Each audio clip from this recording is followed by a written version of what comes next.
We are live, folks. We are live. It's a feel-good Friday night, and we are the Wrasslin for Life Network, and I can't wait. This man can't wait. We are going to dive into all of this tonight. We just came off a 6-hour stream with 4 shows. Why not do it again? Ring of Honor's already kicked off. I got Jeff Cobb in the ring with, I believe, is that Jeff Cobb versus Tracy Williams. There we go. Tracy Williams. There we go. He wouldn't stay still for a second. But yes, folks, the action's already begun. We got the 0 hour kicking off. It's a feel-good Friday, like I said. We're going to get into SmackDown. We're going to get into Rampage. We're going to do the Hall of Fame. Supercard of Honors on tap. So much wrestling. And we still got WrestleMania coming. Don't go anywhere. Strap in, strap on, make your feel good. And let's go.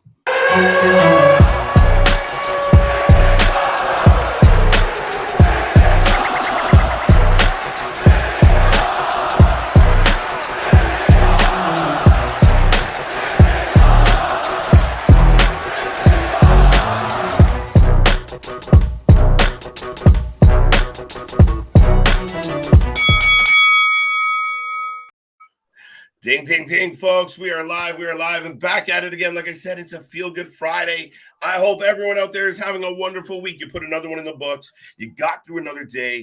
I hope you're relaxing. I hope you're putting your feet up. You're watching some wrestling and hanging out with us, the best friends of the wrestling world. We are here all night long. We got so much wrestling to get into. I see the chat already filling up. Tell all your friends we're going to be here live all goddamn night. Folks, we are not stopping. And just to remind everyone for shits and giggles, I am Mr. Every Night KJ White. I am the Iron Man of YouTube. I am the man that just won't go home. And the Uncle Howdy to, my Bray. Here we go. Ladies and gentlemen, boys and girls, children of all ages, the Wrasslin for Life Network proudly brings to you its YouTube Tag Team Champions of the World, the Every Night Delight KJ White. I am Big Nick. And yes, we've got Ring of Honor 0 hour kicking off. We're here for SmackDown as well. We're here for Rampage. We're here for the Hall of Fame. Then we're back at it like a jackrabbit. What?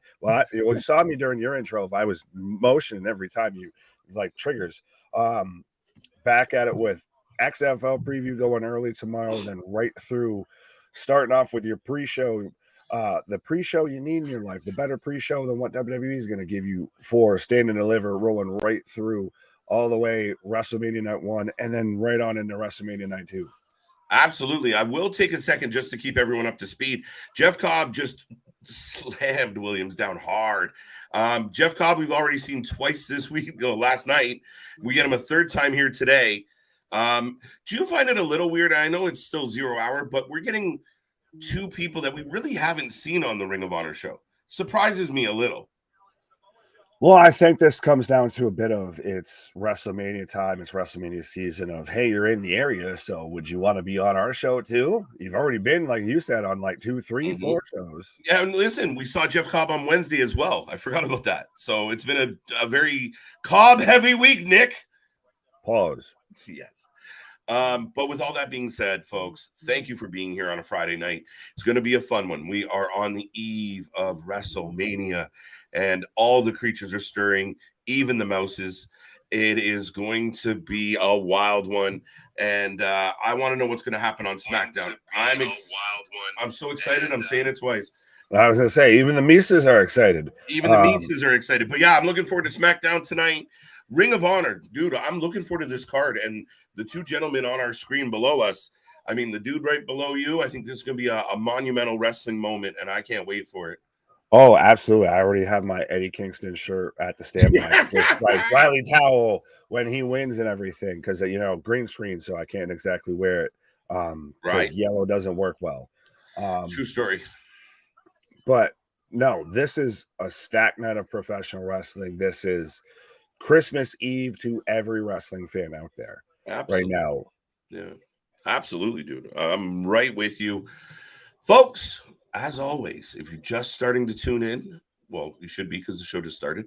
But like, subscribe, share. I already see us sitting at 61 likes already. I mean, pre-show. So we appreciate the love. Keep it coming. Tell all your friends. Let everybody know about our stream tonight.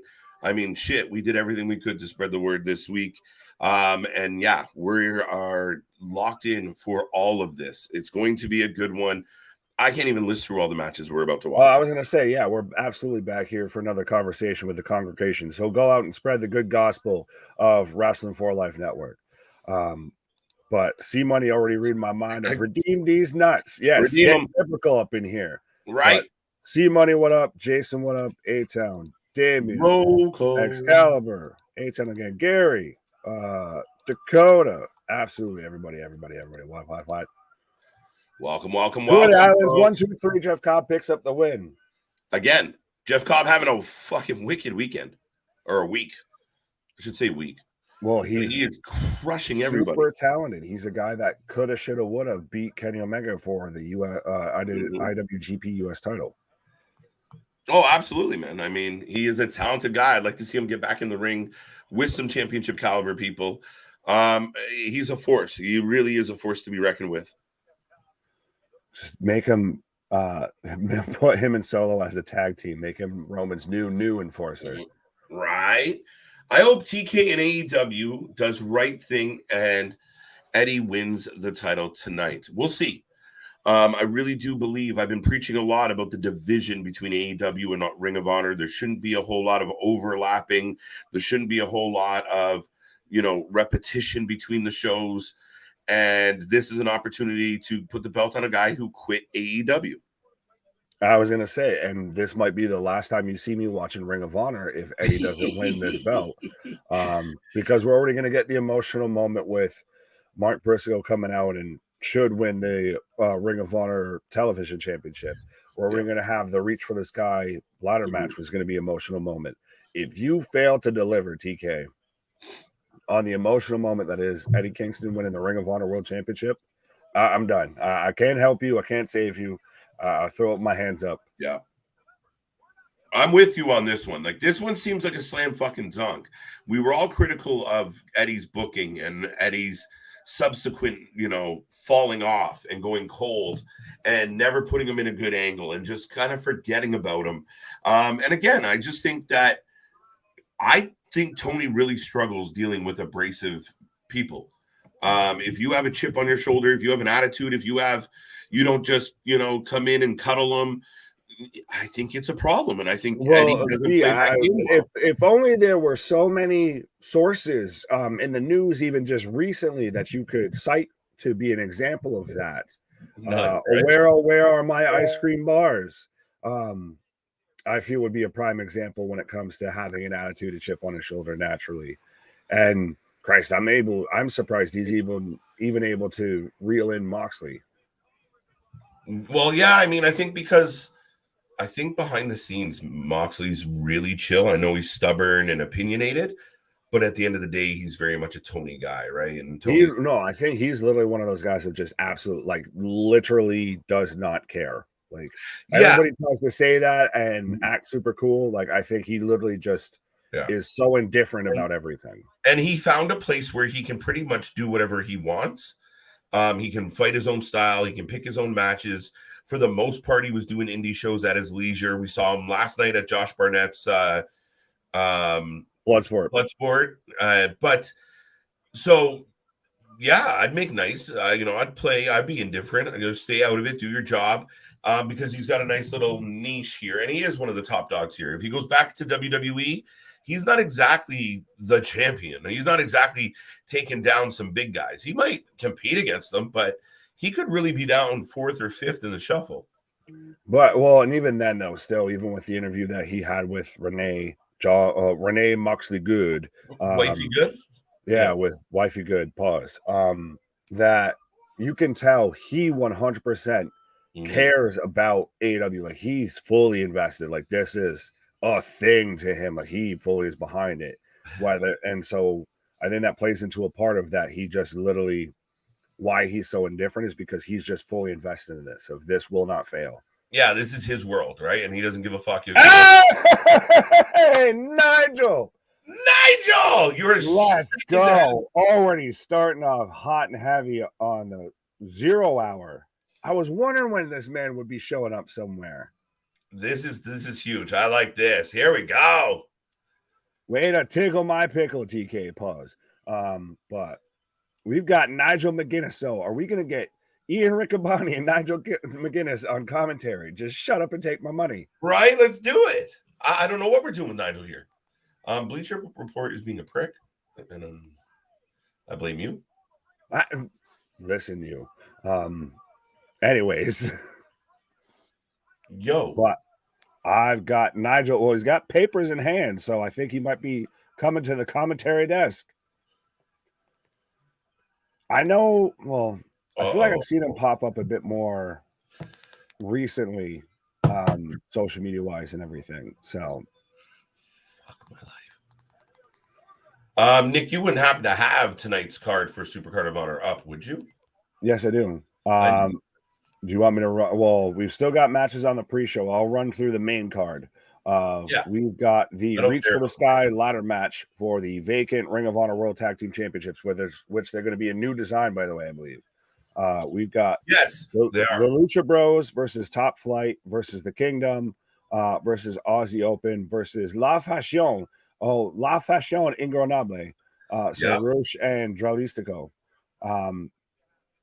And then we've got the Embassy versus AR Fox, Blake Christian, and Metalik for the Ring of Honor World 60. Do we want to give an opinion on that first match or any of these matches? Well, I thought I was just running through the card. Well, I mean, we could talk about it. We got some time to kill. Fair enough.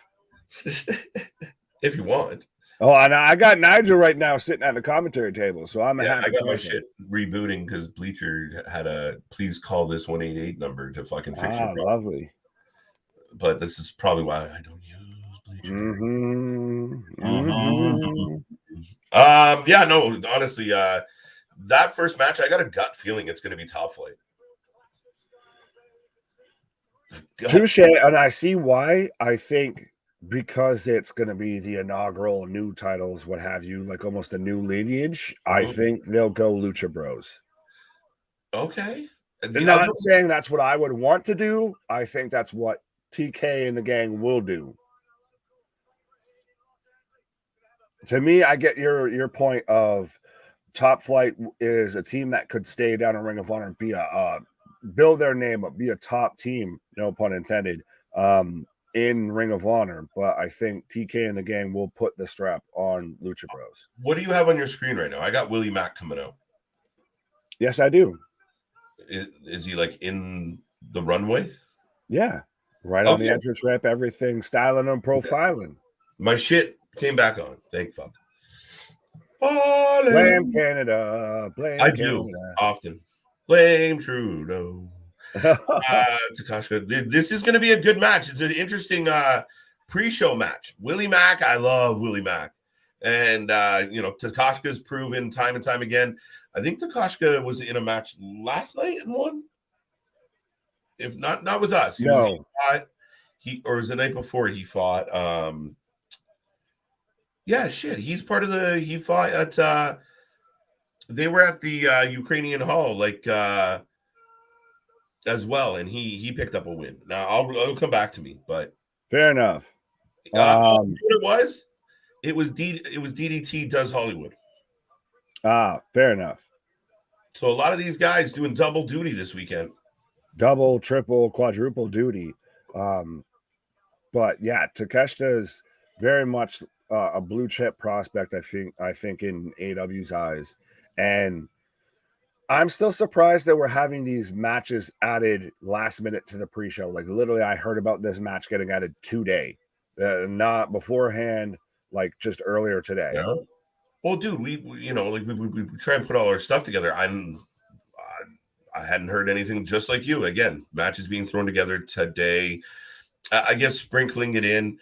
I don't much need pre-show. Like, I don't really need a pre-show match. And if they're good enough to be on the pay-per-view, just put them on the fucking pay-per-view. That's the thing, though. Yeah, like, if this could be, this may be your, like, one pre-show match because it's going to be a good goddamn match. I don't need 4 pre-show matches. So this is going to be lining up going head-to-head with SmackDown, the go-home show for WrestleMania. And you've already talked about how you feel of that's maybe not a good sign or a good idea for TK to do. We already talked about last night with NXT going head-to-head now with the next TakeOver Battleground, which everybody's trying to poke and tease me to try and go into 10 live, but that's going head to head with Double or Nothing. So the battle lines are being drawn. No, it definitely for sure. But I mean, I thought the conversation you and I had before we came live here tonight about, dude, why didn't you just start the show at 7? Fuck, even if you skipped the pre-show or did a 6:30 pre-show, half an hour, maybe you give the fans one match, but let's just get at it. And if you get an hour to kind of steal the audience, I would have definitely went that route, right? Like SmackDown tonight should be a pretty heavy hitter as far as people paying attention. And not everybody knows what Ring of Honor truly is. Not every casual fan is looking for the Takeshita fight tonight. Well, and not even that of not every casual fan is A, going to do it. B, it costs you, a little, do something strange for a little piece of change. Cost you like $65 Canadian. Like 40 US. Yeah, exactly. Fuck. Hey, I didn't make you live in Canada here. Don't blame me on this shit. Wait, why did you take it personal? I don't know. You're like, yeah, asshole. Like, no, I didn't make inflation rates. Like, I didn't set this. But to me, like you said, if you have that early hour and you use that to grab the audience, we saw even last night with covering Bloodsport, with Ring of Honor, with Impact, with Multiverse United, etc., etc., etc., etc. Of people right now, especially in Los Angeles, especially in this area, this weekend, are clamoring for professional wrestling. So you get out ahead of the gate of having Ring of Honor ahead of time, and fine. So people won't tune in because they know that they just need to wait towards the end where we get Roman and Cody, right? And then we'll go right into the Hall of Fame. I don't need to sit there and wait till, watch this through. And you get that hook in early. Yeah. Willie Mack. Big flip by Takeshita. Willie Mack on the floor and rolled back in. And like, Takeshita can wrestle, man. Oh, I just got a huge flip. Oh, fuck. A huge senton from Willie Mack. Mac Daddy. Willie Mack says, how you doing? Says, anything you can do, I can do better. Yeah, but Willie Mack shouldn't be able to do that, man. That's what makes him so goddamn good. That is a big-ass man flying through the air. If I were a thick boy. What's up, Hassan? What's up, Jack? How you doing? Who else we got here? Daniel's in the house tonight. Goldberg said he has breaking news. Oh, that he retired, hopefully. That he is signed with All Elite Wrestling. I will be fighting Orange Cassidy. Yes, I will celebrate it from the mountaintops. Oh, I can't wait. I just want to see it. I'm sorry. Like, I am probably the biggest fucking Goldberg fan on the planet. I never got it. Like, when I was young, I didn't give a fuck. As I got older, I didn't give a fuck. I still don't give a fuck. I don't care. But the idea of Goldberg going to AEW blows my mind. I'm like, do it. I want to see fucking Goldberg split Jericho in half or take on Orange Cassidy in a match. It'd be hilarious. Yeah, have the meme be true of Goldberg versus Orange Cassidy, or he's got something in common with MJF. He could be MJF's heavy. He just shows up there. Up next, Bill Goldberg and Sammy Guevara. In a Who Will Survive match, folks. In an ambulance match, and that's not the stipulation. Yeah. Fucking Rocco saying, prediction, Eddie wins the title, and sooner than later, the Ocho faces Eddie and takes the title. No. Now, Rocco, as a good Paisan, why you got to go and give me hope and, agree with me, and then just snatch it all away into the terrible abyss that is Chris Jericho? I fully expect Eddie Kingston to have a solid run. A good amount of time with this belt. If it's too short, I would be pissed off. And yeah, we don't need, then he wouldn't be the Ucho anymore. So you would have to turn him into the Nufo, or what the fuck is 9 and whatever. I don't know. Anyone speak Spanish, as we've got Willie Mack with a standing moonsault. But no, I very much see the Mad King having a long reign atop Ring of Honor. Yeah, as you should. As you should. Absolutely. This man should have been AEW World Champion when that Players Tribune piece came out and everything. He should have at least got pushed in that direction and been booked in that ilk. Like, he should have definitely been at that top tier. See, JV's got you covered. You be the newbie. You do how? How did you mess that up? I said it how it's spelled. Juventud Guerrero? Yeah, right. The Nueve. JV, just in case you guys are really dumb, here you go. Nueve 9 in Spanish. Thank you. Look, phonic worked for me. Eddie Kingston is the second best Kingston. Oh, touche. No, not true. No, tabernacle. No. No, we're just botching everybody's language. Yeah, exactly. That's how you get through the algorithm. If you say everything in different languages across the board, they can't pick up what you're trying to say. Right. Woo! We'll create our own secret language. We'll beat the algorithm.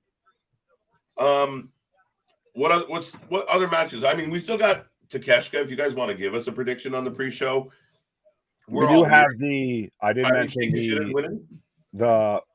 Sorry, I think Takeshka's going to win this one. You're taking him? Fine. I'll take Takeshka too. That's Willie? Kind of who I was going to go. I thought you were about Willie Mack, but no, I love Willie, but pause. You set yourself up for that. Yeah, you walked right into that. I smiled when I said it out loud. But yeah, Willie's great, but they're really pushing Takeshka, and I think Takeshka should be in Ring of Honor as a staple, as a consistent. I'd rather see Takeshka every week than Slim J or Ari Daivari, to be honest. Touche. Pounce! Stutter! Don't mean no in Spanish like that. Well, I like JV's here. I'm your guys' Hugo Sanovich. I hope I'm without the snow. Without the snow, yeah, without that TK special. Right. But I did mention the Embassy versus AR Fox, Blake Christian, and Metalik for the Ring of Honor 6-man tag titles. Who do you have for that match? You know what? This is going to blow your mind, but I have this weird, just watching the show. Oh, both men are down, by the way. Watching the show week in and week out, I have this weird feeling that these baby faces are going to win it, and I don't know why. Oh my God! Why? Why? I don't know. I feel like it's a TK booking, and there is rumors of Brian Cage maybe not having a contract much longer. I don't know, bro. Oh, this is a fucking great match. Well, I like this chain of events. Is Hugo TK's plug? See. And then Holy Zero Cell. Yikes. Yeah. That's Ring of Honor, though, guys. I mean, if you were ever a fan of Ring of Honor, I mean, there was a lot of no sell. It was NXT Black and Gold before NXT Black and Gold was the thing. Oh, 100%. It was 100%, Triple H's mission to offer a WWE version of a Ring of Honor. And he was very successful. Oh, absolutely. As Willie Mack misses with the frog splash, but I'm taking the Embassy. Shout out Toledo, shout out Khan, Brian Cage. I know that there's the rumors, the speculations, of course, dirt sheets, because it's going to be even rampant when it comes to WrestleMania season that Brian Cage is going to WWE or might even show up at WrestleMania. But I think he's fully going to be a part. The Embassy is going to be a part going forward of Ring of Honor. As Takeshita picks up the 1, 2, 3. Dude, does your bleacher let you pause? Yes. So pause, one Mississippi, and then unpause. I've got dude in a vest and a fedora. No, I still got to catch. Oh, yeah, dude in the vest and the fedora right now. All right, well, I'm going to be a half second. Yeah, you're like a snitchy hair out of me. Yeah, I see what you did there, and I like it. But we've got Takeshita raising Willie Max's hand right now. So that's, I think, the first one we've been opposite on. But we've got Samoa Joe versus Mark Briscoe for the Ring of Honor Television Championship. And if you haven't seen the video that's going around of Mark Briscoe even asking his kids if he wants or if they want him to win the Television Championship and yada, like, there's no way you can have Samoa Joe win and things will not be thrown into the ring. Like, come on now. Got an issue? Here's an issue. I'm not even going to be apologetic about it. It'd be like that guy when Punk came back. Everyone can meme it and put it out there. Just ugly cry. That's ugly when cry. I'll take my sneeze moment for anyone that was here last night. I'll just go black on the screen. Pause. Like, dude, as a father, that shit. Like the minute you start talking to the kids and stuff, I turn to a mush puddle. I can't battle it. But like to your point, how could it be anything but Mark? Like, could you really see an angle where Joe pulls out a win and makes Mark chase more? Yeah, it'd be great, but under this circumstance, it might not. That's the thing is there's a line between trying to draw heel heat and just being tone deaf, and that would cross that line from getting heel heat to being tone deaf. Yeah, but as we've got the video package for this match, I might as well bring it up. We've got Athena versus Yuka Sakazaki. You got to say it that way. Yeah. Yuka Sakazaki. Yeah, this is going to be Athena 100%. Yeah. This is spot booking at its finest. Bullshit. You're on the roster, so I got to use you. Right? Listen, this will be a shock. I'll be shocked if...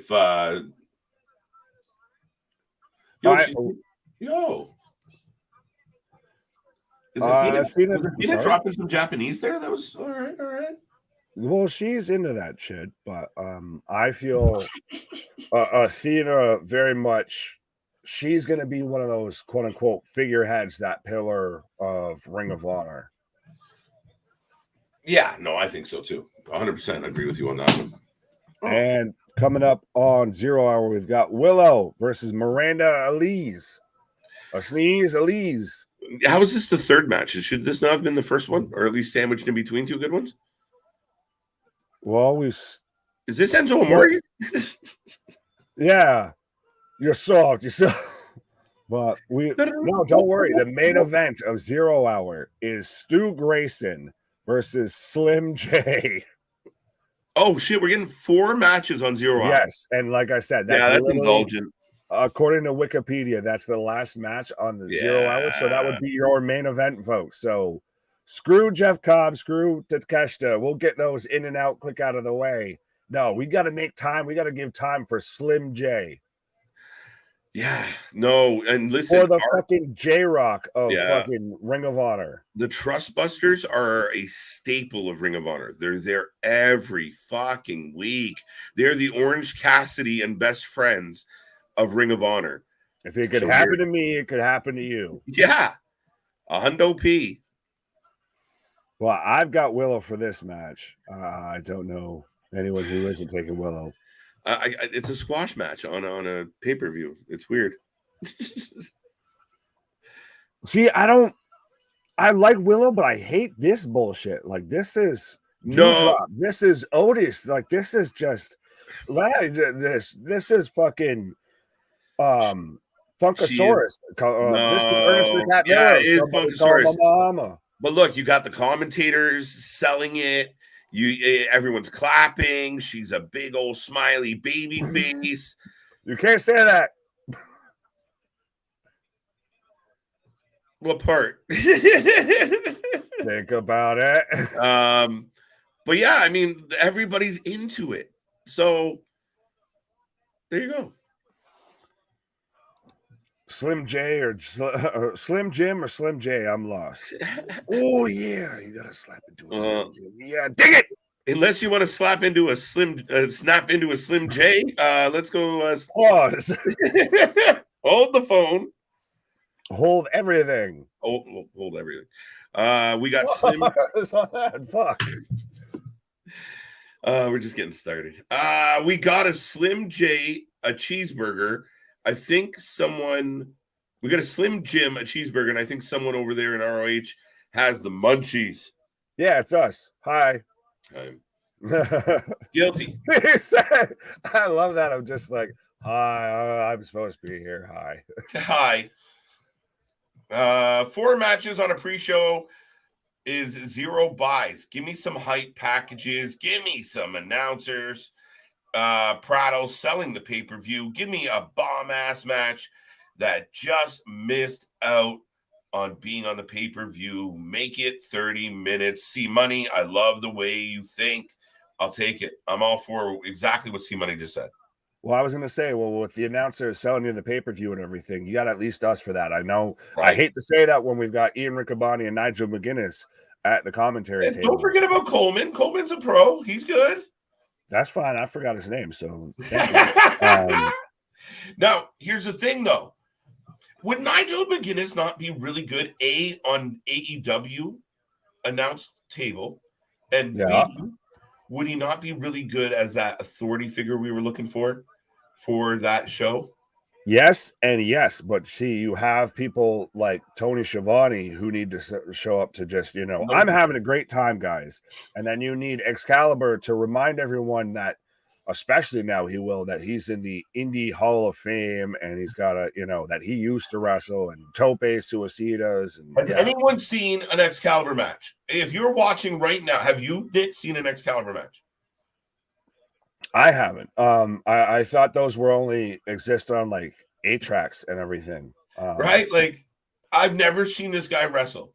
The fact that he shows up to work in a mask and everyone lets him do it. I mean, what the fuck, dude? Was he the first one of the first wrestling games on like Atari or whatever? Was that just Excalibur's like? Was that Excalibur? Yeah, right. Yeah. Fucking. That's hilarious. But yeah, I mean, I don't get it. I don't understand. It's not like if Rey Mysterio wants to do commentary and wants to wear a mask, check, I'm good. I mean, but fuck, even Juventud Guerrero took the mask off at some point. Said, fuck it, I'm Juvi without a mask. Well, I was going to say, when Rey did it, he looked like he was even younger than he already is and smaller. WrestleMania 39 will not be able to surpass this show. Well, you better hope so, because right now, we're still in 0 hour. We still got to remember this is the pre-show, so we're grading on a curve right now. Listen, for our sakes, you and I, this show cannot be the best show of the weekend for our sakes. Touche. So did Psychosis. Exactly. Yeah, and they did nothing afterwards. Yeah, and I mean, again, is he really a fucking independent wrestling Hall of Fame? Does everyone know the years and stories of Excalibur up and down the indie trails and all those years of commentary? No, it's not a thing. If he didn't fucking fall into fluke luck and hang out with Tony Khan, he wouldn't be. And just have friends with the Bucks and what have you. Literally, if it was not for him doing commentary and being involved with AEW, would anybody be championing Excalibur? Oh. Well, I like this I was Excalibur long before I ever heard of that dude. It's a true story. Yeah, like nobody knew him, so he should have taken his mask off. Now, God knows what's under that fucking mask. I've never seen a picture of one eye. Just one eye. He's covering everything up. All right. He's got the Anthony Davis going on. Just one eyebrow. The brow. Psychosis is a legend in AAA. True story. Can't argue. So is Vampiro. That doesn't mean they're still good currently. It was a shutdown. What's up, Chris? Welcome back. I haven't seen Excalibur wrestle. I've never heard of him until suddenly AEW lead commentary. Right. Amen. Rocco, this is perfect. He has a wrestler. I created him in WWE 2K, and he beat everyone and won all the titles. He's great. Yeah, he's the Pinocchio of creator wrestlers. He's just a creator wrestler that came to life. And every time he tells some bullshit, his mask gets a little bit tighter and a little bit tighter. Well, then it's fucking. He'd have and then his head would have exploded by now, right? I just pictured that the shrunken head, like in Beetlejuice. Yeah, exactly. Vampiro. Where's my music? Where's my music? Right. I love Vampiro. Ooh. Oh, in the background, I'm watching GCW versus DDT. Okay. Cool. Was that last night or is that live right now, Damien? Not that we're going to watch it. We got enough going on. I was going to say, we already got 4 shows lined up here. Oh! But we do, getting back to the card, we have Wheeler Yuta. Oh, yeah. This is Shibata. I know your favorite Japanese wrestler, Shibata. I'm a big fan of a Ciabatta. For the Pure Championship. I think this match is going to be decent, though. I think it's wow. Sorry, Willow just popped that woman. Pause as she's taking down the straps, but because of her outfit, you can't tell that she's really got straps. So I don't mind. God, that powerbomb is impressive as shit. Folded her for a 3 count, easy tilt-a-whirl powerbomb. So if anyone was keeping track at home, we got that one correct as well on the pre-show. Kayla, how you doing? Welcome back. Yeah, but how do you celebrate a win and then it's like you're literally the fucking song right after it's like somebody call my mama, somebody call, like what the fuck? Like, how do I take you seriously? Because she's a happy baby face. It works. You don't have to take her seriously in the sense of like she is an over baby face. I mean, she's perfect, actually. Female Funkasaurus. Yeah, she's taken me forever to get at first she wasn't getting over with me at all, but she's really kind of become like, look, the high fiver. Everybody loves her. People want to see her win. It's good. It's good. I get it, but at the same time, I want to take you seriously to where you could compete for a title. You've already been in a title match. So yeah, but if everyone's behind her, supporting her, I mean, it's like saying like Sami Zayn, you can't get behind him because he's because that I remember when that's a horrible comparison. Funkasaurus and Roman Reigns just tore the house down in the main event. Yeah, that didn't ever gonna happen, and some shit like that will never happen. It's such a random argument.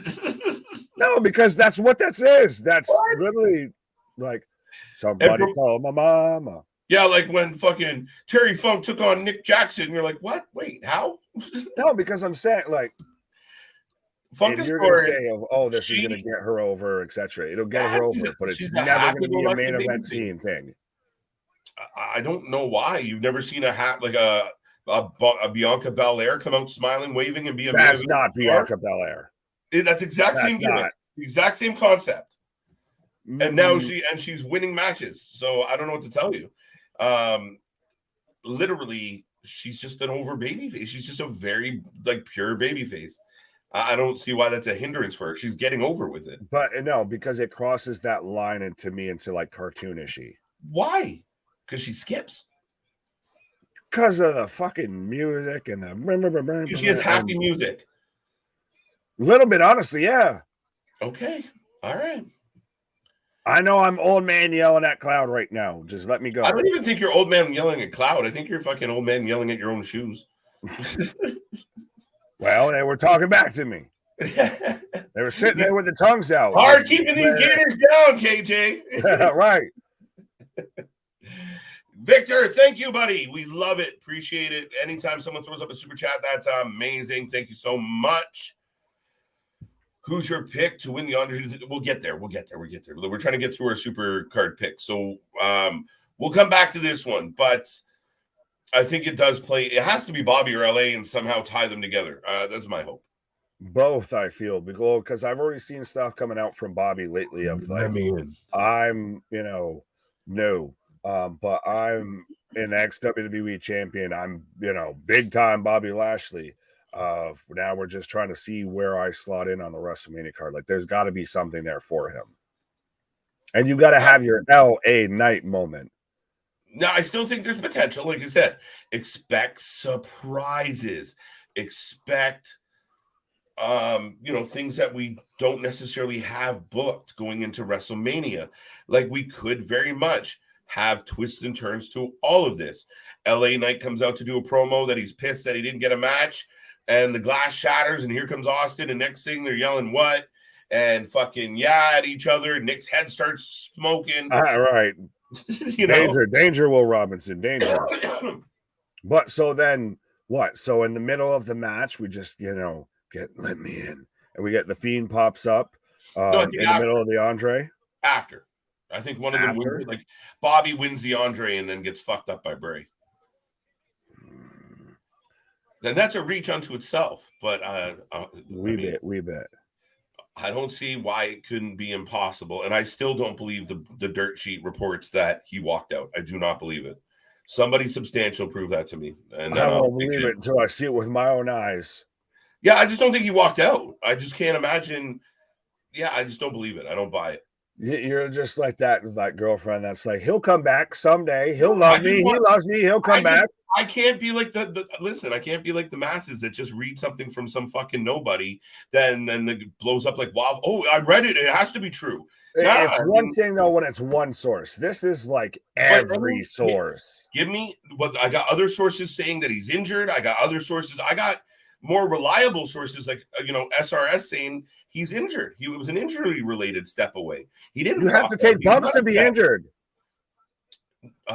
Regardless, he could have fucking tripped getting out of his fucking car. That's changing the argument. The argument is whether or not he walked out upset. He didn't go anywhere upset. He loves me. He wouldn't leave me. He loves me. I just want viable writers. I want proof. I want something more than dirt sheets. Fair enough. But so who are you taking, Shibata or Yuta? Yuta. I'll agree with Yuta best. Yuta best. All right. So then are you taking Vikingo or Commander for the AAA Mega Championship? Because when we don't, this must have been part of the deal of getting him on Dynamite, is we're gonna have him on Ring of Honor. Maybe. I'm not even crazy excited about this match. I think Vikingo continues to destroy everybody, though. Everyone seems to love him. Except you. Well, I was going to say, shit, I hate to be agreeable. I would want to pick Commander, but I just know... Dude, this could be one of the way the tea leaves are reading, there's no way that they're going to take that title off of Vikingo right now. So. This could be one of the botchiest fucking matches we ever see. Commander was in probably the botchiest, the sloppiest match that we've seen in GCW, and that's including death matches, folks. So, oh my god, that dude! All we could do was laugh. It literally entered into the realm of just cartoon, of just like, this is just silly. Yeah. Now we got Slim J coming out. Recently, Slim J fought somebody. He lost. His mother to get out of the fucking trailer park. Is that the man has a bedazzled fucking visor? Yeah, I was trying to think of it, a beanie or whatever. Yeah. And got it backwards. Like, this man is literally just tiny J-Rock. Yeah, no, it literally is fucking hilarious. And then his whole gimmick of he comes out, rips his tank top, and they give him another tank top to put back on. They're just even like, no one wants to see that. No, you milky motherfucker, put this back on. You pasty piece of shit. Hey! Put that back on. We got Uno. Yes, we've got Stu Grayson versus Slim J. Oh man, I wish they'd bring back. This is your main event of your pre-show that featured Jeff Cobb, Takeshita, Willie Mack. Yeah, I don't understand. But I don't quite understand. Again, it's a bit of that reverse booking. Try and catch them like you want to get fans early at 7:00. I don't know. So sandwich it, right? Fine. Jeff Cobb goes on first. Fine, I can live with that. Takeshita and Willie Mack should have been last, but this is going to be an interesting match. Slim J can surprise some people sometimes, but Grayson that he's alive, that he's in the ring, that he wrestles, that he's employed. Yeah, that's where he surprises people. Yeah, all day. Vikingo has had the AAA strap since 2021, says C Money. 483 days. Well, he ain't got on Roman, who's about to be heading into his third straight WrestleMania defending the championship, all within the same reign, which is a record, by the way. It really is a record. I mean, he's been on a tear, and people can say whatever they want, but there's nothing better, and that's the way it is. And anybody that wants to make a comparison to anything in AEW to Roman Reigns has lost the fucking plot on life. Sorry. True story. Lauren, what up? Excalibur, JV, I'll get to you guys in a quick second. Damien, so you can answer this because you watch Ring of Honor regularly. No. Who in the hell is Slim J? Who in the Rudy Blue hell? Yo, he's one of the Trust Busters. Remember, he was Daivari. Yeah, because everybody knows the Trust Busters. Right, Christ, yeah. With the Four Horsemen DX, all the that. Trust Busters were a thing, I guess, a little bit in Ring of Honor. they also had fucking Wish.com Brock Lesnar on their team. Yeah. Wow, nice sweep. Parker board and Parker board snow. Board snow. Man. Please explain if Bray no-show / walked out. How was it that KO just magically happened to be there to fill in against LA Knight? Meltzer is the useful idiot. Yeah, because he just wasn't also at the arena at the same time, and they just said, "You got to do this tonight." Yeah, because there's never any. They only have 100% exactly the wrestlers that are gonna show up and be on the card that night. For fuck's sake, let's not go. I hate that I'm trying to defend Meltzer here, but I'm just more like I don't understand why thing. It's to me, it's let's just think halfway. Just walking right into the dirt sheet to me, like I read it. I has to be. No, it's not even that. Hear me out. It's like I said, it's just shit like that though. To me, to shit like that. Regardless of whether it was Bray, whatever, of whoever, if you sat there and it was somebody that did that no show to show, and they're like, well, yeah, it just so happened that they had so and so that was right there. You really think Kevin Owens is going to a fucking house show in the middle of nowhere for fucking, or even at MSG if he's not being booked? Everyone just shows up to all the house shows. I'm not saying everybody. I'm saying there's probably a few extra guys. KO's not just an extra guy. It's fucking KO. Yeah, because he's not at all in a prevalent storyline currently that's going on. That we're right. So he might want to be out there on a show that's an MSG of all places. All right. Thank you. Right. So why wouldn't he be there? No, I'm just saying. There's no necessary reason that he would be there. I'm just saying, and you just agreed with my point. I never agreed with you. You actually argued on my behalf, which was nice. No, that he was there. Okay, so I'm saying he could have been there. I don't know what the story is. All I said was I don't believe the dirt sheet reports that he just walked out or he's refusing because of creative differences. I don't believe fine. That's not what I was arguing. That's all I'm saying. That's not what I was arguing at all, though. I was arguing at the fact that there's only the exact number of people that are booked for that show are the only. No, but it's Kevin Owens. If he's in a prominent storyline going into WrestleMania, if all he filled in for him or fucking pick somebody else that we barely ever see, I believe you. Oh, here's fucking, you know what? Carmelo Hayes happened to be kicking around from NXT. We'll put him in the match. But it was fucking KO. It seemed pretty like we're ready, we're good, we got somebody. It wasn't just like, oh, fuck Kev, by the way, while you're sitting in catering at this house show, you want to fucking step in for last minute? I guess I don't get what is such a hard, so outlandish with that. I'm not saying what makes that such an odd thing that there's no way that could have happened. No, what I think it lends to for me anyway is that it wasn't some big shock. Like they were prepared. They brought.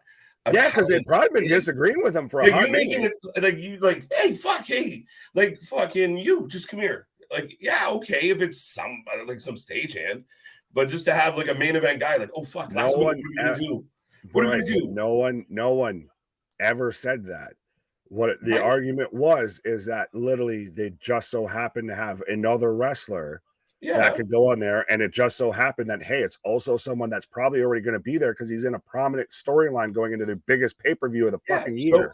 So if he was booked and ready to go, but I think the argument was that again, it's just speculation, and the fact that they might have been prepared. They might have known Bray wasn't going to be there. Hey, guys, I got a bit of an issue. No problem, Bray. That could be what's happening behind closed doors. The assumption by certain people that like to, especially around like Mania, Royal Rumble, Survivor Series, that just start to like leak negative stories that they make up on the top of their fucking head. That's the ones that kill me, right? Like, oh, Bray didn't go to MSG. He walked out. He's upset. I'm going to tell the world, and they're going to write it. They're going to print it like it's true. And then certain people are going to go, that has to be true. We read it in the dirt sheets. That's an issue you have with Meltzer and the dirt sheets. That's not at all what we were talking about. But I get that. Exactly. That's not the point that we were discussing. But I get it. No, because what I'm saying in all of it, Nick, is you're saying it's one thing's impossible. Well, if that's impossible or likely, then the opposite is also likely. So if it's likely that he was upset, He fucking threw a temper tantrum, and they were like, fuck. They panicked, and they said, hey, KO, you were supposed to be in this match. You're going to go in this match. That could have happened. Could have happened. Mm-hmm. He could have been just walking by. He showed up because he was, he really missed catering. And instead of taking a day off, he thought, fuck, I'll go to the rink. Right? It could have happened. What I'm saying is also the opposite could happen. It could have gone either way, but it's like, no. Clearly it couldn't be. That's what I'm going to move on because I don't know at this point anymore what you're exactly trying to argue. Follow the bouncing ball, big guy. It's pretty simple. 8 minutes. Sure it is. SmackDown. Let's go. We get a Canadian countdown pre-show. But Stu Grayson picks up the win on Slim Jesus there. Slim Thug, Slim J. Slim J is down and out. Stu's back. He finally got a win. He lost the last 2 since his return. Well, he's also been re-signed. Of how is it that you get released and then rehired and nothing's changed about anything you've done? Nothing. Except for time. Didn't repackage them, nothing. It's all the fucking same. We're not going to book you any better than you were before. Just same old. Keep on keeping on. Literally 7 people at the fucking show have their hand up. They got to look around for people that give a fuck. And it's all Stu Grayson's family.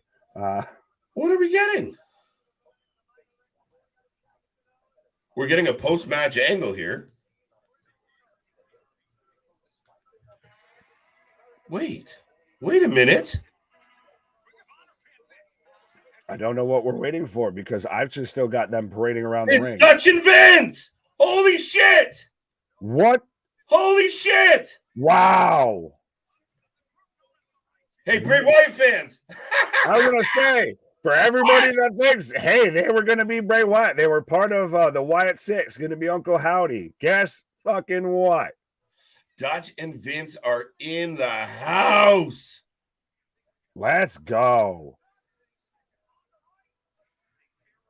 I've been waiting for them to show up somewhere. So let's go. Yeah, this is good. And this is a good place for them to be honest. That is excellent. How is just 2 of them doing better than doing the Dark Order gimmick better than the Dark Order as a collective? We're creepier than you're creepy.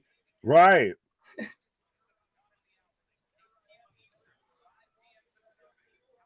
Absolutely. Well, for anybody that wanted that Bray Wyatt cult leader gimmick, well, now you can tune into Ring of Honor and watch Dutch and Vincent do it. Yeah, no, that's fucking crazy. That's crazy. There's the fucking 2 out of the 6 Wyatt Six gone. I'll be right back in 2 seconds. I gotta switch something. No, you're good. But remember, originally it was supposed to be Bray and Brock Lesnar didn't want to work. Yeah, that's a whole thing, right? I feel like they already knew the writing was on the wall before we got to there. That's the thing. To me, with that whole discussion, what I was more talking about is just more of they're not only going to have the guys that are specifically booked for that show backstage. That's all I was talking about. I'm not going to try and defend the dirt sheets and what have you. You're muted, so go pause. You really gonna do that after I leave? You suck. No, I was responding to a question. I'm gonna go back in. I was responding to a question.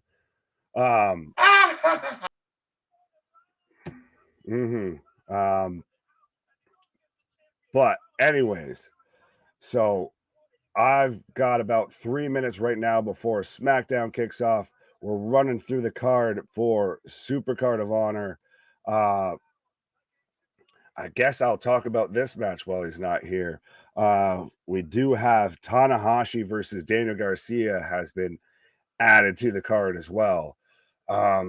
Again, this will be the second time in 48 hours that we've seen Tanahashi on a card. Actually, Christ, at this point, it almost might just be 24 hours with how late Impact started off. But so we've got Tanahashi versus Daniel Garcia.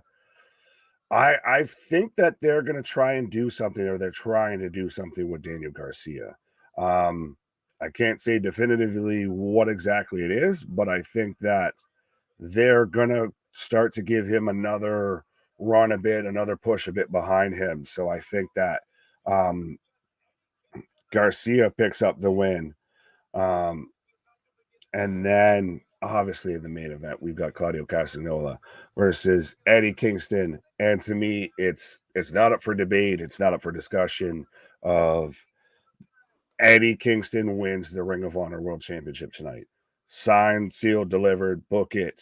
You can count on it. Take the money to the fucking house with that. To me, it doesn't make sense to have somebody like Claudio, and I get everything with Claudio, but to me, he's involved right now with an AEW storyline. He would 100% could fit more in there, I guess. He could be booked better in there. He's involved in obviously a whole storyline with Daniel Bryan coming back and turning heel on Kenny Omega, what have you. So I think Ring of Honor right now doesn't need him, and a guy like Eddie Kingston, who's quote unquote quit AEW, has gone specifically to Ring of Honor, has bigged up and put over Ring of Honor, has to leave with the championship after they've already missed the boat initially with him with the Players Tribune piece, and he was getting a bit of a push towards the main title, but have to put the strap on Eddie Kingston. Yes, do it. I can't wait, man. Like we talked about Mark Briscoe already being like an emotional moment. We talked about this potentially being an emotional moment. I'm all for it. Like, let's fucking go. All for Eddie Kingston getting his just dues. We're ready to go. SmackDown is kicking off. Ring of Honor is kicking off. Everything's kicking off. We'll call this the official kickoff of the stream, folks. Strap in and strap on. We got hours to go.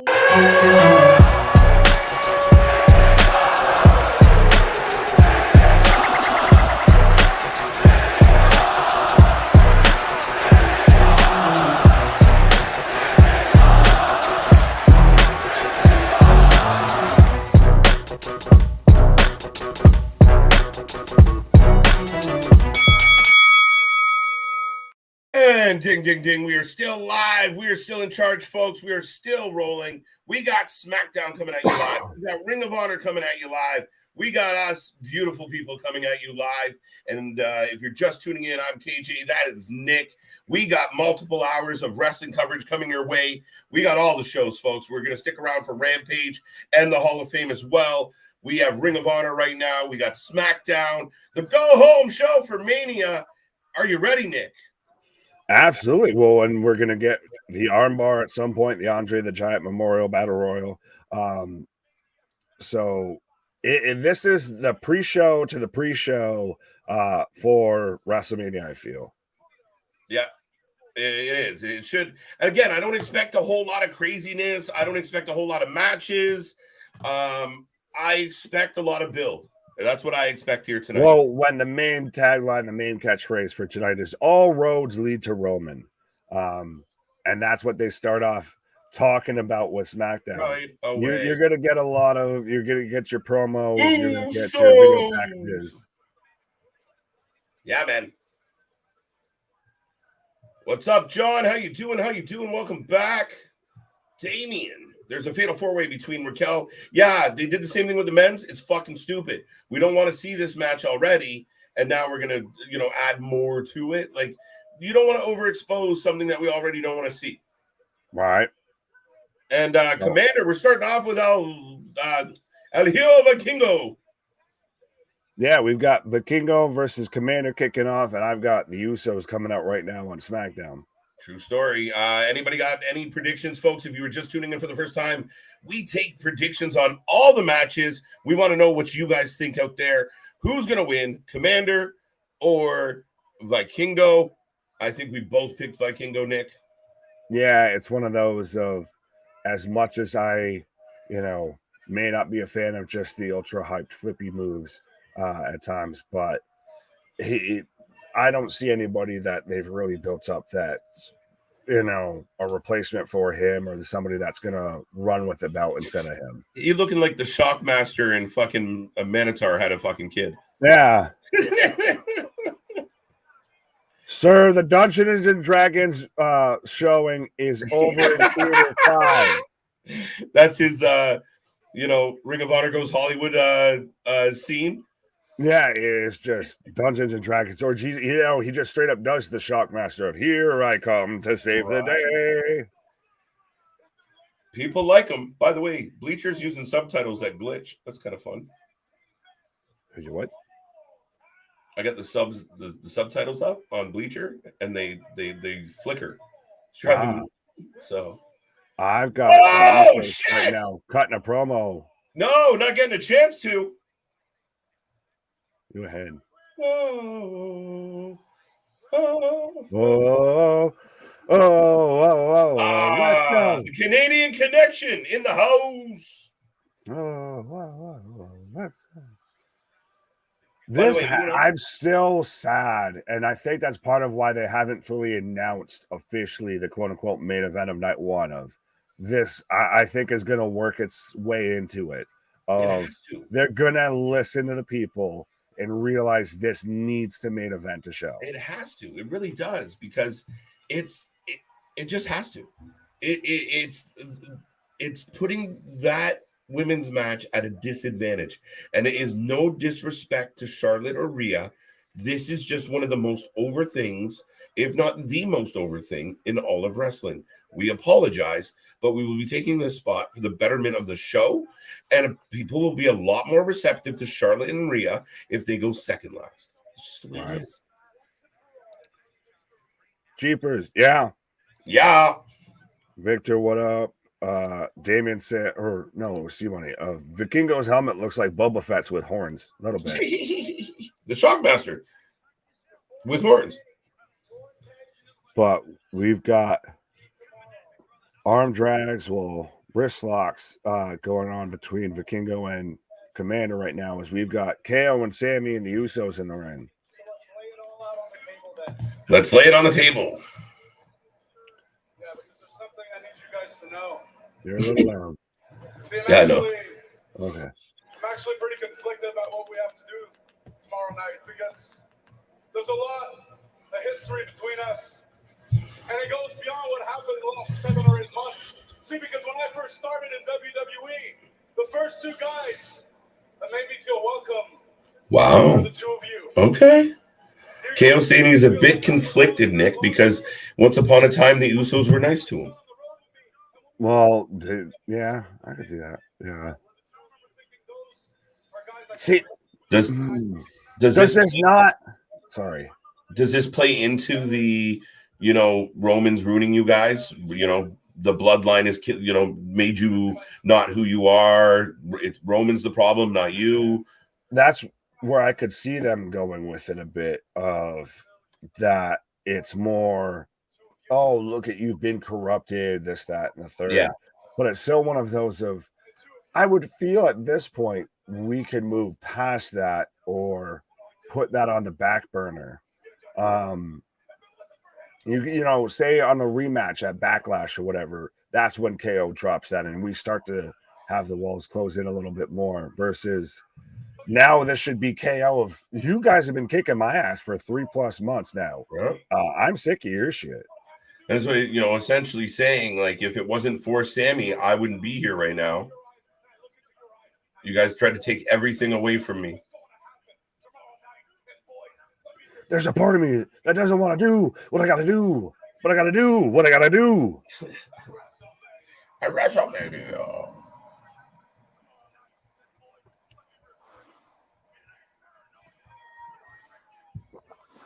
It ain't paranoid. We're taking your titles. They have to win. They have to win. You know what? I know we did our prediction show. And since our prediction show, I've come to the conclusion that I think a lot of titles are going to change hands, except Gunther and Belair. Oh, really? That's how I'm feeling today. We'll still give it like 24 hours before we fully, I guess. Like before ding ding, you can lock in and change your decision, I guess. I just feel like Belair might keep going. No. I know. I don't know why. Just Vikingo's got Commander on the outside. Oh, he reverses it now again of like it's so great that Ring of Honor lets Barnum and Bailey's kick off their show here. right. Because we had reverse DDT, reversed into reverse DDT, reversed into reverse DDT. Oh, Commander with a tope senton on the outside. Now he's going up on the ramp after setting up a table, Nick. Whoa. Is this no DQ? Like, am I remiss on the rules here? I guess it's not. It's not really. Oh, that sucked. So Commander with a flip off the stage, but I'm more intrigued right now. I hate to say this, folks, but I'm kind of drawn into Sammy and KO giving the Usos shit. All of it. I think I'm behind you on everything. Shit.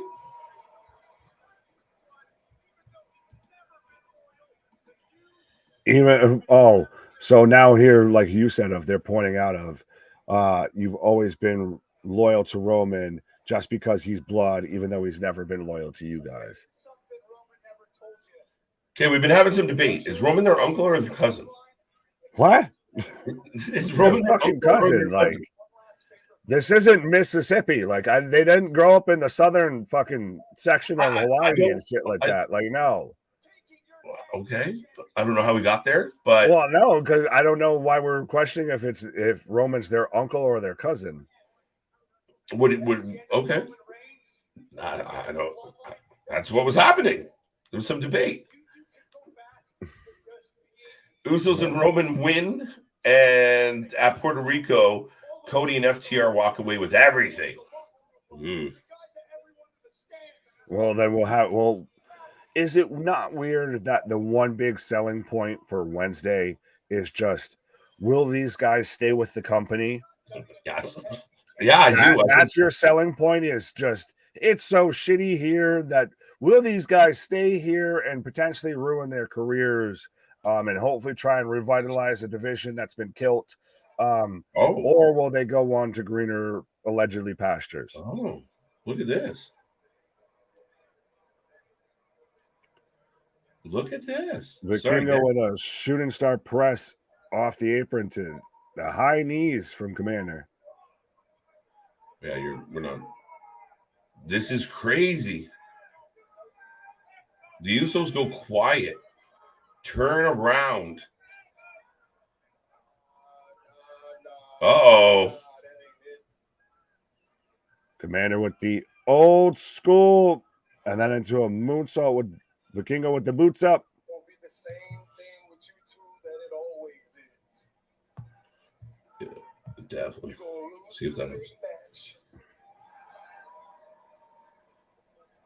And Kevin Owens is going to stab you in the back. Oh, shit.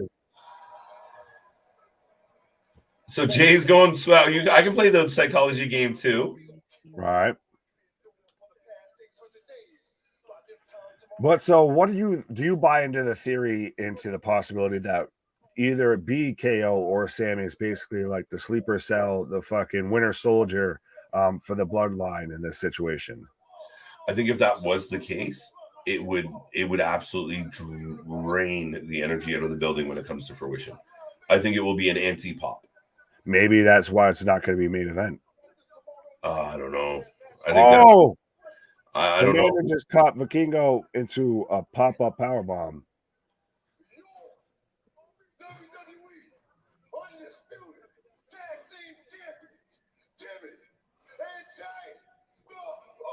And still.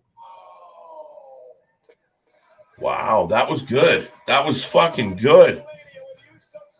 Jay's become a breakout star throughout this whole situation. Yeah, and you know what? Jimmy's no slouch. Jimmy hangs. You give him that mic, and what he can do, he's no slouch. Right. This is outstanding. This is going to be fun. Oh, shit. The Larry, fuck, a man man? after my own heart here, of quoting George Carlin of what a useless word, undisputed. Well, if it's undisputed, what's all the fighting about? Classic. I got Commander going up to the top, folks. If you are just tuning in, we got SmackDown. We got the Usos. We got Sammy and KO, the Canadian Connection. We also have Commander and Vikingo going one-on-one at Supercard of Honor. That's right, folks. We're covering both shows. We will stick around for Rampage. We're going to be here for the Hall of Fame as well. Whatever that looks like, sounds like. I don't even know where it is. It's on what the fuck? The Peacock. Oh! This is weird. Got the Street Profits coming out right now, and I've got Vikingo hitting the springboard corkscrew splash after he hit his little inside roll Sonic thing to the outside. Interesting. Are we getting the Street Profits versus KO and Sammy? I don't think so. That'd be weird too. That stare down was weird, like a weird little addition to the whole situation. Well, it's just kind of, I feel like that's one of those of letting them know of like, no matter what, we coming for you. Yeah, fair enough. But we've got the Street Profits coming out right now, rocking the Lakers gear. Absolutely. KO with a fist bump for Ford. And yeah, we're going to get to some action now. I mean, the Profits, who we usually do not see on SmackDown, have arrived. Well, these two men are still flipping all over each other. Right. Dun, dun, dun, dun, dun, dun. It's crazy. They're both on the apron just throwing bows. I don't know if I'm miles behind you or what, because I've right now got Commander going up to the top rope in the corner here as Vikingo's on the outside. I got the two men big chops on the apron. Now kicks by Commander. Now Commander going up. I've got Commander going with the old school springboard moonsault on the outside. Oh shit! Wow, bro, I think he dead. Okay, so when you get to the Canadian Destroyer spot. Oh, I'm past that, actually. I just got a replay for that. Okay, so you've seen that. Okay, good. I saw that, and like I said, you'll get a old school where tight ropes and then corkscrews to the outside. Yeah, no, I got a Commander up on the ropes now. Yep. Yeah. No, I paused. Like I thought it was slightly ahead, so I paused up and I let you pass me. Been there. But I've got him with a springboard shooting star press as we're getting the replay or the video package for WrestleMania, which we will be here live for. Back at it. Well, we're basically just taking a pause for a little cause. You know, just once we're done here, just take a little nap, get yourself a little breather, get some snacks, and just strap on and strap in, and we'll be back at it like a jackrabbit for all of your WrestleMania coverage. Man, I can't wait. I mean, we always look forward to Mania. Last year was our first year as a channel. We went through Mania. We did the Mania Marathon. We slugged it out, but we were just brand new at that point. I'm really, really looking forward to this year's Mania. You know, we got 13 months under our belt. We're rolling strong, and we've had a lot of build to a lot of this. And yeah, we're actually like WWE. They finally start to put some build behind some stuff. Yeah, man. It's going to be good. So the WWE is looking good. I'm really curious how Dynamite plays out in the midst. Sorry, not Dynamite. The rest of Supercard of Honor plays out tonight, especially going toe-to-toe with SmackDown. Yeah, are we going to get Cody Rhodes and Roman Reigns in the ring at the same time as we're getting Claudio? The team didn't even think about breaking. See, now you're still ahead of me. It's all good. Sorry, Nick, but yeah, Vikingo does the 450 off the second rope like he did with Kenny, where he bashed the back of his head. This time he got distance and banged the back of himself off the table, and the table. Yeah, that shout out to like Cole, our buddy Cole there, Cole Radrick, when he was on the interview, when he explained the infamous match or the moment that he had with the table and everything. If that seemed a bit more like that, except he was just doing the like Sonic thing. If I could just picture, right, yeah, all the rings just come shooting out of him. Right. Ooh, Nick is taking a pause for the cause. SmackDown is taking a pause for the cause. We are rolling along, folks. Another 450 Completely missed. Or maybe that was more than a 450. I don't know how he takes these bumps, but Vikingo's down and out. We will get back to SmackDown when the commercial returns. If you are just tuning in, as you can tell on the screen, 2 shows, 1 stream. We're staying for Rampage. We're staying for the Hall of Fame. We're coming back tomorrow. Brunch with the boys, 12:30 p.m. Eastern time. We start with our pre-show. We get Stand and Deliver, and then we stay all day. It's going to be 10 plus hours. Marathon mega stream. And if you can hear my voice right now, I implore you, do us a solid, go out and help us make this the biggest show in this channel's history. So thank you in advance, but we're looking forward to it. 10 plus hours all the way through WrestleMania night 1, back for WrestleMania night 2, and that doesn't even count tonight. We did 7 hours yesterday. We've just kicked off. We're already over an hour into tonight. Commander's got Vikingo up on top. Again, high flying, spot heavy, not a whole lot of psychology. But if you like big moves, you came to the right place. Ring of Honor starting the show off with a bang. We're going to get a Spanish fly coming. See, these spots I find a little, oh, no, I was wrong. Oh, shit. Got a side effect from the top. And I told you guys before this match started, we were going to see some bumps and bruises and some botches. That's exactly what we've gotten. Now, if you missed the beginning of SmackDown starts off with the Usos, starts off with KO and Sammy, a very to-the-point promo. Both teams letting them know how it is. Both teams unloading some dirty laundry. Both teams playing the mind games. Great start to SmackDown. Vikingo just destroying Commander right now. Going up again.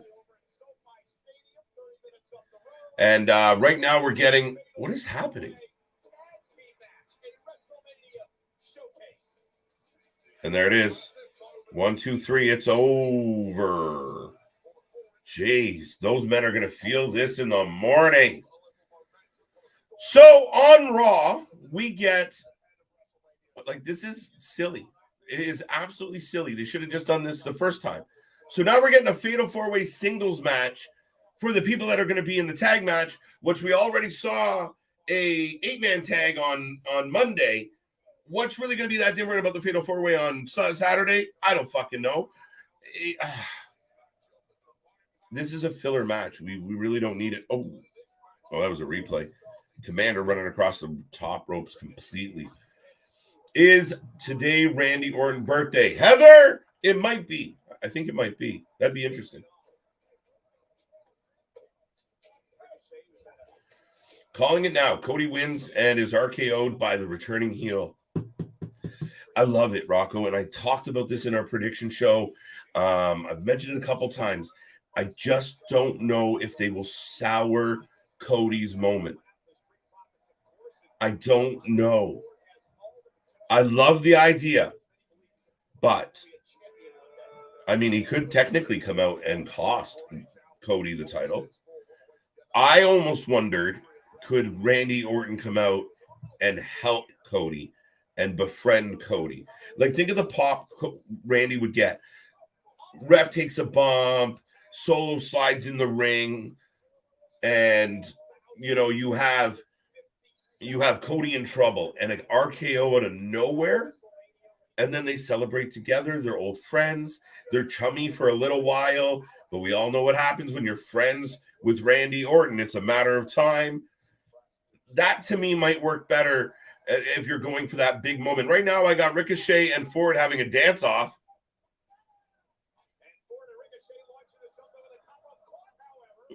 Both men jump over the top, both men caught, both men thrown. And if you're curious about Ring of Honor, Vikingo and Commander are hugging it out.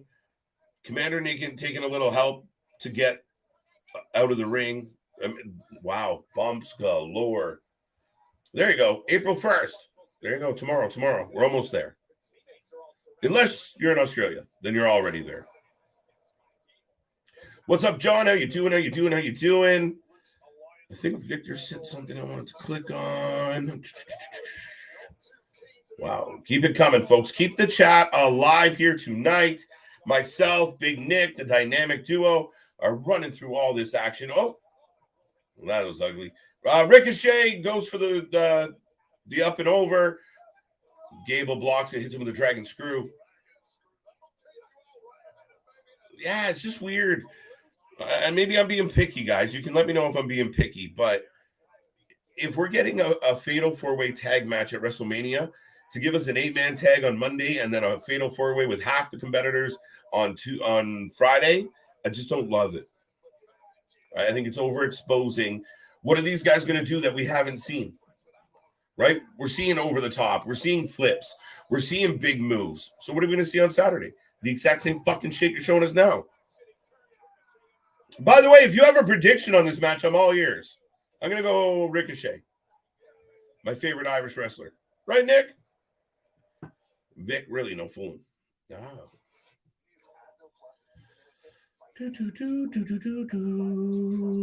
Hall of Fame is 10 p.m. Eastern time on the Peacock. All right. So we'll try and catch that. That should come with my subscription. Right now, Ring of Honor, we have the Authors of Agony, Brian Cage, the Embassy coming out, taking on Blake Christian, Grand Metalik, and AR Fox. And I don't know why, and I know my buddy Nick disagrees with me, I just got this feeling the Embassy is about to lose the titles. You guys can let me know what you think. Give Jay an Oscar. Scott, give them all an Oscar, man. I mean, we were joking about an Emmy award for the acting that we're getting. Jay's been solid. Jimmy's been solid. Roman's been outstanding. Fucking Paul Heyman, supporting actor of the year for sure. And then you get Sammy, KO. They're convincing. They're emotional. You know, you don't see them go through something and go, that was fake. That was silly. That was dumb. You're like right there with them. Like, man, he's crying. That poor guy. You're with them. You buy in. I like it. Sports Skeeta is wrestling is announcing Theory versus Cena is opening. Yes. That was actually said on SmackDown. Charlotte is the main event of night one. Yeah, that was speculated. I think you're right. I just think it's unfortunate. And the baby faces have ridded the ring. Oh, 1, 2, 3. Oh, shit. AR Fox almost didn't make it. In stereo, all three men over the top, and we're starting off this trios match. Fire. Victor said something about don't forget the Raw after Mania. Yeah, we'll be here live for the Raw after Mania, folks. We're just a few days away from another week.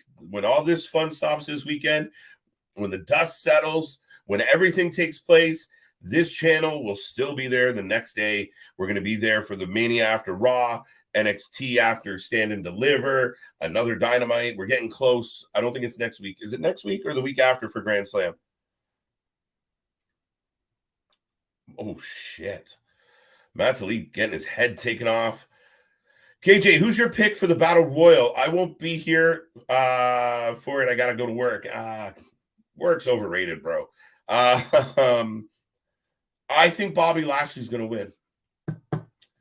Or, yeah, I'm going to go Bobby Lashley, I think. AR Fox, Grand Metalik, and Blake Christian for the win. Fair enough. That's kind of how I feel. Heather, here we go. Indeed. OTs, that was gyrating. What?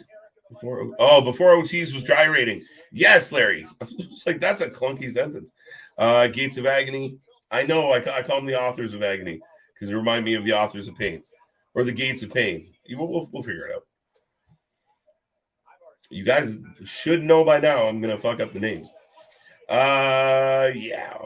Let's go. I love Roman and Solo and Jey Uso. What about Jimmy? No love for Jims? Come on now. Jimmy had that really cool handshake with Sammy. You don't like him? No, thank you, Victor. And I hope you have a good, safe shift at work. Smooth. I hope it's smooth. No one fucks with you. I work in a Mexican restaurant called On the Border. Is that true? I love it. Good pay. Hey, listen, I love my day job too. So I hear you. Now, I wish I didn't have to go to a day job some days because I have a night job that takes up a lot of time. So it doesn't pay nearly as well. Son of a bitch. AR Fox, another flip over the ropes. Jesus Christ. Anybody taking on a Damien, you should be counting how many over-the-top flips. Another one. Holy shit. So between Vikingo and Commander, now this, we must be over 20 either topes or over-the-tops since the match started, or since the show started. AR with a huge swanton. Scott. I have thunderstorms and snow. See, that's unique. I like that. You don't get that a whole lot, is some thunderstorm and snow, like a thunder snowstorm. I'm down for it. As long as the snow's not too crazy, I'm okay with that. Better than a fucking tornado. The only person I like in the bloodline, unfortunately, is Paul Heyman. Oh, Victor. I mean, I can't dispute you on Heyman, but I hear you. 20 is my prediction. Yeah, you're Damien. You're not wrong, man. It's been a ton. I think we had 3 right out of the gate, plus 2, and then 2 more. So we got 7 in this match already that I've counted. I could have missed 2 or 3. I blinked. So if you're watching right now, guys and girls, let's go over this again. I got a trios match between Grand Metalik, Blake Christian, and AR Fox going up against the Embassy for the trios title of Ring of Honor. We also have a fatal 4-way, Gable, Montez Ford. I think it's Eric. No, it's the other one. No, it's Eric. Frog Splash. Why? Oh, 7-year 450. 1, 2, 3. There you go. Rick O'Shea gets the win. Rick O'Shea. And you know what? The O'Shea boys. That's what it is. That's Brawny and Rick. Yeah, the O'Shea boys. I should have called that. That's good. Welcome back, my friend. How you doing? Doing good, sir. I'm doing good. We're rolling along. Lots of people tuning in to talk to. Hope everyone's doing well tonight. If you are tuned in, don't be shy. Feel free to drop a comment. Give us some flames. Give us a thumbs up. Give us a high five. Whatever you're feeling. Click that little like. Click that subscribe. Join us all the time. Right. That's what we do. Absolutely. But the vitamins, embrace the vitamins, folks. Embrace the vitamins. That sounded creepy. But we've got a point. Point harder, boy. Point harder. As I've got right now, Khan posting up Blake Christian on the top turnbuckle on Ring of Honor. Oh.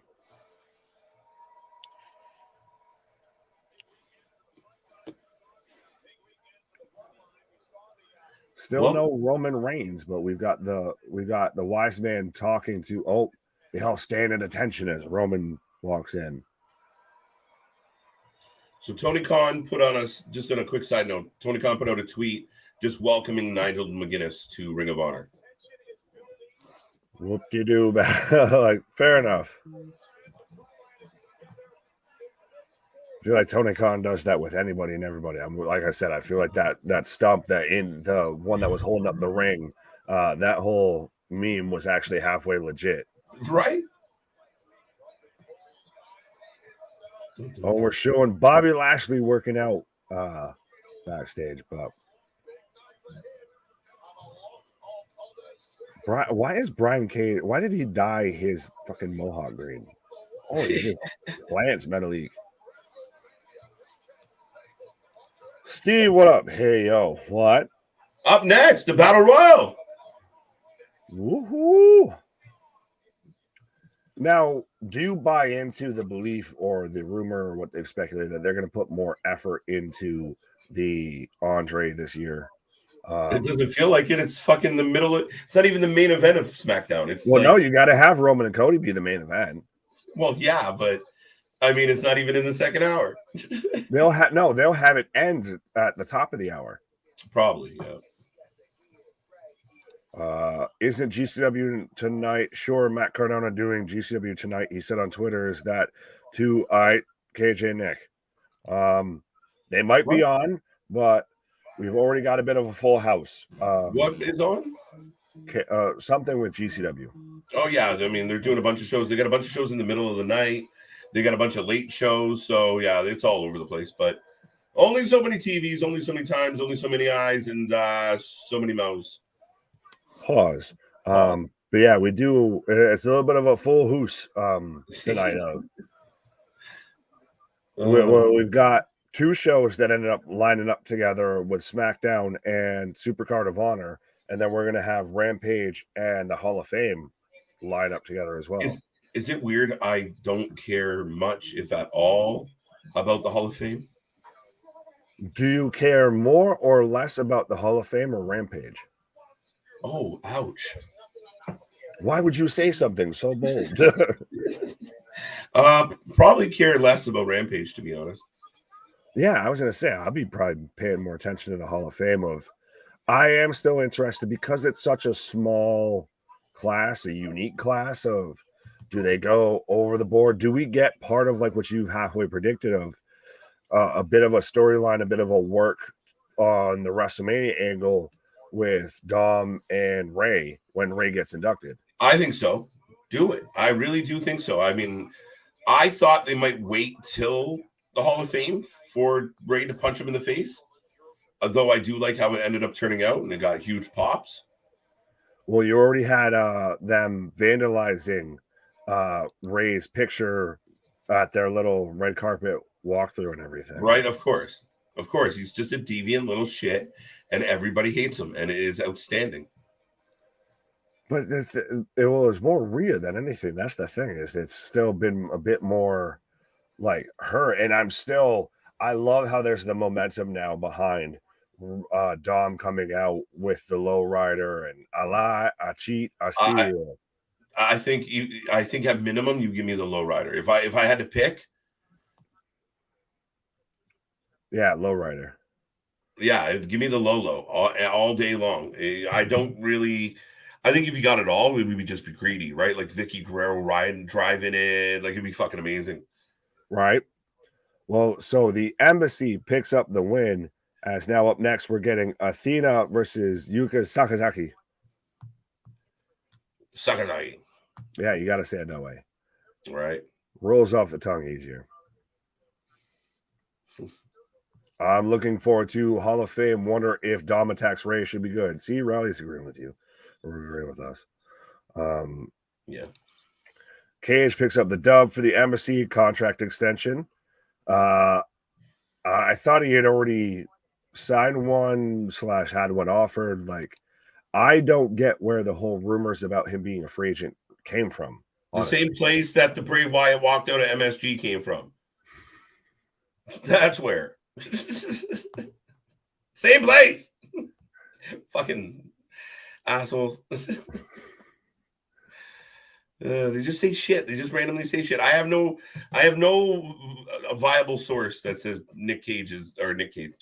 Brian Cage is done. Now, could he be? Yeah. Would he be interested in maybe seeing if the WWE would throw some money at him? Sure. And AEW doesn't use him a whole lot. Would he not be an ultra flash in the pan though with WWE? He'd be like Ryback 2.0 is what I think. Yeah. Good shout.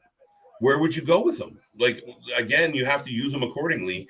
And if you use him wrong, if you make him weak, which WWE has have in the past to making big guys look weak. Brawny the Strowman. Great point. But I've got Yuka Sakazaki coming out right now, looking like the Green Power Ranger. The Green Power Ranger. I know people are jazzed about this new Power Ranger movie. Me, not so much. No, I'm with you, bro. Yeah.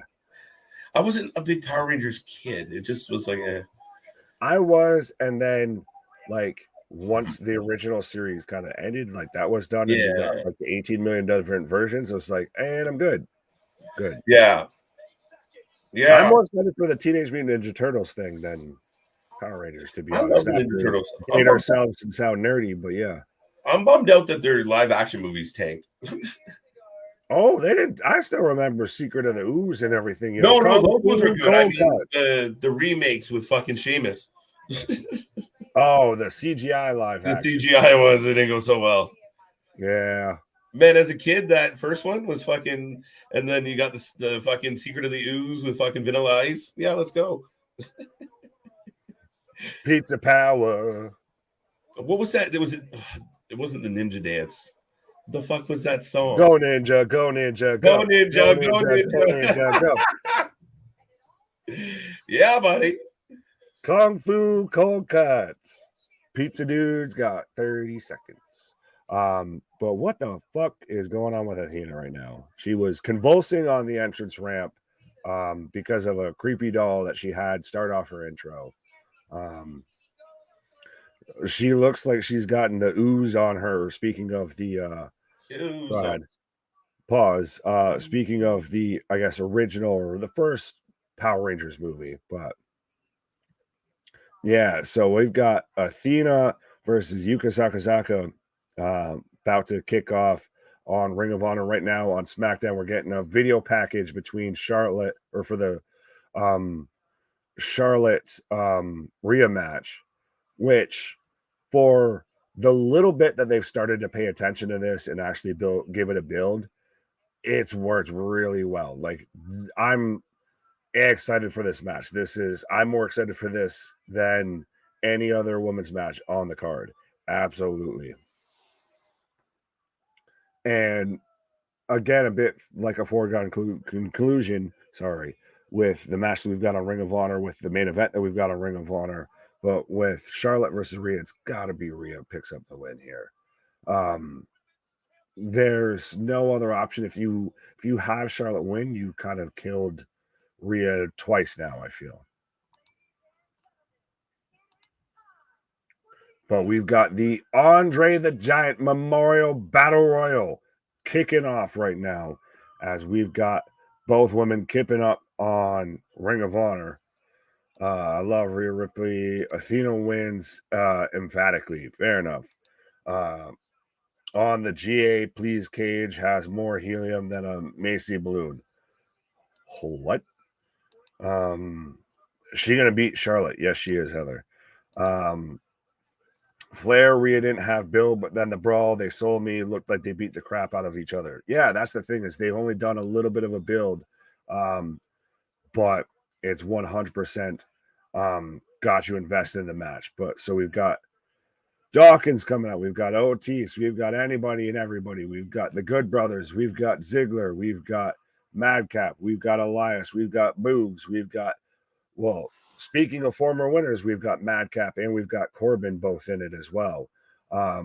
So you can tell how much the Andre really amps up and revitalizes or puts a spark behind your career. We've got two former winners in this match. But as we're getting, this is putting over Andre more. This is more making me just want to watch his whole documentary and everything than watch anything with this match or be excited as to who's going to win it. Because, like I said, most people that have won this have gone on to do absolutely nothing. Christ, Jey Uso won it last year. We've had Braun win it. We've had Madcap. We've had Corbin. Everybody and their brothers won it, and no one's done anything with it. Notice how they cut out Matt Hardy winning it, by the way. But I've got Athena and Sakazaka on the outside. The procession of jobbers is sad. Mid-card talent, we'll say that.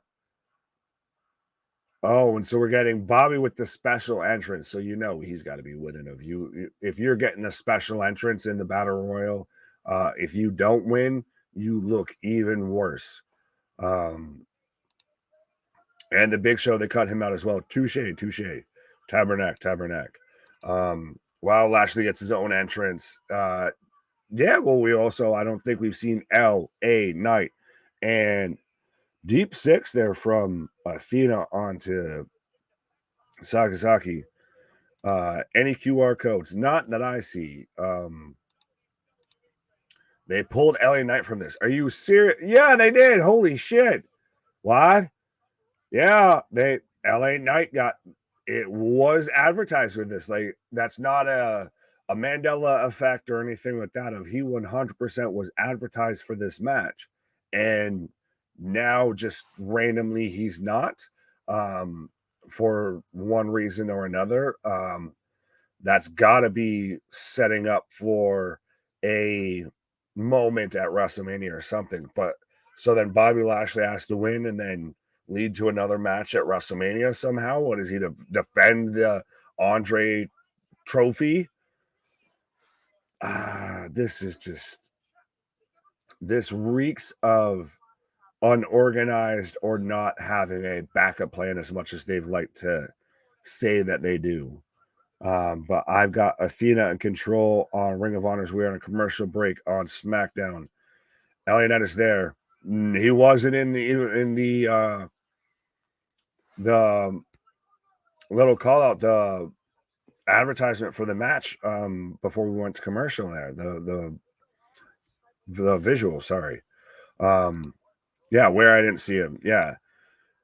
No, they didn't. LA Knight is in the match. All right. So when we come back from commercial, it's gonna be the hunt for LA Knight. LA Knight is now, I guess, just become Where's Waldo in this match as to who, if, what, where, when, and why is LA Knight in this match.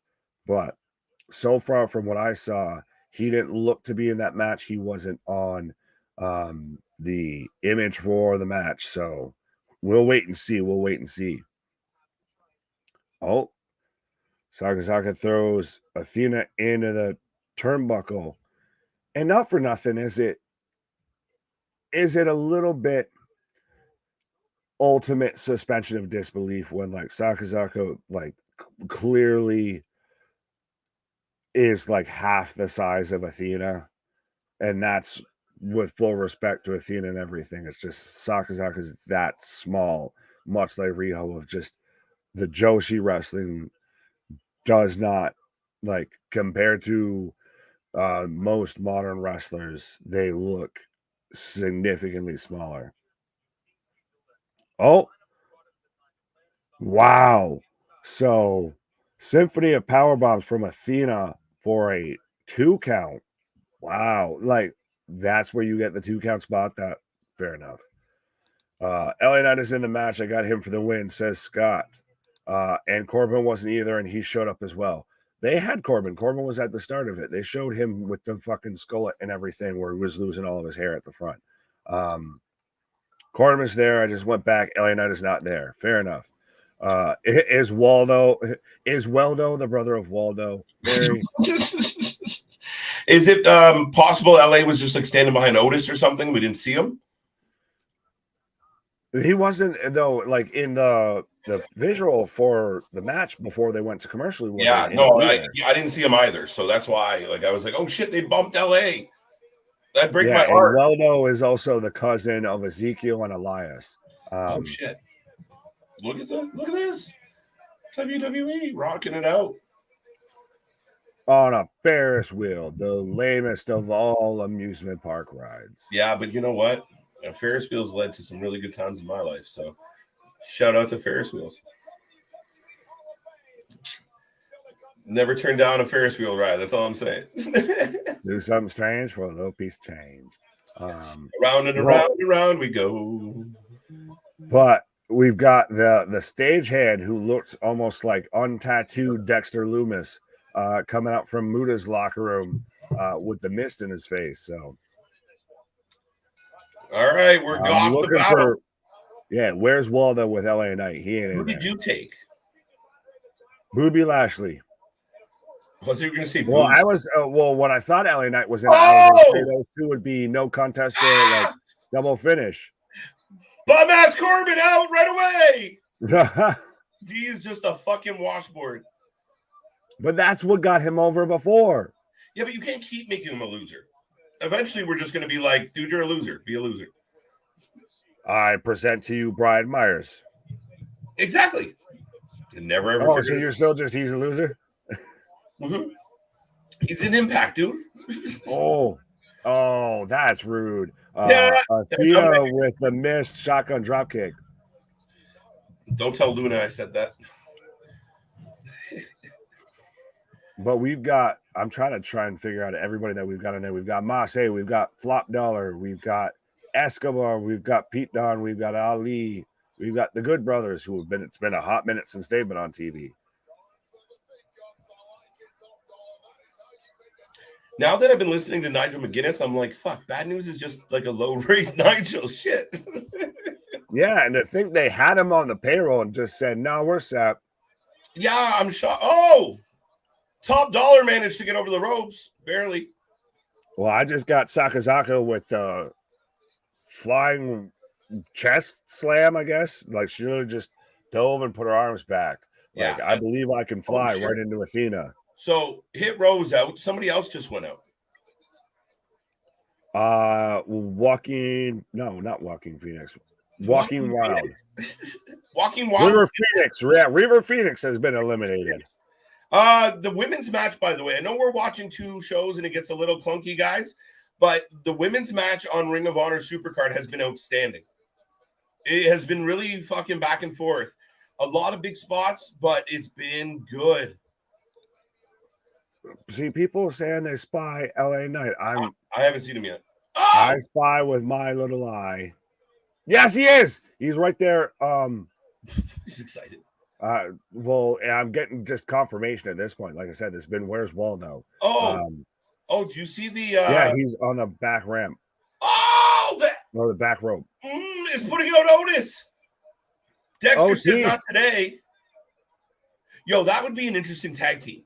Otis and Dexter. Yeah, and just like Goldust and R-Truth. Yeah, kind of. Oh, yeah. Right, Goldust and R-Truth was fucking Money in the Bank, man. That was the funny shit. Still some of the funniest shit ever. Oh, yeah, when you get Goldust with the That shit popped me. Oh, Ricochet is out. Oh, no, Carl Anderson. Shit, I was way off. Another short, bald guy with a beard. Oh, so they're literally dumping like tag teams together. Like, all right, you now your partner. You now your partner. Yeah, well, this is how you clear out pretty quickly here. But Athena up top, Sakazaka breaking it up, going for the superplex. Oh, okay. Yeah. And she hits it. Holy fuck, Dolph's in here. I found Dolph before I found LA. Dolphin. Oh, there's LA. Yeah. He's fighting Gable. Like I said, it's like the Where's Waldo. Oh.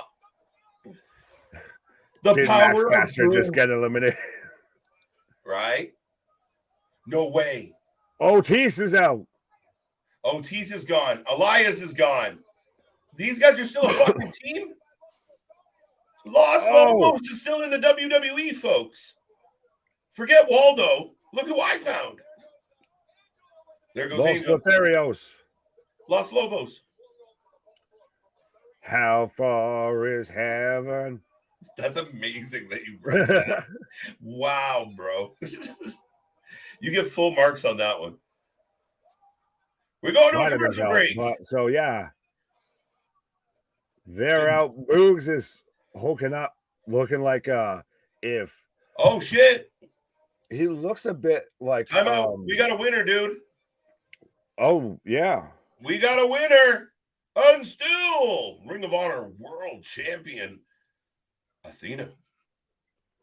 Who had Athena on their bingo card? What's that? No, I didn't think so. Yeah.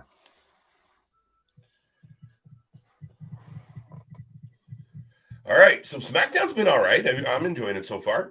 A lot's going on. I mean, we literally went from a fatal four-way to a battle royal. So there's been a lot going on.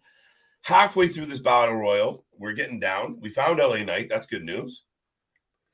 Yeah, well, it's like I said, it's a pre-show before a pre-show. I feel a bit. Yeah. It's the ultimate get you hyped before WrestleMania night show. How did you feel about that opening segment? I thought it did a really good job to make me want to see this. It's personal. It's, there's venom to everything they're saying to each other. They're both, the bad guy and the good guys, however you want to look at it, are both right. Both have valid points. There was love there. Now there's hate. It's crazy.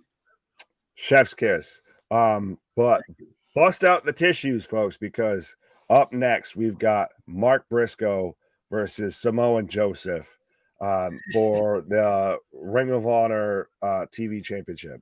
I actually wish at this point his wrestling name was Samoan Joseph. I really do.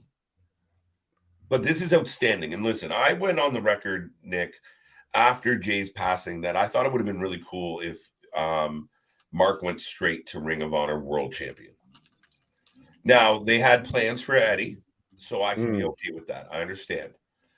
But this is nice. And I truly believe that Mark's going to win this.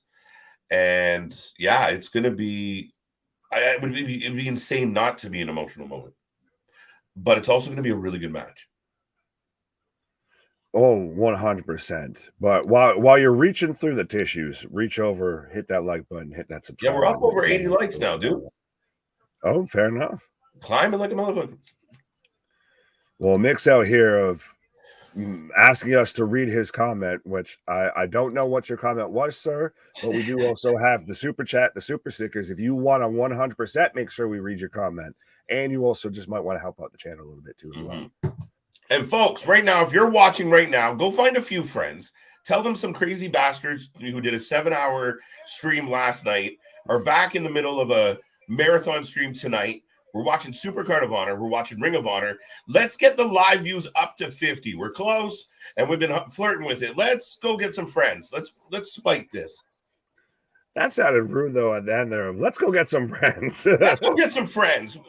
Everybody needs some friends. And right. We are the wrestling fans you cannot get in your real life, folks.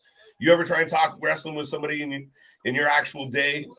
I know you stand there looking at your girl just rambling about wrestling, and she's like, I wish if only they could talk to someone else about it. This is why I'm on here, is because finally you just talk wrestling with them. You go do. You go talk to them.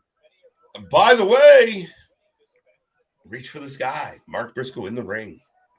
Right. Love it. I know the ladder match has not happened yet, but Mark needs the win. I don't know if he needs the win because he's inherently over, but he 100% should.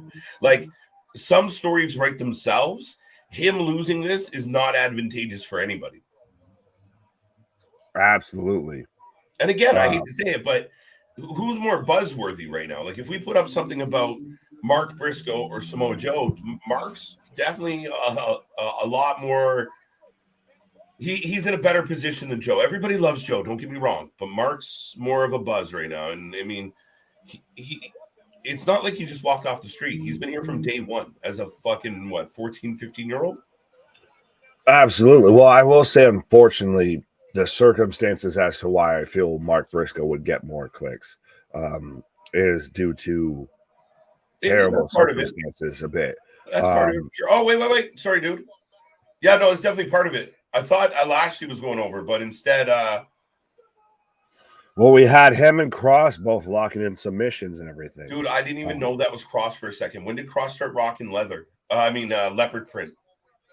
Well, no, it's just he's got the WrestleMania Hollywood outfit on a bit. He's got the black and gold. Big news. But I'd still take that over the fucking condom headpiece. So,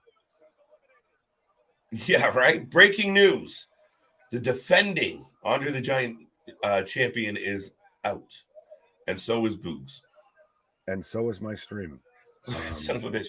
Wow, Jonah and Braun, let's fucking go! Let's go, Jonah and Braun. Clash of the Titans here. Two kaiju going at it. Fucking Godzilla versus Mothra right now. And speaking of giant men, Lashley, Chuck, and Dolph right through the middle. And now we got a meaty triangle. Pause. Shit. Dude, that's one of the funniest things that ever come out of my mouth by accident. Yeah, I was like, that's all I can say without getting in trouble. Ladies and gentlemen, I will remind everybody that the thoughts, views, and words of the host are meaty triangles of the host, and not a reflection on the entire channel. So, shit. We got Joe Mark starting off, dude. Yeah, like I'm so torn right now. We got this crazy battle royal. Pete Dunne and Ridge are picking on Jonah. But I'm all about this Samoa Joe Mark match right now. Yeah, that's 100% what I've got the audio on, what I've got my focus on to an extent of. I mean, we've got Pete Dunne going at it with Johnny Gargano, so shout out NXT Black and Gold. But right now, this is all eyes in the wrestling world. I feel are glued to Mark Briscoe versus Samoa Joseph. Yes. The tribal chief of television titles. Yes, get him out. Get him out.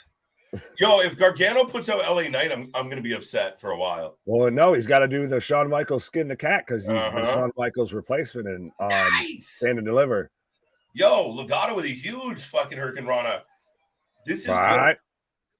Good. This is real fun. And then the through the ropes spear from Gargano, big ass fucking spine buster from Lashley, and just get your ass the fuck out of here. There goes, there goes two more. Pete Dunne. Oh, hell's on. Oh, still hung on. LA just comes in and rakes Braun's face. I love it. And that's the thing that was, well, as Ridge is dumped out, but LA Knight's got, like, he's up there in age. Granted, he's got that Batista, that DDP-ish to him of, you know, got miles on him, but is hitting his stride 100%. Jesus. Oh, and Dunn's out. Samoa Joe just chopped Mark out of the air, but now they're back to exchanging. No. LA skins the cat. Jonah trying his best. Action everywhere, folks. We got Mark Briscoe. We got Samoa Joe. Get your predictions in. We got a battle royal. If you want to sneak a late prediction in, no harm, no foul. This is like whose line is it anyway? So, right. It's where the points are made up, and I'm fucked that all up. It's where the points are made up, and the score does not matter. You know, it matter. Yeah, there we go. Like I said, I fucked it up. Gargano saved this match. How so? By getting the fuck out. Oh no! And listen to the boos. Listen to the boos. That's not piped in because that's not the reaction you're supposed to get for LA Knight. The audible boos at Mr. LA Knight getting chucked by Jonah. Yeah. So Los Angeles Knight is out from Jonah. So we're down to Brawny the Strowman, Bobby Lashley, and Jonah. So your big meaty triangle is still in full effect.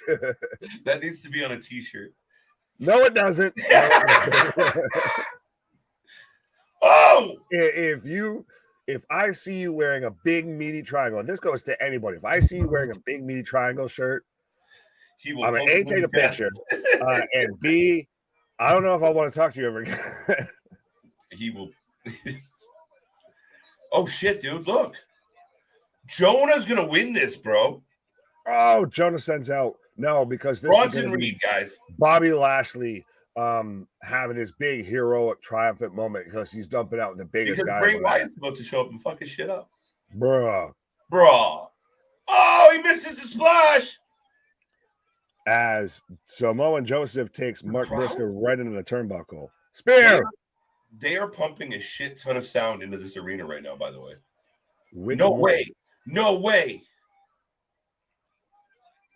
Bobby's over the rope, but back inside. Yep, nope. This is where he's gonna yeet him out. Yep. Thank you. Thanks for playing. Bobby Lashley. Dude, they show the crowd and the dude in the fucking Duck Dynasty costume is fucking just shaking his head. Well, yeah, the dude that looks like he's on Letterkenny is just like, no, he does look like I don't approve. I disapprove. He's going fishing. This guy, took a fucking wrong turn. Pissed about Bobby Lashley winning. Yeah, how does somebody who's wearing that outfit in LA right now? By the way, yeah, who's walking around LA in a fucking looking like bubble vest and a plaid shirt? Like Cabela's. They let Red Green loose in the fucking LA. Goddamn Canadians. Yeah, right. But that's Brock's cousin.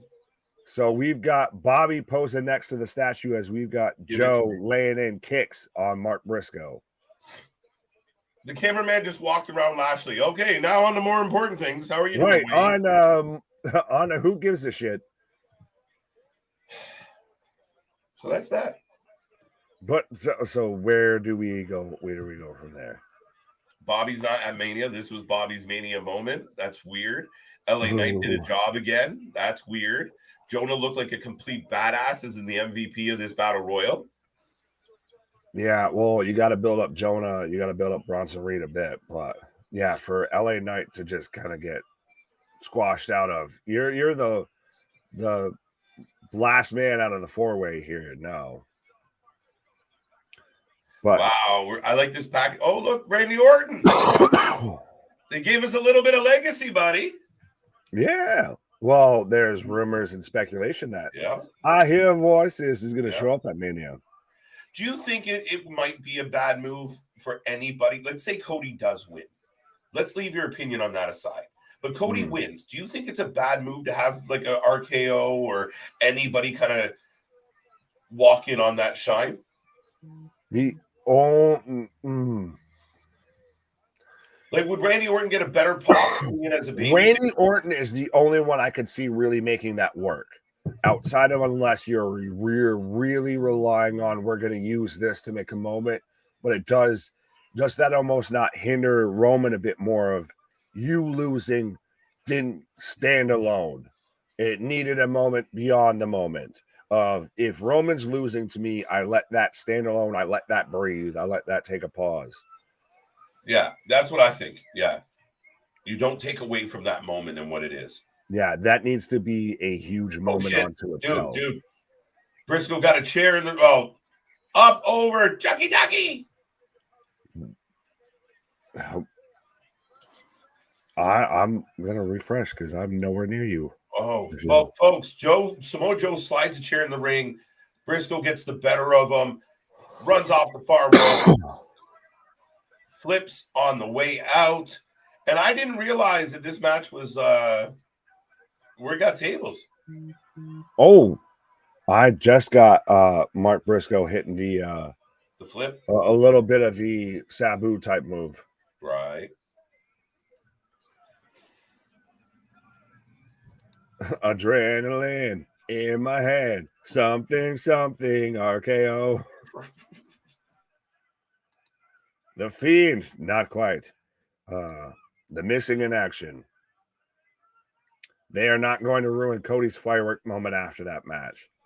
Right. But you could still, if you were going to do it, like if it wasn't him beating Roman. Blockbuster through the table, Nick. I'm sorry. No, you're good. I'll get there. Blockbuster through the table, off the apron. Mark Briscoe going all out here tonight. Rolling Samoa Joe back in the ring. If you're just tuning in, Bobby Lashley won the Andre the Giant Battle Royal. We got Cameron Cody Rhodes right now. We also have Mark Briscoe taking on Samoa Joe, and the match is off to one hell of a start. Absolutely. All roads lead to Roman. I love that. I thought that was brilliant. All roads lead to Rome. Yeah, that's got to be a bit of a touch of Paul Heyman on there. I feel. Oh, that's a thing of beauty. Well, I've got Raquel coming up right now on SmackDown. As I've got chops back and forth. Right. So now we're going to get a fatal 4-way for the women's showcase match, I believe. Just to remind you, when this is like preconditioning, this is to remind you when you see these people come out during WrestleMania, this is your grab the snacks, pause for the cause, bathroom break, vitamin break, what have you moments. Yeah. Like we got Raquel, Sonya Deville, Natty, and someone else. Who am I missing? No one of importance. In a fatal 4-way. Like we just did this with the men. It's interesting to me, right? And I get it. You're trying to build up the match, but maybe you missed Sonya. I think I said Sonya. Sonya, Natty, Shayna. I was gonna say you can't miss Sonya, or we'll get a file from the complaint department there of her and Chelsea. Oh, we got a big 2 count on Samoa Joe. Woo! Oh, and I don't want to. I think something that might be getting overshadowed a little bit, folks, is I will remind everybody we are here for Stand and Deliver. And that card looks like it's going to be a hell of a show, a hell of a way to kick off the WrestleMania weekend officially. Dude, I mean, Stand and Deliver is going to be good, and we could get a new NXT champion. I think we will. And I find it interesting, just on a side note, of how They were just mentioning on Ring of Honor commentary about how Mark was going to the corner and quote unquote looking for a tag, but it wasn't there. Like, I see what you're doing there. Yeah. Samoa Joe with the STF.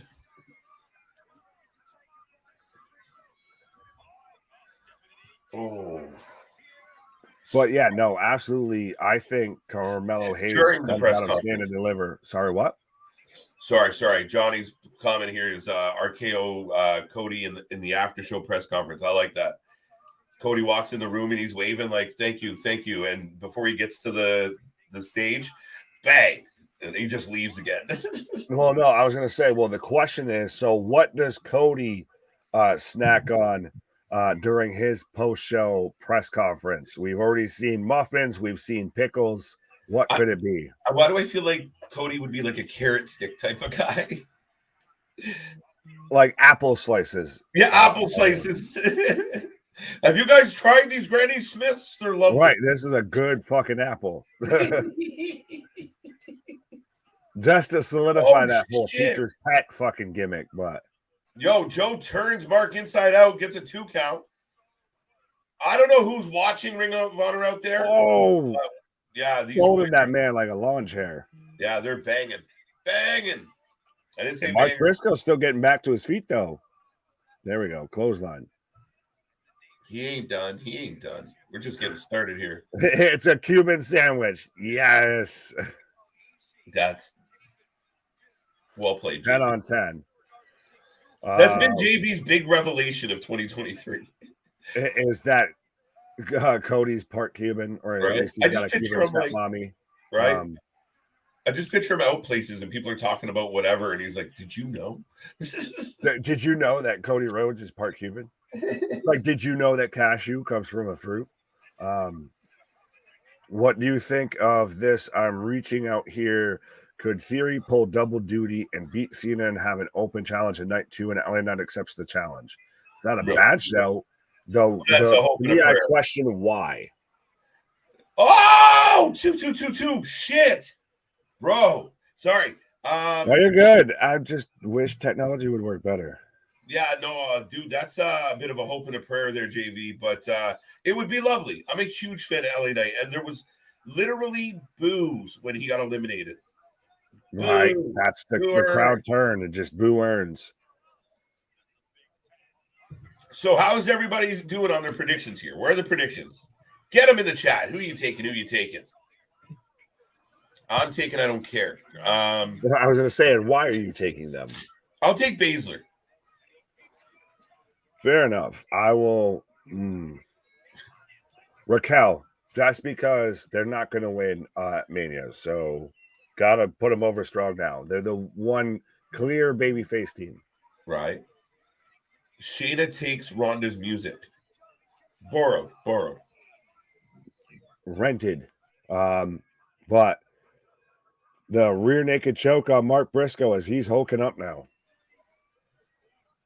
Yeah. Mark is fading. Nick. Oh my God, Nick.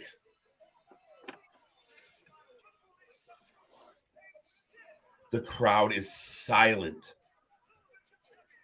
Ladies and gentlemen, we have a winner. No. We have a winner, and still the place is stunned. Samoa Joe chokes out Mark Briscoe in what ends up being a pretty flat finish and killed what was a really good match. It was going really well.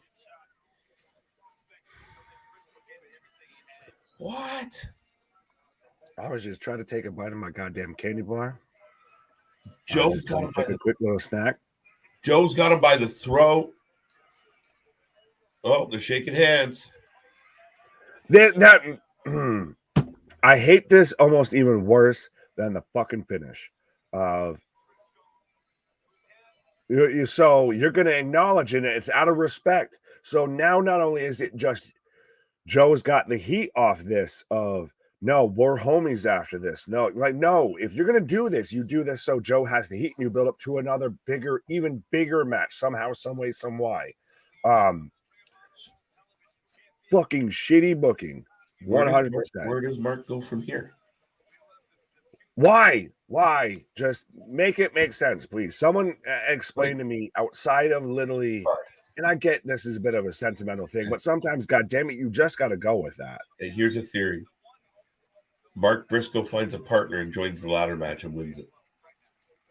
Which I don't necessarily love either, but it feels tell me though that wouldn't pull at your heartstrings almost even a little bit more. But no, I don't know. I don't know how I who's feel his about partner. it. Now you've written yourself into this, sir. Who's his partner?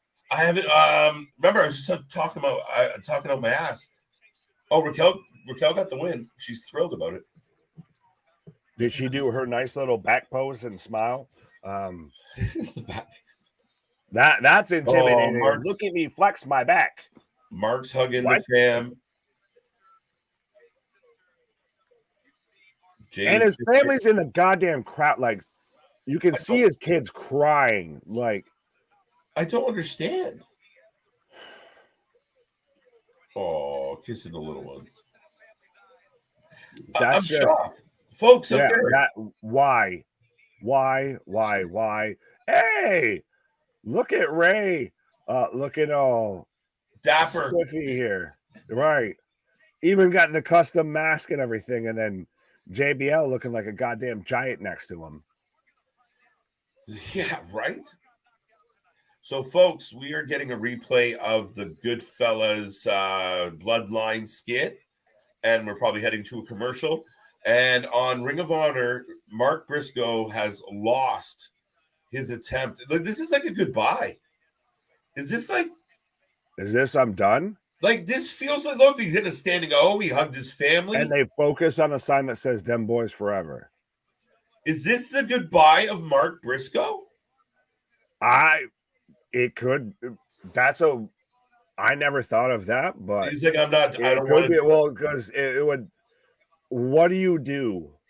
Honestly, like, how much does it then just become you're constantly just doing a Briscoe Brothers tribute?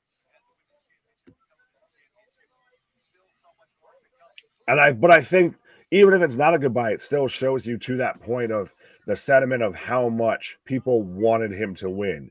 Imagine the antithesis of that response. It didn't seem like a send-off. Yeah. If he would have won, it would have been the people would have been throwing babies in the air and confetti would have rained down and all of that if he would have won. Yeah, I'm shocked, dude. I'm shocked that he took the L, but then that ending.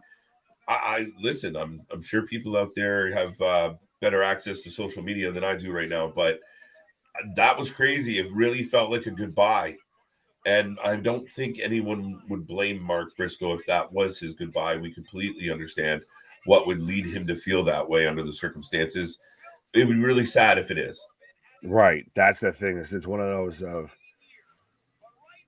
what a wish we would have known if it was, and hope it ain't. Right, but the match ended very abrupt, and then like the long exit. Tanahashi and Daniel Garcia are fighting next. Let's go. So, but then to like the point that you brought up of maybe we give Mark a little bit of a time, a little bit of a rest, a respite. Yeah, he comes out there with somebody as a partner. I almost wonder. Could you imagine? It could be? Who's close to the Briscoes that's kind of kicking around Ring of Honor right now? What if it's Chicago made Punk? Get the fuck out. Hey, if we're gonna fantasy book, we'll fucking fantasy book. That's a fantasy, Mariah Carey. But so who you taking, Tanahashi or Daniel Garcia? Tanahashi. Just the fuck. Fair enough. I'll take Garcia. Really? Mm-hmm. I think that he's got new music now. He's got the test leather pants, the Disco Inferno, the half stacks, the Tony D'Angelo leather pants, the swishy pants. So I think that they're starting to put another bit of a push behind him. Okay. We're going to start to get the dissension amongst the Jericho Appreciation Society, and Tanahashi at this point, we saw him take an L last night. He can take another L. Mm-hmm. Man, I liked the Jericho Society before Jericho got involved. When it was just Danny and Coke and Diet Coke running around giving everyone a hard time, we were like every week these motherfuckers show up and pick a fight with somebody. Right. We hated them. It was good. Then they got mixed in with Jericho and they got stupid. They got they got campy and cartoony. But they at one point when they first started, it was like, what are these guys doing? Like every week Tony threw them out there. Just jumping Moxley, throwing soup in fucking Kingston's face. They didn't give a shit about nothing. Just your backstage assholes. Yeah, but like the smarmy punky type, right? Like if you get a hold of them, you could probably put a pretty good beating on them. But they're still the young kids, like the college kids that just show up and just act like assholes because they're college kids. Exactly. Tanahashi for the win. Mark Briscoe and maybe Colt Cabana. Oh my god. Pourquoi? Just because fuck CM Punk, I guess, maybe. Yeah, that would be the only way it makes sense to me, but it'd be weird. Someone out there's got to have a good suggestion on who could potentially tag with Mark Briscoe. Jay Lethal. You want to address this, or do you want we just no?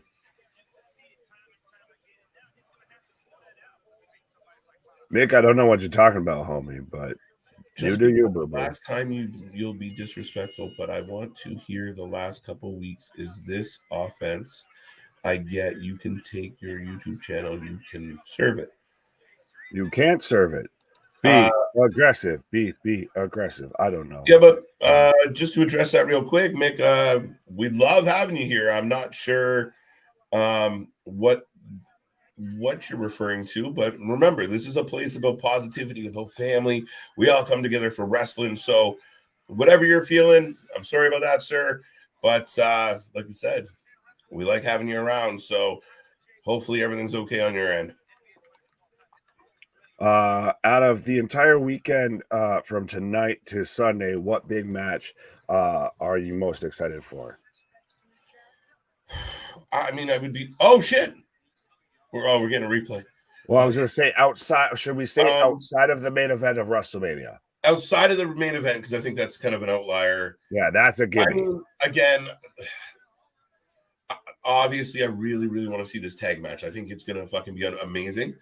I think the match that I'm most curious about is the Brock Lesnar match.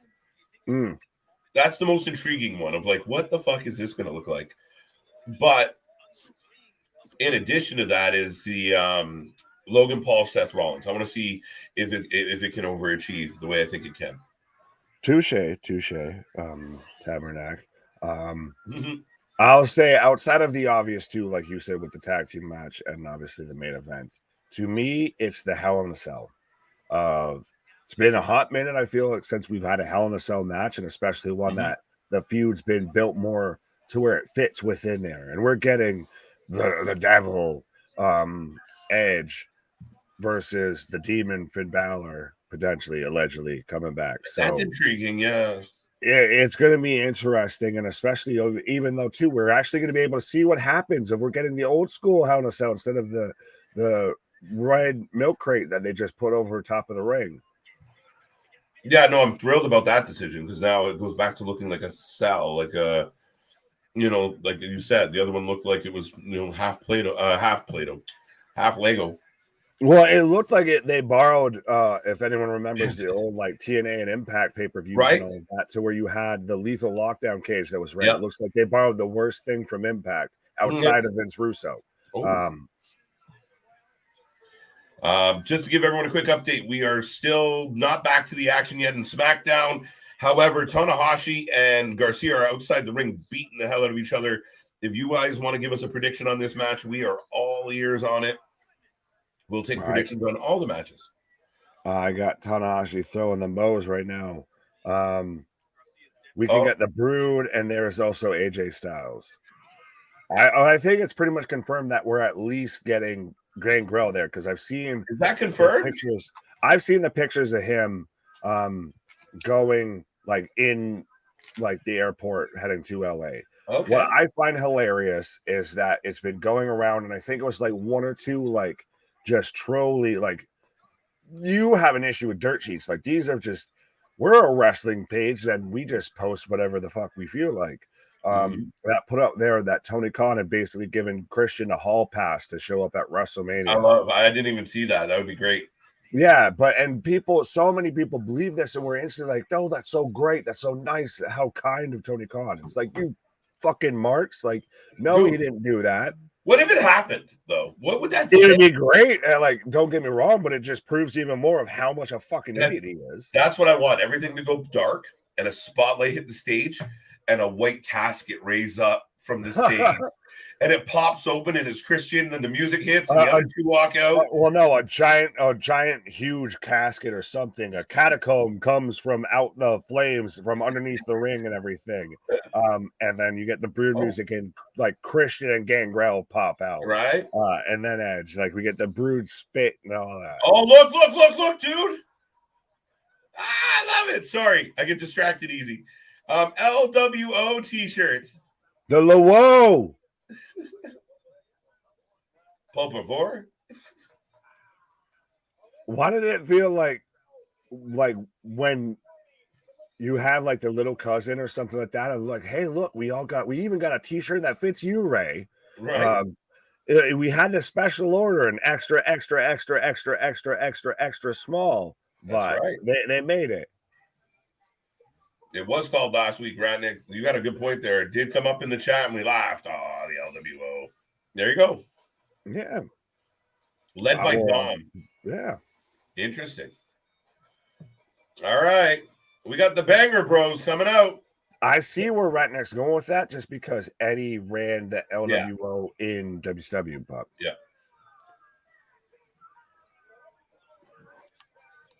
Bringing in the Los Lotharios. Did they bring the sword back? Yes. I feel like the sword went away. Did they bring it back? I feel like they did. And Sheamus is out here with his shillelagh out too. Pause. I know the man, you know, Drew's the one wearing the kilt, but Sheamus is out here with his shillelagh rocking out. Right. Garcia hitting Tanahashi with rapid fire boots. Giving us a little. Did he just give us some Nakamura? Yeah, he did a little like foot stomp on the throat there and just and did you walk over to the ropes and do the dip? Yes, the LWO is back, Vic. There we go. Big news. Breaking news. The LWO has been reformed. Could you see Roderick Strong show up in Ring of Honor? No, because he's under contract with WWE. He's just injured. Yeah, we haven't seen him in a minute. I mean, he went and he got beat up, and then they carted him off, and then we forgot about him. There was rumors that maybe he'd go to the main roster. I don't know. But so do we want to talk about this? Well, because Ratnick's mentioned it. Wasn't it Vince's sort of? Yeah, initially, but and no disrespect to Garcia and Tanahashi, but do we want to talk about Vince McMahon back as an employee of WWE? I would absolutely love to talk about it. How could you not talk about it? I mean, it's one of the funniest stories, like I said earlier today in the chat, of like this man hijacks the company for millions. And I'm confident, but you know, it's just speculation. It's an accusation that it was probably more than $17 million. Mm-hmm. Then he turns around and pays them like, oh, my bad, here's $17 million for you guys. And then like a couple weeks later, he's like signed as an employee making $1.2 million a year. What the fuck? What America are you living in? Welcome to whose country is it anyways, where the laws are made up and the points don't matter. Right. That is 100%. The crimes don't matter. Yeah, where the crime depends on who you are and how you feel. And but yeah, I mean, dude, Nick, it blows my mind that, and again, I believe he set himself up for a payday. That's how I think this is playing out. I know people are panicking and having meltdowns, and the IWC wants to spin it a million ways, but I think he's just setting himself up to get bank on the way out the door. Oh, 100%. Well, and that's the thing, as I've seen everybody that, oh, see, this shows 100% that Vince McMahon's back in control and everything. Well, and you have peers of ours and everything that just respectfully to me look like fucking idiots, because I've watched all of your videos and everything to where you were saying you were so happy when he got pushed out. But oh, see, I knew all along Vince was backstage. He was really running everything. They're hiding it. You didn't know that they were telling you this. Well, they're doing a shitty ass job of hiding this. And Right. this is what you think of them showing that Vince McMahon's in control. No, 100%, like you said, of this is him just taking advantage as much as he can of the situation, that I'm going to do everything I can to make sure I get myself a little bit of a payday for if/when we sell. He wants his 17 million back and then some. Oh, well, I'm trying to find the exact verbiage here, but I know he's got it locked into where in the situation of a control change, which, by the way, that doesn't mean he's in fucking control. It just means if they sell the company, that he then proceeds to get double his current value on his contract for 2 years and still retain all benefits of as his current contract. So that's, and also, by the way, Nick Khan got himself a nice little pay grade, a little pay bump too in this whole deal. Oh, that's I've seen that reported, but this is 100% of, I know I'm on my way out, so I'm gonna rig some shit. I'm gonna fix my contract, so I make sure I get a little bit of change on my way out here. I'm going to maximize every bit I can from this deal. It's my company, and I will get every last fucking penny I can. And that's the way he rolls. That's the way he's always been. According to the employment agreement, McMahon would receive a $6.8 million lump cash payment in the event of a sale, plus a pro rata payout of his incentives bonus for the year, potentially another $2.1 million. He will also see all unvested shares vest, likely delivering a $4.3 million payout if a deal closed this year. In other words, McMahon will receive at least $11 million in the event of a sale, with additional compensation likely depending on time and share price. Oh, okay. Just enough for what, 2-3 more. That's a weekend. That's a weekend. WrestleMania for certain people. You just do some. Vince is gonna go off and go to Vegas. That's fucking 3 paralegals, no problem. That I was gonna say, that's a drop in the bucket. Danny Garcia is setting up the pile driver, gets blocked, and we got Drew McIntyre and Giovanni in the ring right now, folks. Oh, I will say, though, following that up, Vince McMahon is also the majority shareholder of the company, so his severance package is pocket change compared to what his equity would be worth in a sale. According to the WWE's latest proxy filing, McMahon will receive a payout in the ballpark of $2.6 billion. Right, that's with a B. Billion. If the WWE sold at its current $90.60 share price as of writing. That's the thing. I don't care what rich white billionaires do at this point. They're all fucking crooked. They're all fucking corrupt. All of that. This is just what they do. He's fixing the game. Yeah. He's not in control. At this point, he don't care about that anymore. He's fixing the game so he can get the most retention and the biggest payout on his investment. Yeah, he didn't need to take this role or to do this, but it gives him another $11 million. So he's like, fuck it. He's walking away with over $2 billion already. And he's like, what else can I get? Can I keep the furniture? Right. I'm taking the T-Rex with me. I'm taking the Rex skull. Right? Kevin Dunn, you can sleep on my porch. Excalibur. We will be here in 5 years saying Vince is about to sell. Yeah, maybe. Fuck. Maybe that's the one part of this, the pandering. Well, Tanahashi picks up the win, by the way. Oh, shit. But I have also seen a lot of people saying that if/who they sell to, that certain people want Steph back in charge or want Steph still back in the fold? I just feel like people would find Stephanie easier to deal with than Vince. Oh, like maybe fucking hell. Is the the little lap dog that's about all of 5 pounds of fluff easier to deal with than the snarling tearing at the chain pit bull? Right. Yeah, no shit. The guy that wakes up pissed off. Yeah, the guy that's been along, the old yeller that's been along been around too long that you just need to put him anyone down. Anyone out there ever see the opening to American Dad? Vince is the exact opposite. Good morning, USA. Right. Yeah, no. Fuck WWE. But that all being said, folks, we have not got Eddie Kingston, but I do believe he's going to win the title, and I believe that is next, Nick. That would be next. Oh, it says tonight. Sorry. Well, right now I've got. What do we got left? We've still got the ladder championship, and we've still got the ladder match. Up next, Reach for the Sky ladder match. Reach for the sky, boy. Boy, let's go. All right, this is gonna be a banger. I don't know how we're gonna watch both. I'm sure WWE will put on all of probably nothing in commercials. So yeah, they'll do us a solid. Back in a commercial for SmackDown. Again, that should be getting to the point very soon.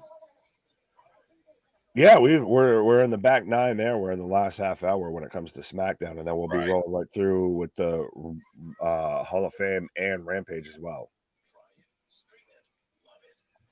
I had no idea they were making a George Foreman movie until literally that commercial right there. Mm-hmm. I wonder how many of the original LWO members are going to be the Hall of Fame for Ray. I don't know, but they'll probably all come in one lawnmower. All right? They used that was their gimmick. That's what they did. No. Yes. Yes, they did. Yeah. Remember? And then Adam Page did for the Dark Order, which was adorable. You remember Hoovy and all of them when they signed and Vince made them look bad? Yeah, remember when LWO was actually in WCW and everything? Yes. They didn't have the lawnmowers. I know. So what? So Chavo's going to come out as Kerwin White? Is that what you want? Drew cost Sheamus the match. That was the Mexicools. Fuck is you talking about? Same thing. Doubling down on it. All right. La Parka should be. That'd be cool. Aussie opens here. The chairman. For sanity's sake, Larry. The BW, no. I mean, Stevie, well.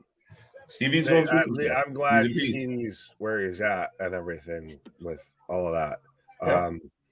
But I don't know if I need Blue Meanie out there in the top and everything again, gyrating and all of that. But Lost Parks from MLW, those big fat skeletons. La Park is tag team. Yeah, but he's not there anymore. No, he's passed on to the no, he didn't actually pass on. He passed on. I was going to say, watch what you say. The tradition of La Parka. Money, what do you mean? I mean that I've got Top Flight coming out right now on Ring of Honor. That's what I mean. Yeah, and they're pushing and shoving already.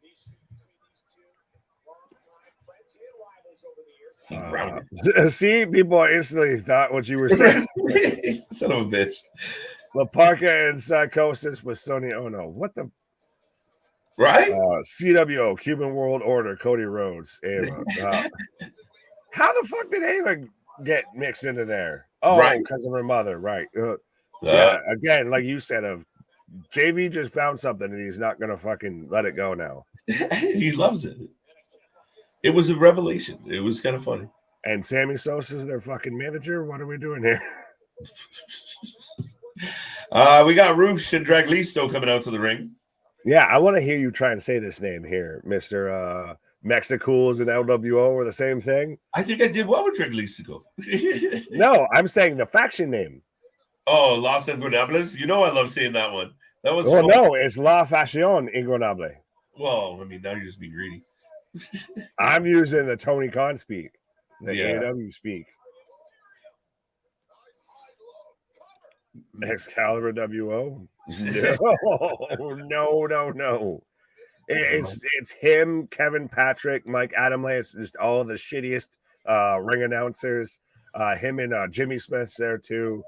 Just on the side. He's a peripheral because he wasn't bad, just bad for the moment.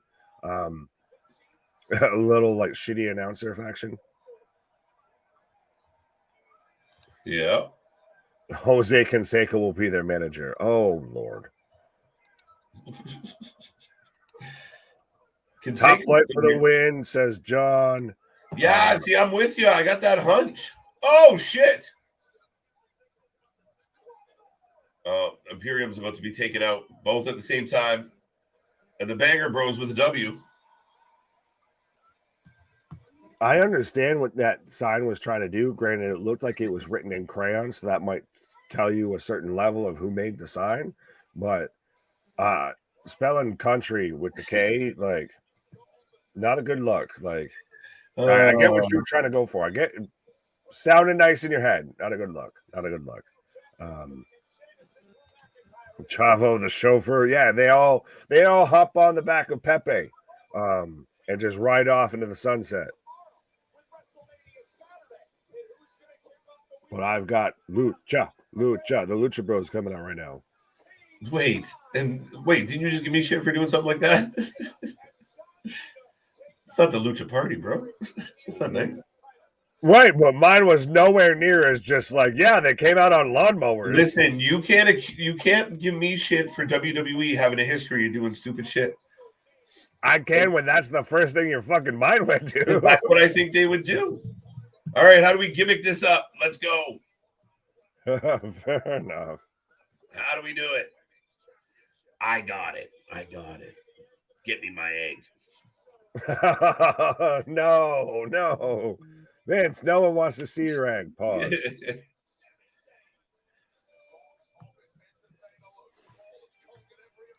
Like the Beer Fest multi-bike. What? Oh, with them all hopping on with Pepe. I get you. Lucha Bros should come out. Oh, we're not gonna keep going down that route. It's not allowed. Mick, no, we didn't miss it. It just hasn't happened yet. So no, we didn't miss it yet. It's coming soon. It's this thing called patience. Just a little patience. Raw Women's Championship. Asuka Belair, dude. I'm flipping. I think I'm flipping my pick on that one. Asuka all the way. But we are underway on Ring of Honor, and so you've got Top Flight. I've got Lucha Bros. Let us know who you're taking if you haven't done so already in the chat. Right now, we've got the Kingdom and Los Ingobernables almost teaming up. Oh, no. Taven and Bennett turn. Oh, dude, could this really come to an end?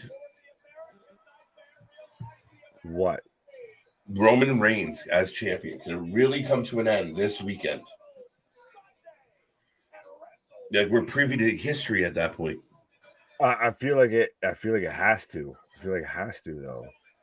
Like, where do you go from there? Where do you go? Up next, all roads lead to Roman. So the last whole segment of SmackDown is going to be Roman and Cody. Yeah. With a decent amount of time on the clock right now. Now we're probably going to burn it with some commercials and some more promos. But we expect that. But we'll see how this all comes to an end tonight. Absolutely. Supercard of Honor, I have Aussie Open and Los Ingobernables having a stare down. I have Roosh with a baseball slide into a ladder on Top Flight in the corner. So I don't know if I'm ahead or behind. And he hits the Tranquilo. No, I got them kicked in the face. Now I've got the Aussie Open, so I will. The Kingdom. Are you picking the Kingdom for the win, Damien? Tree versus Lumberjack. Yeah, could you? Don't talk that. Nick likes Beer Fest. Oh no, we got that one. Yeah. I worked backwards. What's Roman without a reign? He had a reign. Okay, Cody. Yes, it's gonna happen. Universal Heavyweight Champion Cody Rhodes, says Mick. It's possible, Mick. It is possible. It could happen. We don't know. That's what I like about this, the intrigue. Listen, a lot of us think that Sammy and KO were going to win, but what if they didn't? It's possible. There's a way out. There's a way to write it. There's a way to make it good. So it's not just a slam dunk that KO and Sammy win. I like it. Charlotte could beat Rhea. Bianca or Asuka could win. I mean, other than Damage Control, I think a lot of the matches are that way. Logan could win. Seth could win. It really could work out. And I like it. That's one thing. But to me, Roman's even a bit more in that lane of you could make a viable case either way. But something like KO and Jay, or KO and the Usos, sorry. KO, Sammy, and the Usos. I got there. Somebody. That has to kind of be the culmination. Like there is still some of this here that needs to be the culmination here. Like you can't keep extending this at this point. Like we already had the moment to where they sat there and hugged. Like what's next now? Like how do you you have to kind of make good on that?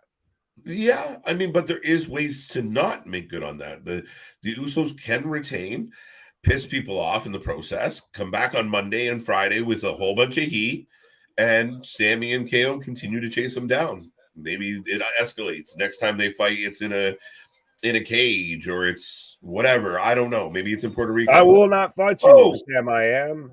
Not no way, not no how. Not with green eggs and ham. Penta with Tope on to Aussie Open on the outside. And then Darius Martin with a dive. Did you see that dive by Taven? He just took Dante Martin's head off. I've got Roosh and Fenix both diving onto the outside. Oh, so you're slightly behind me. I'm just going to hold up for a second. Now I've got Taven going for the dive, but I've got adrenaline in my soul coming out right now. Something. Oh, that was a fucking... I've never really seen that before. It was like a dive Doomsday Destroyer. It almost looked like Taven kind of missed it, though, but it looked vicious. It really fucking popped. Now they're setting up a couple tables. There's chaos. There is just chaos everywhere right now. Right. Well, I'm going to argue that the Cody sing-along is maybe a little bit louder than the Judas sing-along. That's an argument? Like, I thought that was not debatable at this point. And some out there, especially former Canadians now living in Florida. I was going to say, do they have the initials C and J? Maybe. Believes that, he was like the originator of the sing-along.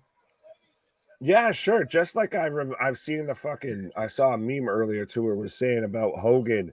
I was cutting a backstage promo one day, brother, and Brett and Owen were back there, and I said, I'm the best there is, the best there was, the best there ever will be, and Brett just kind of took it and ran with it. Chris Jericho is modern day Hulk Hogan, and not just in constantly of I've always got to put myself over, but just such a revisionist version of history. Such a fucking slanted version of history. Yeah. Oh, we've got a super tower here of tables. Dude. What is this stage, by the way, for Supercard? It's like, I can't think, I almost thought they were climbing up a ladder. It's like, no, they're walking up the stage. Kind of is. We got a tombstone and a pile driver in tandem by Aussie Open. The Lucha Bros are down. Dante's down. Roosh is throwing punches. It's chaos. Oh, Aussie Open hits both those on the Kingdom on the stage. What do you want to talk about? Inglewood.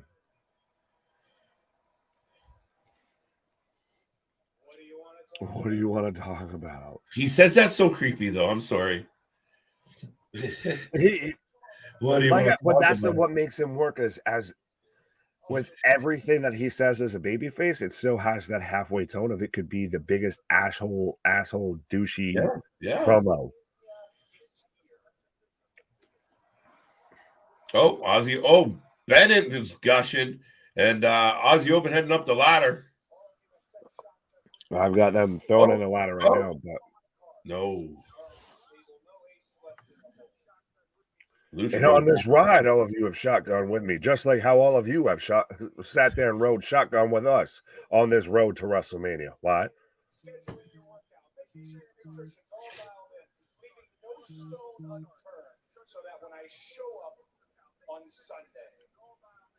Uh-oh. He's letting them know, I'm coming to win. You do all the things you need to do. Well, I'm glad that he let us know he was showing up to win. It would have been a terrible thing if he came out there and said, I'm showing up to lose tomorrow. Just let you know ahead of time. Well, it's just a little. Remember, we had Sammy his last challenger. Like, I just hope I do well. I could win. I might win. Hopefully, maybe. Right? I could do it. But Cody's more like, Roosh for the Canadian Destroyer. And now, Poison Rana.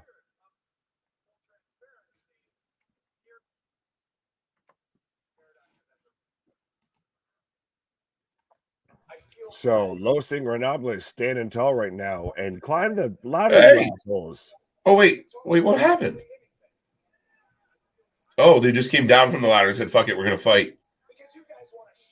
Oh, Roosh rubbing the blood. This is awesome. Roosh rubs Taven's blood on his chest. They're swinging. Well, like JV, I'm showing up to try. Right? Dude, are you telling me they couldn't use the Kingdom better in AEW? Oh, wait, hold on. Yeah. Huge pops. Fresh on the scene, I'm hearing Hoochie screaming. Now I got to listen to that when we get off here. Copyright and everything, but. Was that a jam? God damn it, Cody, that's going to be stuck in my head, but. You could have done better going with Biggie and going back to Cali. You just completely switched it up, eh? Yeah.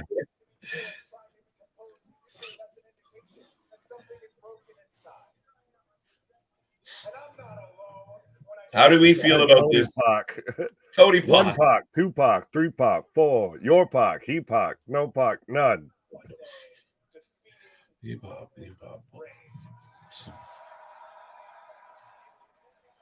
Oh! Taven needs a suplex onto a ladder in the corner after he's already busted open. He laid the titles down in front of me, told me I couldn't even be the guy in my own company, which is odd because Roman Reigns is an 11-year, tens of millions of dollars. We've got a lot of bridge. Wait. Sorry. That he's the guy. It only started paying off in year 8. Oh, okay. Sorry, I just wanted to catch that punchline there. I thought we were shooting here, cowboy. Roman says he's the man, but it took him, he's been here for 11 years. It took him to year 8. And I see that statement and I answer with Roman's of, you were Stardust before. You didn't want to do that. So you left and started your own company. And you couldn't get over in that. So you came back here. But that's what he said. He said, you want to say I couldn't get over in my company? You're right. But you say you're the guy. You've been around here 11 years. It took you to year 8 to be the guy. I don't give a shit if it takes me till year 10, year 12, whatever. Right? If I'm the fucking guy, guess what? I'm the goddamn guy. I am the table. I have American Nightmare Cody Rhodes. Oh, God. Matthew Watchmania is going to have a field day with Cody just straight blatantly hard down the hard cam. I am the table.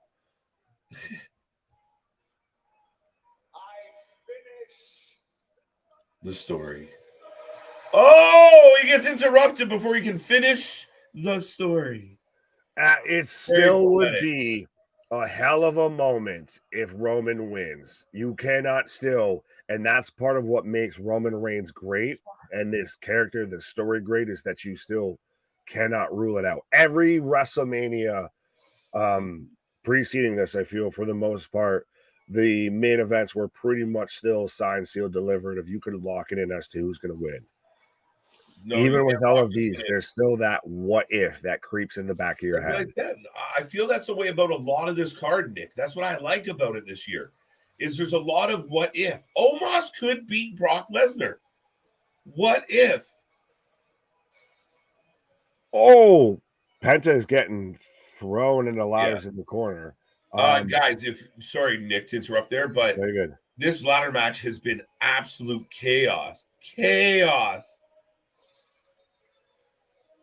Yeah, but see, this is though what I hate of.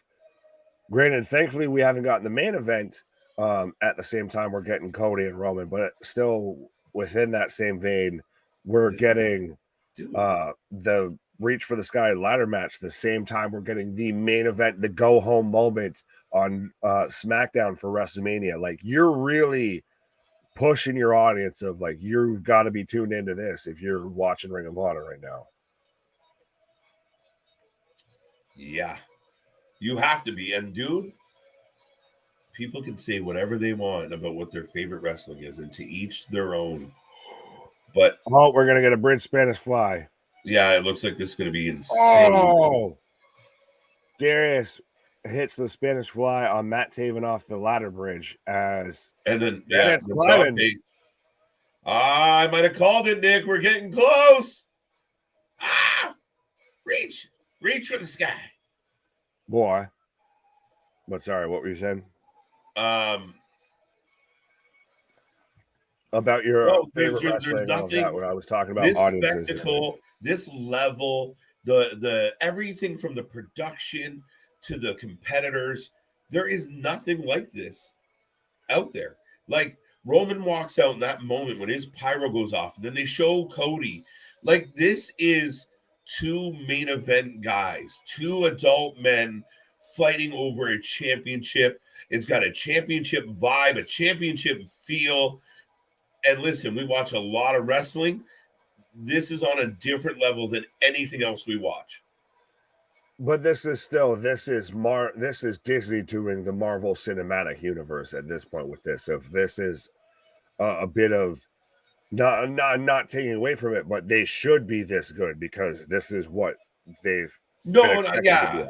No, and fair enough. My sentiment is more towards the people that see this and go, "Oh, X, show X is much better." Come on now. Where's the evolution? Yeah, when it comes to, if you're watching this, everybody's going spot on the outside. But if you're watching this, if you're watching a professional wrestling show, if this is you're into the stories, you're big into the drama, the build to everything. This is where it's at. This feels like the two of, if not the two top guys in professional wrestling right now. It's crazy. Going on the biggest show in professional wrestling this year, in the main event of it, to have the biggest match of 2023. Yeah, I'm trying to hear if the crowd's chanting Cody and Roman. I don't know what they're saying. It's when you halfway go with one and halfway go with the other. Right.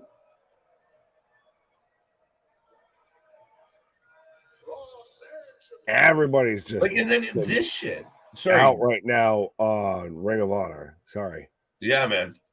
Oh, I just went. Acknowledge me. It's perfect. And again, it's just a different level. I don't care about any of them. Right? Right. Set the tone. I don't care about any of them. To Paul. You suck. You suck. But that's what makes this is Roman being at that Rock level of to where he can go from heel to babyface. He'll say something and he'll get a pop. Like when he makes the line about like you started your own company, you couldn't get over. He's the clear cut heel. He gets a pop. Bro. Cody Rhodes, acknowledge Acknowledge me. me. That's all I have to say. I got nothing else to say. Mic drop. Let's go. Tell me you're not ready for this match, folks. I got the goose pimples. Like I kind of froze there for a minute in time. Got the goose pimples of this 100% is a goddamn WrestleMania match. Folks, we're less than 24 hours away from this. We're less than 12 hours. No, are we at 12-hour mark yet? Yeah, almost 12 hours. I don't know. I feel like I might still wake up like that kid on Christmas. Of like I might go here, just shut my eyes after all of this, and then wake up in like 2 hours and be like, it's WrestleMania day. I'm starting to feel like Bill Murray and Groundhog Day, bro. There's wrestling, and then there's wrestling, and then there's wrestling. And then there's wrestling. Yeah. Okay, now I gotta find. I gotta see if I can find. I got the Peacocks. I'm not gonna. Right now, I'm watching Ring of Honor. Is Rampage coming on? I'm not gonna go super out of my way to try and find it, but it should be, yes. But if I can't, I should be able to find the Hall of Fame though. There it is. Yeah, the Hall of Fame I've got loaded up. I do also have. Oh, I'm getting the Taker. Everything. I've got a goddamn commercial. I got the end of the Taker ceremony from last year.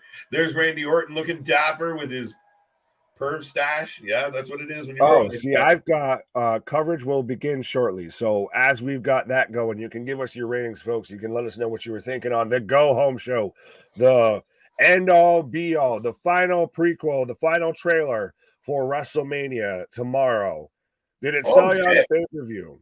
Nick, I got Ray Phoenix going up that ladder. I've got Penta with Dante Martin. And oh my God, we're going to get a Canadian Destroyer onto the skin.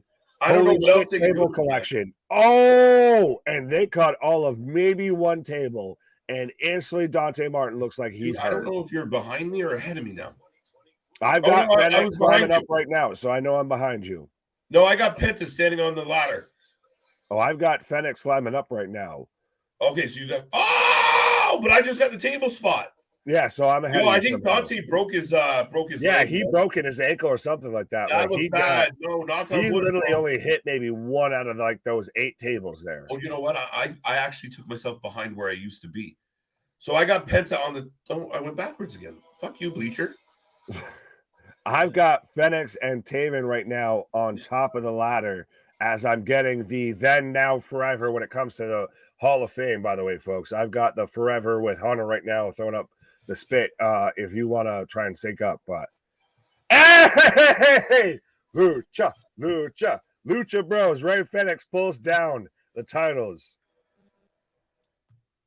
So the Lucha Bros are your new Ring of Honor Tag Team Champions. And when they were the first team announcing the match, you kind of felt like you kind of felt it. I thought maybe could it be? Could I have been right that Top Flight was going to win this and they accidentally broke Dante Martin? Could be. Good question here. When Dom attacks Ray, will the crowd cheer tonight? Probably not. Hey, but so on Rampage, by the way, I have Takeshita versus Sammy Guevara right now. I feel like we just saw him. Well, wait, yeah, this is tape. But we've got the Hall of Fame kicking off right now with Wade Barrett and Michael Cole on commentary. I almost want to say give us your predictions for the Hall of Fame, but I feel like those are kind of fucking announced. Dude. Oh shit. My stuff froze. Which stuff? We got 3 shows going. I'm not looking at Rampage yet. I'm sorry. I'd rather watch Ring of Honor. Oh, fair enough. I give you that. But I don't want to turn on the third fucking screen. Good God, what? Good googly moogly, what is fucking Carmella wearing? Ma'am, do you know your chest is out? Like, you can zip that up right. There, I see the zipper. You just need to let me fix that for you. Excuse me, those are looking at my beard. Well, I was gonna say, well, her hair looks like she just got out of the goddamn bedroom. So, Corey, good on you, my boy.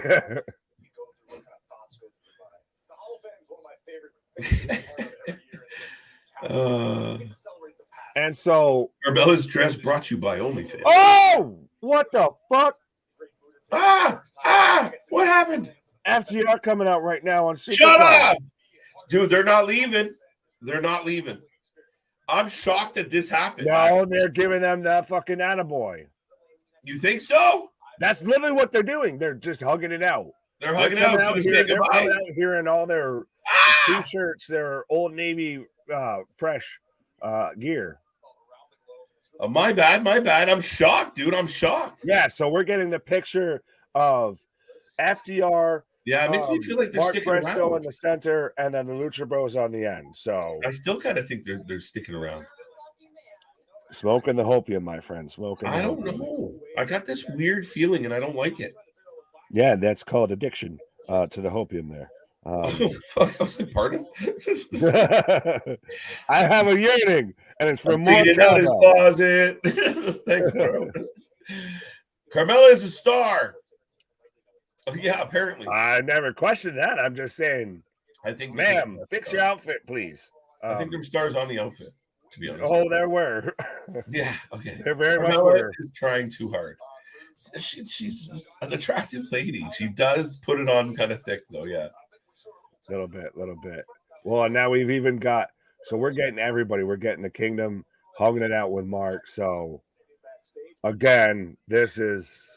Does it feel like so long? Farewell? No, this feels like this is a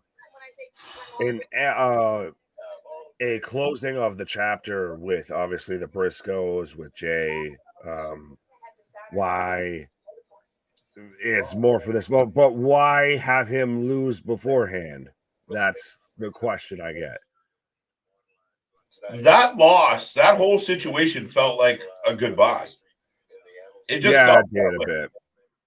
Well, and then, like I said, if you had the Kingdom that were just hugging the bejesus out of him, and I get on one hand that's this was for Jay, this was for Jamin, but at the same time, that was like a, goodbye, brother. The first rule of Tony Club, you don't talk about Tony Club. Second rule of Tony Club, we hug. Yeah. Oh, very much we hug. Aggressively. And long. Shucky, ducky, quack, quack. Yeah. We've got Booker T backstage. The Hall of Fame couple, bro. You can talk about that. I know how you feel. That is what it is. It's a joyous occasion. Sharmel's a Hall of Famer. It's fine. It's their Hall of Fame. They can do what they want with it. Yeah, she realizes St. Patrick's Day was like 2 weeks ago, though, right? Yeah, so good that outfit is a fucking aggressive. Yo, we get a bit of morning to you. We get a bit of Booker put on the shitty accent in TNA, but bro, she got a top of the morning to you. Right? They give us a bit of like an award show, and Nick turns into fucking Joan Rivers. Saxton looks like a fucking cyborg right now.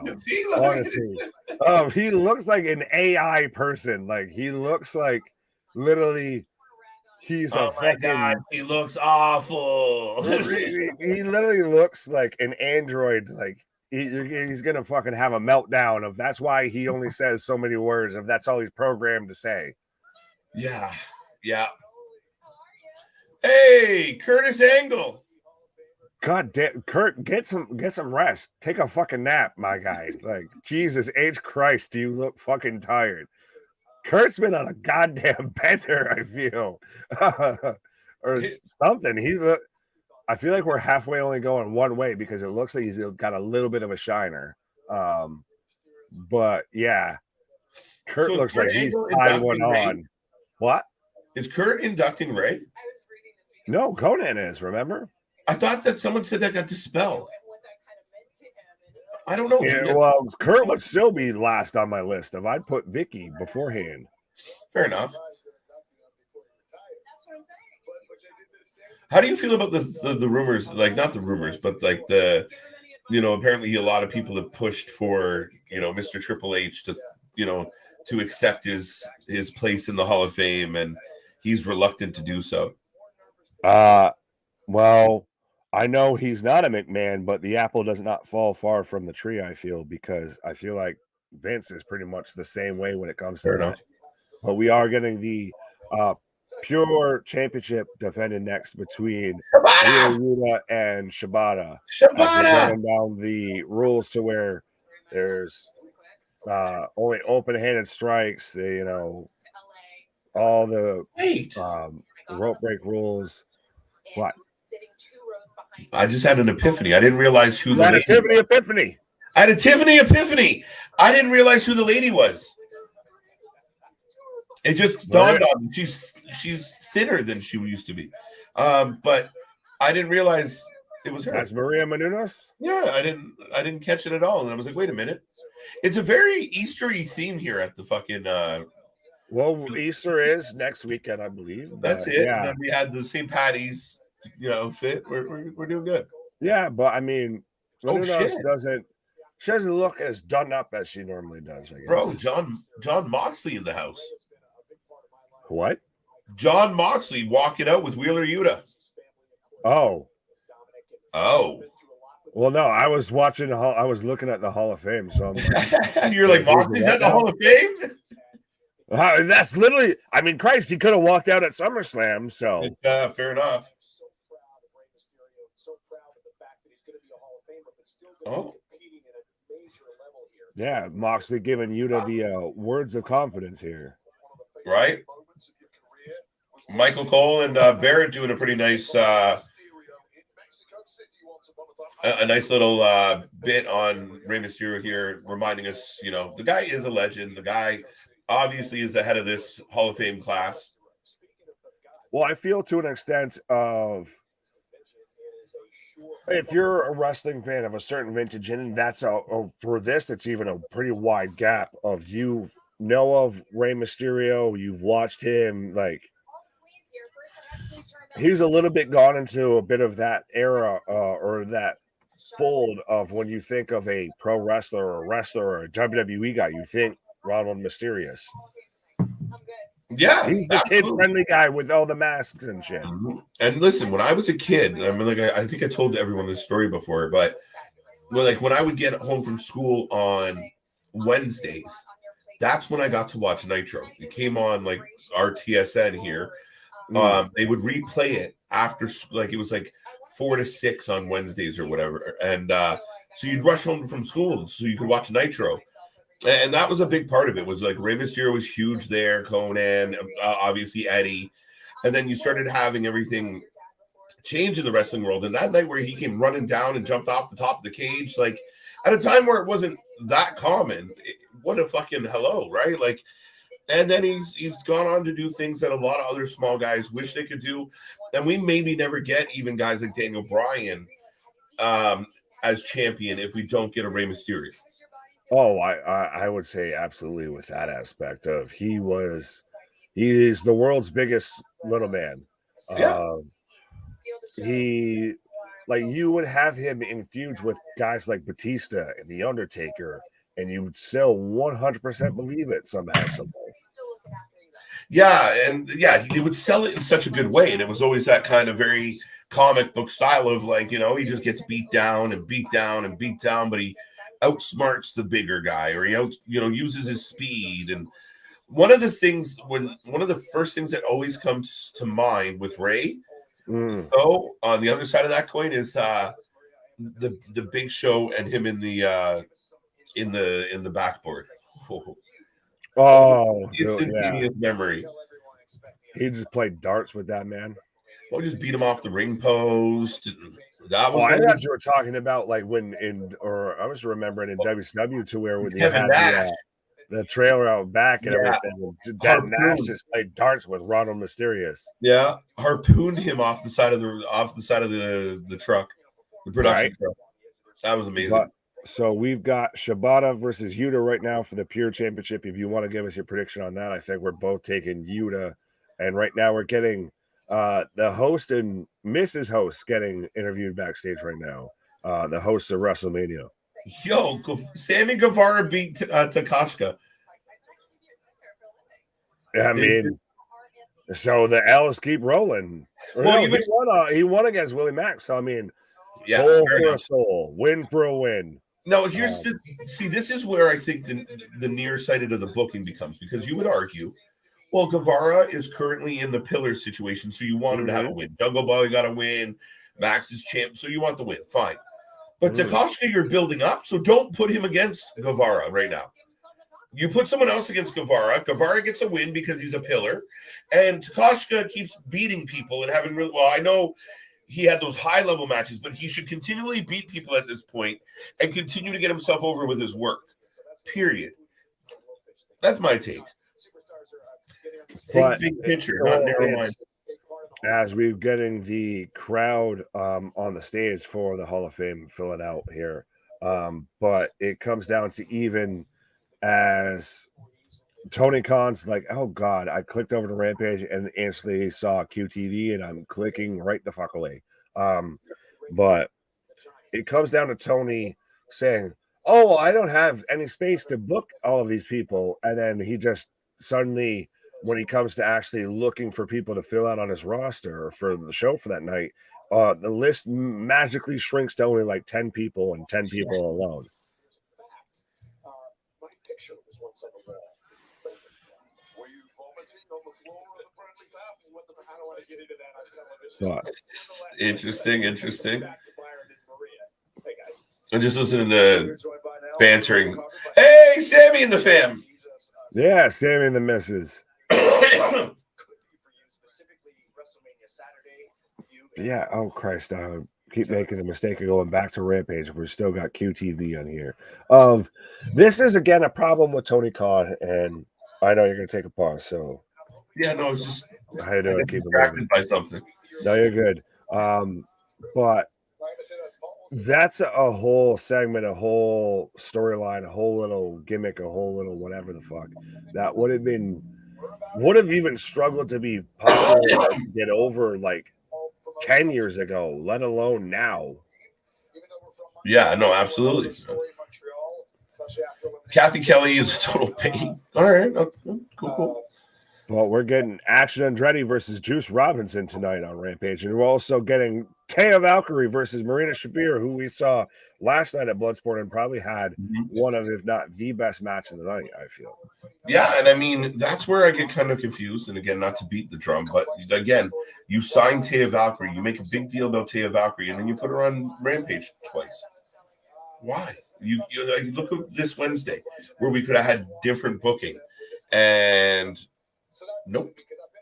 You continue to go with lesser talent, and then you have your good talent elsewhere. Like, to me, it's just unorganized thought process. Well, certain substance enhancers will do that.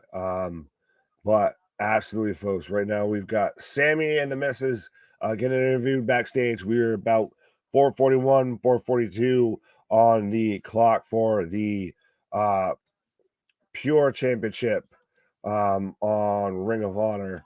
And we've also, well, right now we're in commercial on Rampage, if anyone was following along with that. Guevara needs a win over someone like Takeshita to prove he's worthy of that championship opportunity, is how I see this. You wouldn't prove that against Aaron Solo. That's a very valid point, David. I will give you that.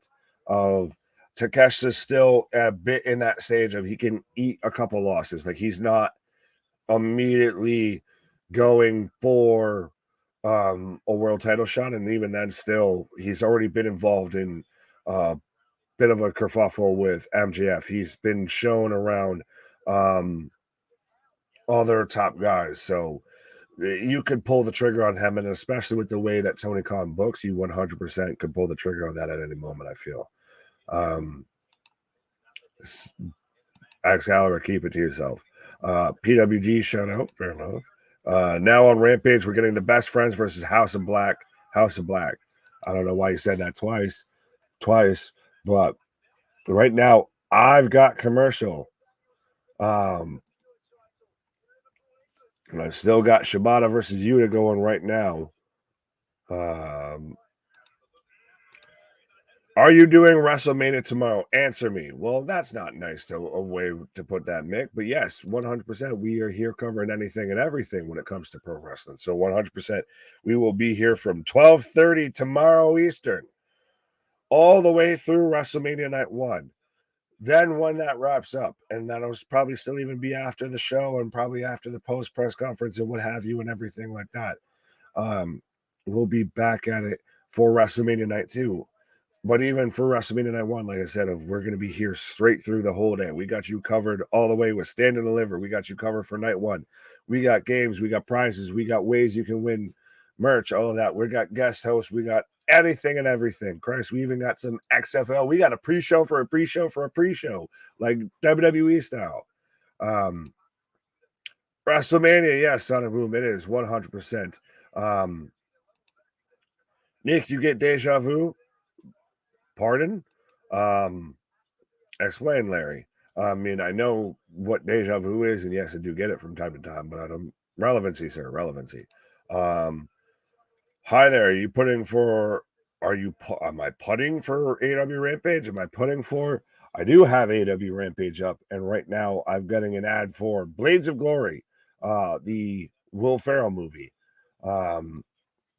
As I've got Yuta going for an armbar, and we've still got the Hall of Fame about to kick off, or at least we're getting the people to their seats, we're getting the backstage interviews, what have you.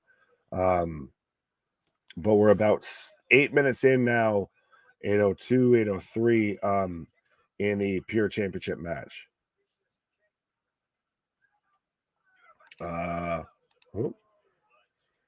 Yeah, you go, man. Okay, Yasin. Fair enough. What time gonna start before WrestleMania starts? Mick, I just said we're gonna be here at 12:30. So set your watch, set your timers, hit that bell notification, hit that subscribe button, like the video, 100%. Christ, the stream for tomorrow is already up there. So go ahead and you can go ahead and like that already and hit that bell notification on that, and it'll let you know when we're going live for that. Christ, I think even with the way we've got it set up, we'll even give you a half-hour delay before we go live on that. So you can, a little even extra reminder to go and get your snacks. So strap on and strap in, because trust me, I literally went to the grocery store today and got plenty of snacks, because it's going to be a fun day and a long day here. But with that being said, folks, we are the Wrestling for Life Network. We are here covering anything and everything when it comes to pro wrestling. And even beyond that, we've got XFL coverage. Christ, half the time we'll stay around and watch some UFC and everything. But it is WrestleMania weekend. It is WrestleMania week. Christ, we're tiptoeing on it being WrestleMania day. It is the Christmas Eve right now of the professional wrestling year. So be a friend, tell a friend, let everybody that you know of this is the place to be. Not only just for all of your pro wrestling and everything like that, but especially for WrestleMania.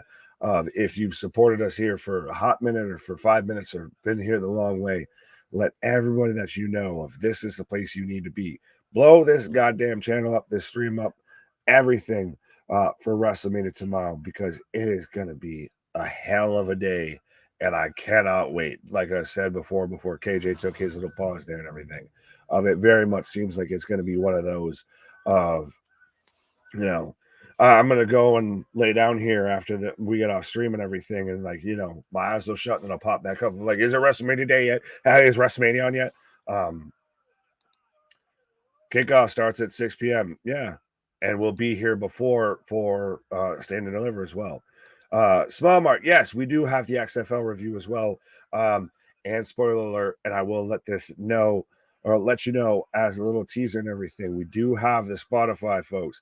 And through the wonders of technology and because of having to record things and what have you, because of WrestleMania season, as I'm getting the then, now, forever, by the way, for the Hall of Fame. But as Shibata with a big kick in the corner. But if you go to our Spotify right now, which I think the link's in the description of the video. If not, I think I put it in the chat earlier. If not, I can at some point here.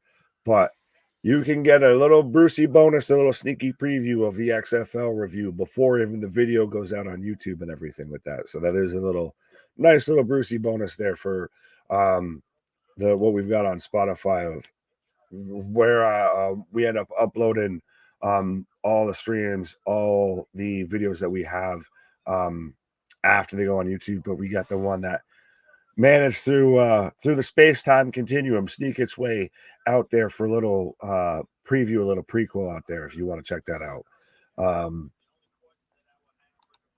Turn on bell notifications to get notifications.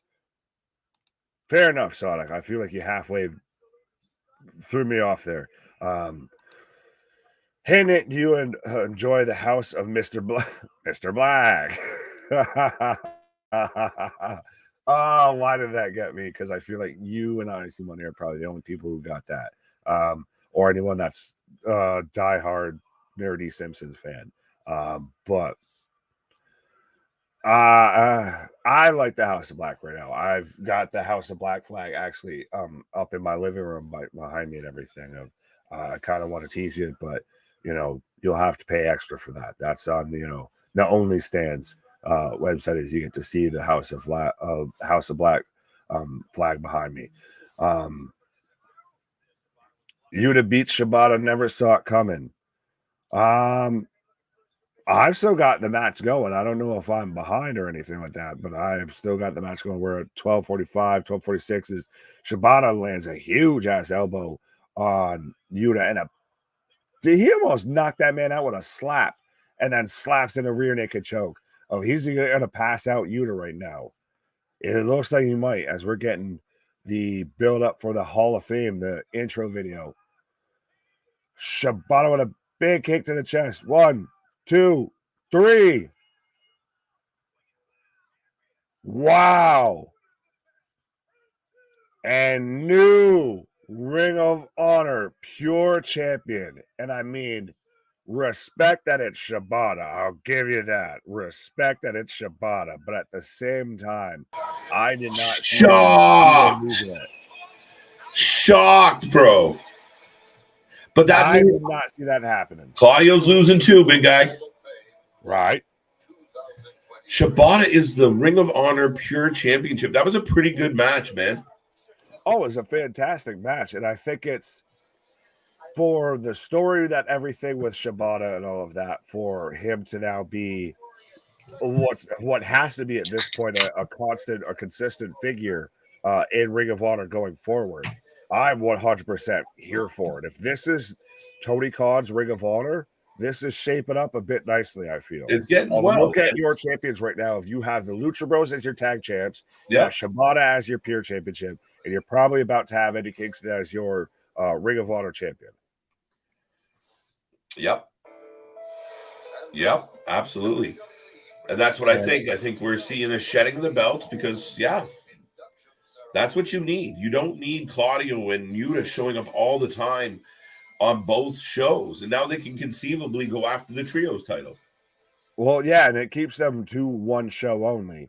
As I've also got the Best Friends versus the House of Black, or what is it? The Knights of the Black Guard or something, like their PWG name or whatever. But I've got Malachi Black and Brody King versus Best Friends right now. Aren't they the Kings of the Black Throne? There we go. Kings of the Black Throne. One of my favorite finishers. That toss, power slam. It's wicked. Like just visually when they toss a human being like a sack of potatoes. Oh, but Yuta won't shake the hand of Shibata, so we're getting the official heel turn across the board from Blackpool Combat Club. Even you couldn't tell when Danielson's there with the one-arm label lock while Yuta does push-ups, but right, bro. We're starting with Stacey Keebs. I was gonna say, starting off hot and heavy with Stacy Keibler's introduction, it appears. Yeah. One of the things that I had the privilege of witnessing in person was a Dawn Marie versus Stacy Keibler bra and panties match. I love the 90s. Do you want to hear the best part of that story was, so there's me and a group of my friends, and about 2 rows ahead of us, there's this group of like kids, and they were probably, I don't know, 8, 9, 10 maybe. And Dawn Marie's like loses the match and she's all covering up. You know how they used to do. Remember the video game would do it real campy looking. It'd be all pixelated. Yeah. She's walking back, and one of the kids reaches over the railing and smacks this lady clean on the butt. Like claps. Good on you, kid. Good on you. Security just turned on him like pit bulls, and the kid I thought was gonna piss himself. And they escort him and his 3 friends away, and they're gone for like a half hour. And I'm like, they're like, should we send out an alert for these children? What is happening? Died. They got unalived. They came back and they sat in their seat, did not stand once for the rest of the show. Oh, so they had come to Jesus conversation. Who? Oh, I always forget his fucking name. Sean Stasiak? No, it was Luther. Ludwig Kaiser? No, 90s wrestler, big muscle guy. I can see his face, but I always forget his name. Val Venus? No, was it Luther? I'm not in your mind. Yeah, no, vitamins are taking this one out. Anyway, he was like a wrestler that hadn't quite got his shot yet, and he literally was working security, so that big man turned on him. Drink a beer? Showing the Stone Cold session, what? Where she's cracking up a cold one, what? But so how do you, because she's Canadian, right? Because the first visual that I've ever seen of her outside of being like a Baltimore Ravens cheerleader, I believe, was her at a Nitro supporting Brett. Yeah. Did that say what was that on? Who's watching Ring of Honor? I missed it. What were the graphics there for a second? I could have sworn I saw FTR. Like, is FTR having a Ring of Honor match? No, they're having a match versus the Guns. Is that what they were advertising? Dynamite. They're advertising Dynamite. What the fuck? Well, the only thing left is the main event. But sounds like good vitamins. You share and I always share. That's what I do for a living. Share the greenness. Pass the chip on the left hand side. Yeah. Put that in rotation. Dear guidance counselor, you were wrong about my life choices. Dare did nothing but encourage people to do drugs. You can't make that a job. Want to bet? Facts. This is a question for all the straight males. Stacy Keibler, what? Or Gail Gavitt? Got it? Gal Gadot. Wonder Woman or Stacy Keibler. Yeah. Keibler? I don't know. I'm just. I'm like, why is this getting brought up? This is why when shit like that, when hottest woman ever. Well, and even right there, this is. Hey, Mick.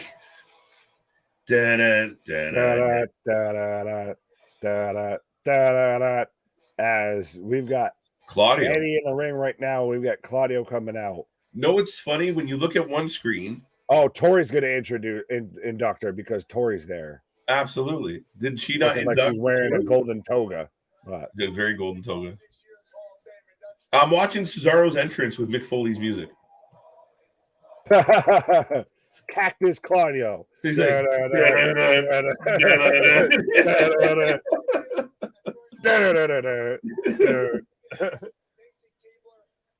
Mick looking good.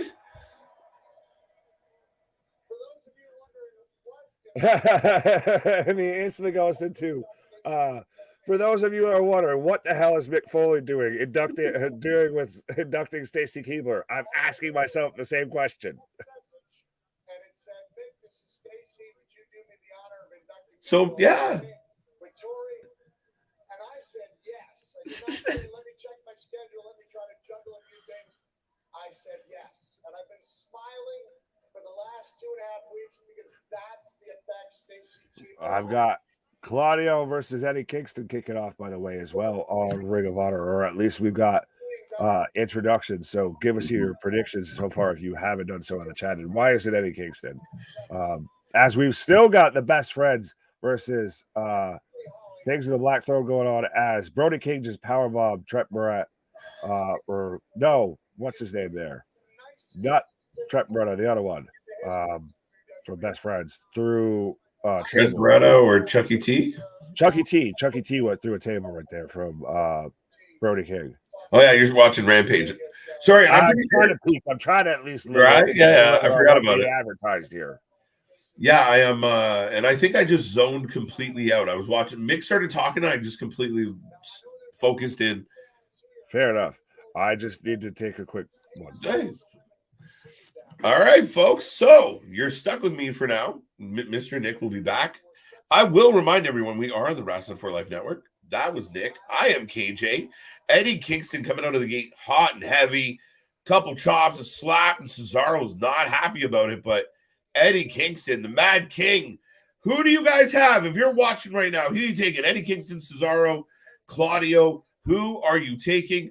Listen, I said before this happened, it's got to be Eddie. Nick has pretty much said he'll never watch Ring of Honor again if it's not Eddie. And the fact that Wheeler Yuta lost earlier only strengthens my feels that it's going to be Eddie. That all being said, I also have Mick Foley inducting Stacy Keibler with Tori Wilson. They're both inducting Stacy Keibler into the WWE Hall of Fame. We also have Rampage kicking on in bits.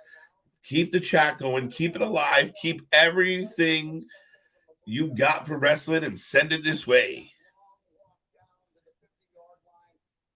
Money, of course. What did Money say? She knows how to use them. I like it. Yeah, I mean, shout out to Stace. Teenage KJ was a fan. Get this Hall of Fame going before I fall asleep. Yeah, it's a little subdued.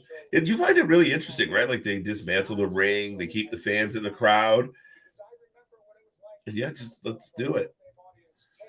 Money, Riot, what Hot Topic or Banana Republic? There you go. Stacy Keibler smoking hot. That's kind of what I was hitting at, I think. I'm going to cry when Cody wins.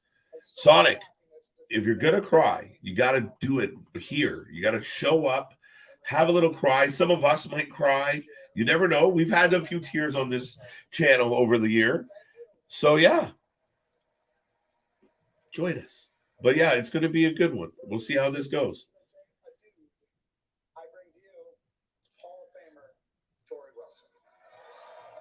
Tori Wilson getting a big pop. Tori Wilson still looks great as well. Back when the Divas were something different. Stacy Keibler got that one, unless that was said twice. I see empty seats on the hard cam. At Ring of Honor? Yeah, I mean, it's tough, right? It's a big venue. And again, it's Ring of Honor. Even with Tony backing it, it doesn't necessarily have the draw you want it to at this point. Huge European uppercut by Claudio. Eddie is down. Claudio on the outside of the ring, cutting Eddie off at the pass. Yeah, so I feel like Yuta loses the title, Claudio loses the title, and this sets up BCC going after the Trios title, which will set up a match in which there will be issues between Kenny and the Bucks, which will continue to lead to this weird shit with Callis, and somehow the Bucks end up with Paige and Kenny goes elsewhere. Potentially. I see where you're going with that. I follow Not bad. That. Not bad. Not bad at all. It could happen. Right.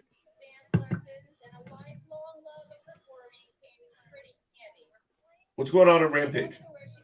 Oh, Lord.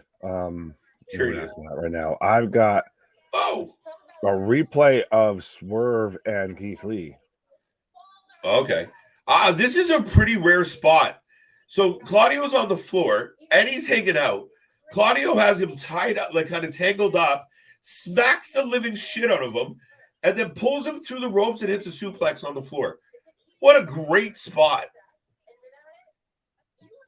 And this is where Claudio's money is. Like Claudio kind of has the same issue Bobby Lashley does. Like Bobby Lashley looked like an absolute beast tonight, but they just need the right heater to get them going, get them where they need to go, to communicate for them to have more buy-in. Yeah, they can't. They aren't great on the mic. They have every other talent beyond that. But I've got Marina Shafir coming out right now, so we're getting. I don't know her. Yeah, you don't know me. You should after Bloodsport, goddammit. Because no, that was a pretty good Well, match. you might want to halfway tune into this because we got Taya versus Marina. But Oh shit.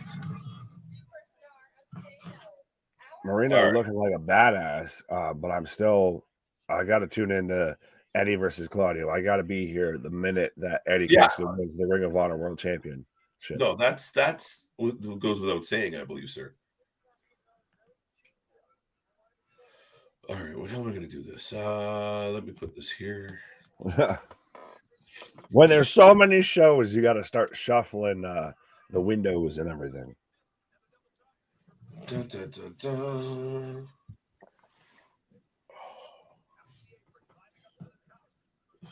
Seventh inning stretch is what this is. Yeah, I was going to say, beg your pardon. No, I was like, me and you both were just like, and Rusa. All right, and just, all right. Stretching out. Extra bonus content there. Right? Clean the glasses. You've now reached the deleted scenes, the bonus features, the Easter eggs, all of that. Right? Shit, I didn't even realize when I said that how close we are to actual Easter. So it's true. Double entendre that I didn't intend. My favorite holiday. Is that because you just like fucking peeps? I don't like peeps, though. So then why is it your favorite holiday? I'm a big fan of Easter. I fucking love rabbits. That's what it is. You're like fucking George from of Mice and Men. Right?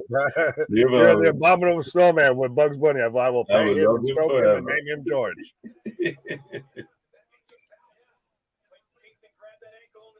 Oh, Eddie down and Claudio grabbing at the knee. Eddie literally looks like he's fucking comatose. Eddie's a wrestler. He's a good wrestler. Yeah. All you had to do was book him. Well, book him well, but we've still got Marina and Taya kicking off right now. So you can give us your prediction for that. You can, I guess, give us a thumbs up, a thumbs down on Tori Wilson's induction speech. As I've got Jade Cargill and her posse coming out right now. But son of a bitch. Damn, does she look good? Stacey Keebler coming out right now. Man, you suck. You're killing me, Smalls. Dude, Taya's over here. Oh, look at Stacey. I'm like, Right, yeah. Them iguana eyes. You just start looking at everything. Right? Where's Shawn Michaels when they need him? Oh, no, that's the other way. That's inverted. Oh, you need outward. Bro. Claudio slaps the shit out of Kingston again and then hits a drop kick. What a match. What a match so far. Bro, Stacey 100% looks like she's like built for Hollywood. Like she looks like she walked straight off a red carpet. Yeah, are you surprised? Literally and figuratively.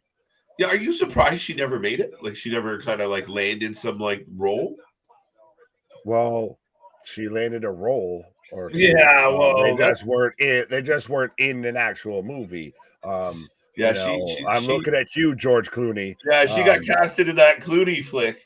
Right. Called Other Side of the Bed. Oh, bro. 2 count for Claudio on Eddie. 2 count. I'm sorry, Stacey. You look beautiful, but I feel like this is probably the best way I can watch your Hall of Fame induction of just you on mute. Rude. Never said I was wrong, though. Yeah. But, I like this with Eddie. He's literally doing like what you would do if you were in a straight-up fight. If he's on his back, still fucking wounded, trying to get up, and he's just kicking at Claudio. Like, get the fuck off me, dude. Right? Yeah, no, it's legit. And they're scrapping for and like between the moves, like I said, there's been a couple cases now of they just start slapping at each other. Oh, This is 10 years of beef built up. let's go. Oh, Eddie, Claudio's going for the pin, but Eddie's grabbing the eyes and grabbing the nose. Yeah, playing that heel. And we get the mixed crowd. Let's go, Eddie. Let's go, Claudio. Split. And I assume Taya picked up the win because we have right now local enhancement talent that's a quote-unquote baddie with Jade that's clearly there, and she keeps looking back because she knows she's got to take a spot, and she's going to take the glam slam here. As I guess she got served by Smart Mark and Jade. Yeah, we're going back. We're cutting away to the sign of thank you, Brett, with Stacy. Enziguri, clothesline, Claudio to the outside. I've got Eddie with a dive on the outside. The dive. Shout out Tope Kingston. Tope con what the fucko. Wait till you see this Tope though. He landed on his head and kind of stuck like a lawn dart. Oh, I just saw it. So yeah, I think we're right there. It's good. Yeah, I've got right now Eddie throwing the boots to Claudio on the outside. Right. Truthfully though, has Stacy aged at all? She's a vampire. She hasn't aged. What it is. She's a goddamn vampire. Oh, dude, exploder on the outside.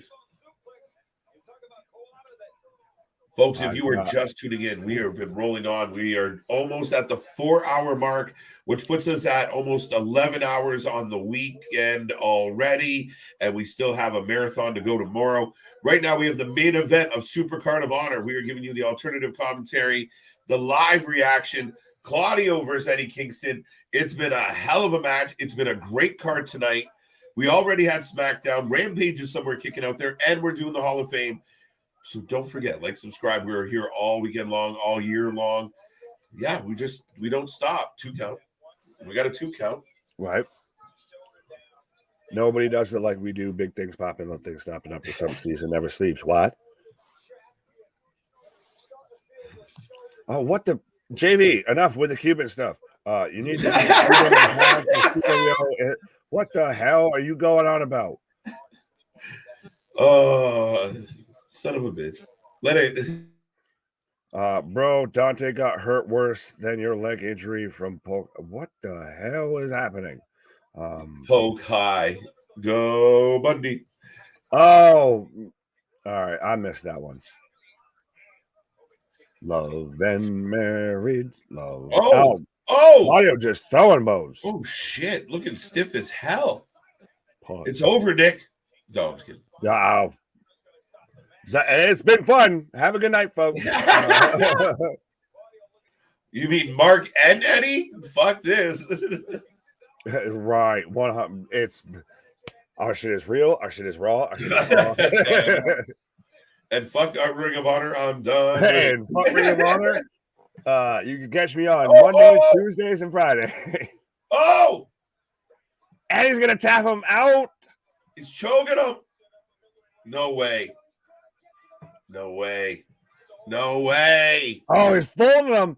Oh, he gets the rope though. But I do like that. He was just you believed it, but he was just clinging on him. Constantly, you thought maybe he was pointing. He was doing the WrestleMania point at the rope. So I'm gonna get you.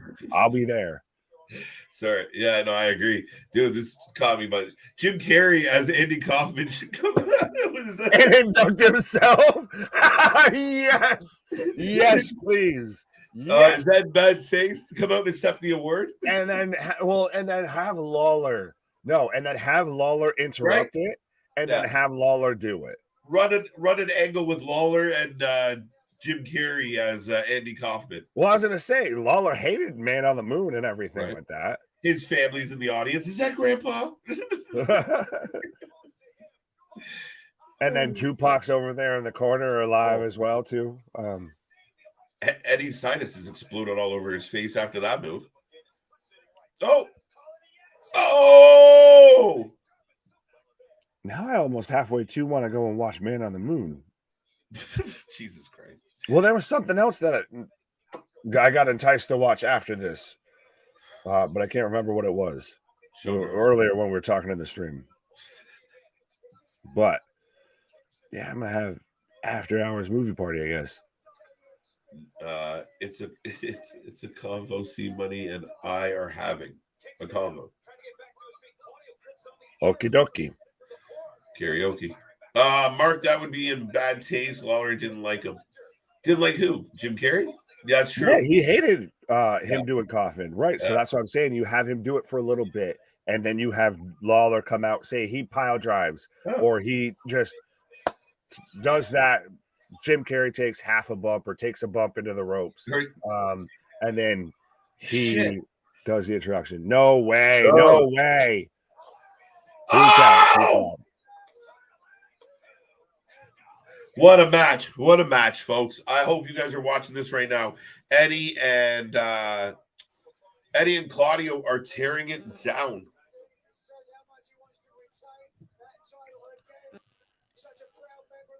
Larry's talking about Biggie pimp slapping Elvis. What the fuck? B-R-G-G-R-E a.k.a. B-I-G. Get it? Biggie. Also known. B-I-G. B-A. Yeah. No info. What's up, DEA? Bro, we got from hot women to Rio. What? Where are we going here? Oh, Eddie's falling on Claudio. Oh, the back fist. Oh, two count. He's falling on him. And you even see Eddie just looking off into the distance. I'm like, you're fucking kidding me right now. Like, you're fucking kidding me right now. Oh, my God. But I feel like that last camera shot might turn into a meme at some point. That wide-eyed look. Yeah, a little bit.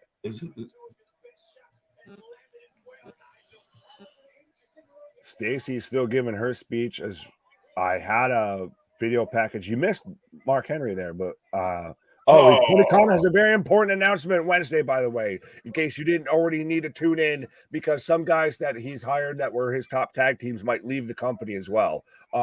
In case you didn't, that's the reason to tune in. Not anything that's booked on the fucking show, not any angles, not anything. It's that, we are going to get Juice Robinson versus Ricky Starks, but it's because Tony Khan has a big announcement and because one of our top acts might be leaving the company. That's your draw. Yeah. Not bad idea.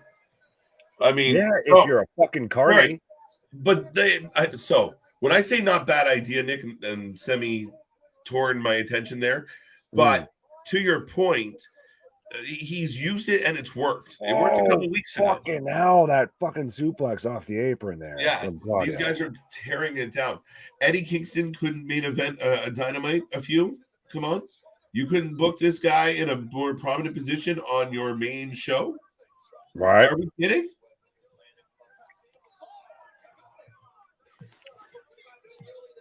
Will there be a hologram of Eddie during Ray's induction? Oh, fucking hell. He's literally taking the guardrail and slamming it into Eddie, like in a way you don't see him. He's taking it and he's swinging it into the ring post, but Eddie's right there, would be stopping and slamming, so he's slamming it into Eddie. Bro, why do you keep bringing my ear? That should be irritating. That's just it's so interesting to see moments like that are such unique spots that you forget with, especially even how much wrestling we watch, that you don't see stuff like that every now and then, like that little detail stuff. Eddie kicks out with a 2 count. That wasn't a kick out. I was there. Let's talk for a second. Have a good night. Thank you. I love Eddie, but technically he just stuck his hand in the air. He didn't really get nothing up. I mean, it looks different when you're big and buff and everything. You got the giant pillar shoulders. Then you've got to very clearly get that up. But when you just got to roll a little to get your shoulder up off there, Nick, back fist. And Claudio no-souls it. Literally, and he slaps another back fist. I think sometimes that back fist looks like shit. The second Which one looks worse, the Eddie spinning back fist or the Judas effect? The Judas effect misses by a lot and it bothers me. Is Claudio about to swing him in a rear naked choke? Oh, neutralizer! Oh, Eddie screamed out in pain there. That was and he kicks out of one. Choke. He kicks out of one. Oh, and he eats a European uppercut. 2 count. Oh my god! Oh, what the fuck, bro? What? Oh, dude! Oh my god! I'm over here. Elizabeth. No, dude. We've been on for almost 4 hours. You're gonna drop this shit on us now. It is heart palpitations up in here. Right. I am just waiting over here for clear. I'm telling you, I'm gonna fucking lose my shit when Eddie wins. I'm either gonna be an emotional wreck or I'm gonna fucking pop like a motherfucker. You're telling me you couldn't have had Eddie take that story from this could fit on a fucking pay-per-view?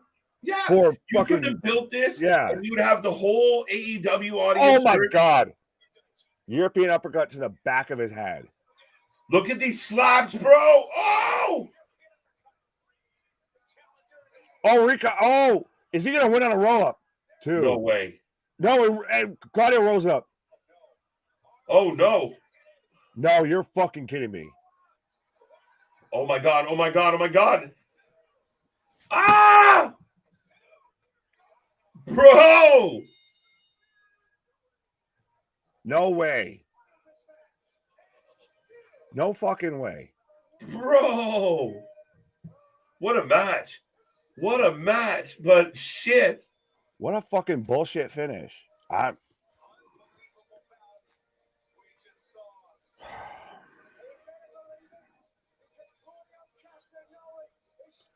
You build all that up, and he fucking loses on a roll-up. You're shitting me. The crowd was so behind him. I guess maybe he tries again? When? Why not give him the moment now? Exactly. You literally even have Eddie's sitting there looking like the I did a job face right now of just you're shitting me right now. This is what I gotta fucking do. After everything, this is still where I am. This is still what you booked me as. We're over here of Elizabeth, the big one of this match was back and forth of, oh my god, can you believe it? He's still hitting this and he's still fucking kicking out. And then you went with it. It felt believable and everything, even though you probably fucking shouldn't. And then you on a fucking roll up, on a counter of a roll up, on by literally I'll say the word, by a cunt's hair, by a fucking split half of a second there, is what made the difference of that being a fucking 3 count. Like that, I'm done. Like that's shit booking. That's you have, and I get on one hand, people are going to say that this is great booking because it got this reaction out of me. But you've already missed the ship on him once, and now you're fucking throwing away the second chance you got. Maybe it is done. Fucking weird night. What the fuck is happening right now? We're having a little bit of an aftermath here. Yuta coming up the apron. Oh, well, so we're setting up a tag team match between Shibata and Kingston versus Yuta and Claudio. Because that's the big woo. That's the big woo.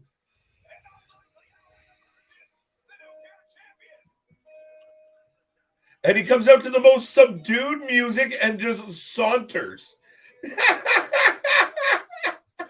How do you fuck up the ending of your own show? And this was the card people were saying, oh, it's clearly going to fucking walk away over WrestleMania. Not likely. Not like this. No. Fuck.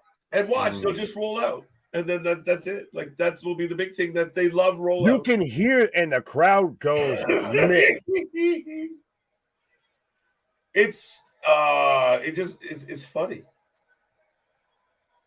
It's funny. And Shibata just keeps raising Eddie's hand to less and less in pops. Like you literally have people that are already looking of like, all right, dude, so maybe you start moving down the aisle so I can get the fuck up out of here. As they just let them, oh my god, this is so fucking infuriating. Shabba-da-dee-doo-da. Shabba-dee, shabba. Right. And I hate this because this is everybody that I should like. That this is the shit that should play to guys like us, and it just fucking infuriates me because it's so blatantly obvious, and you fuck it up every single time. Please talk, because I'm gonna just keep getting us in more and more trouble. I wasn't getting in the crosshairs this time. Or I might just be like, "Well, it's been fun. I'll watch the Hall of Fame." Eddie's asking for a microphone, and then when oh, there we go. Eddie's got a mic. Go ahead, find me. I don't care. Please say something worthwhile. He's limping still.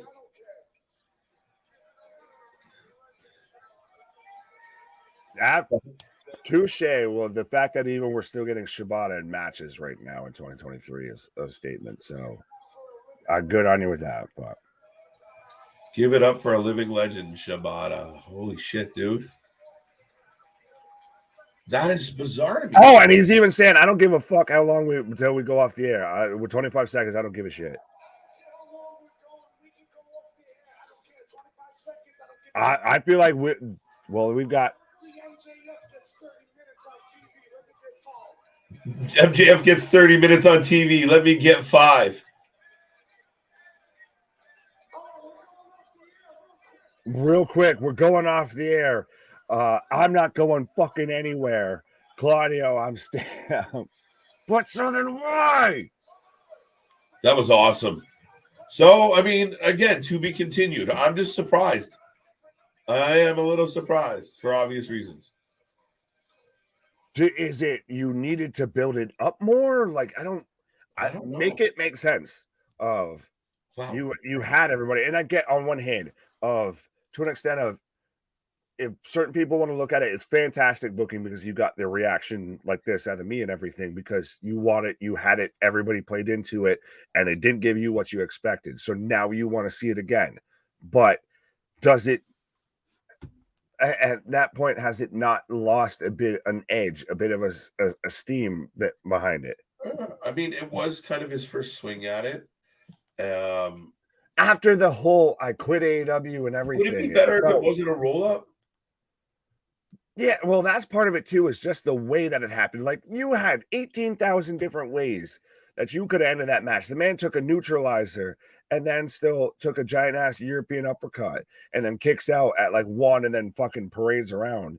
But he loses to a goddamn roll-up. Like, you're shitting me. And I'm sure not going to pay for another ambulance because it cost me $150 last. But so that does it for Supercard of Honor. If you want to give your rating, I wonder if that's going to impact your rating, Nick. Just maybe, just a little bit.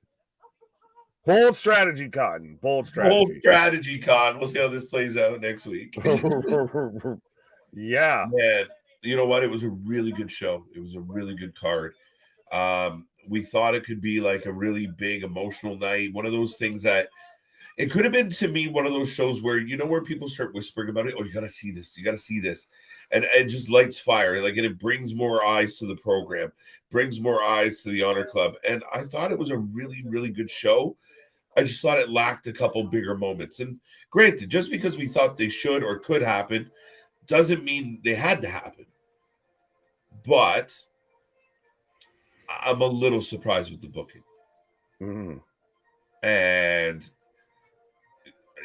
Mark felt like he was saying goodbye, which is crazy to think. But I really thought that even happened on this fucking card. Like just when double soiled. Sorry. No. Part of my theory was just like, imagine, like, to me, it was okay. Claudio loses the title. It frees him up. Him and the BCC go after the trios, which they have been messing with anyway.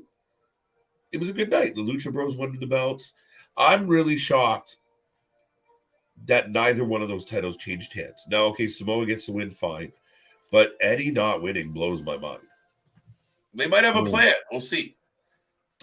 Yeah, they had a plan, and then they just pissed on it, flushed it down the toilet, pulled it back up out of the sewage tank, blow their nose on it, flush it back down again. Yeah. What's your rating, sir? Shit. Yeah. By the way, we do have still Andy Kaufman and the Kaufman family out right now. Of Andy Kaufman's induction is going on right now. Of Jimmy Hart inducted him. Yes. And we've got Juice Robinson versus Action Andretti going on a Rampage. Oh yeah, Rampage. Because that's what I want to watch right now. More Tony Khan product. You're like Clockwork Orange. I'm just torturing you at this point. At this point, I'm like, all right, and so we're done. So I'll see you all at 12:30, right? Right. Our shit is real. Our shit is raw. Right. I'm shocked, bro. Shocked. What a good pay-per-view. I will give it. See, I feel like we missed a couple moments. I'll give it a 7.5. That seems low. That seems low. It was a really, really good card. I really liked a lot of the matches. The Reach for the Sky was chaos. The women's match was really good. I'll give you know what? I'm not going to punish it because I didn't like the. We'll see where the story goes. So I'll give it I'll give it an 8. 6, maybe at most 6.5. There you go. That's being nice and considerate of that. The rest of the show was good, but you fucked up your two biggest stories on the night, and boy, howdy did you. So yeah, I don't know what else to say. You are right that certain matches were really good, and even I really enjoyed the Claudio Eddie match was fantastic outside of the ending and the result. So what if Eddie like came down off of Claudio's back and pulled a hammy and was like, dude, you got to pin me?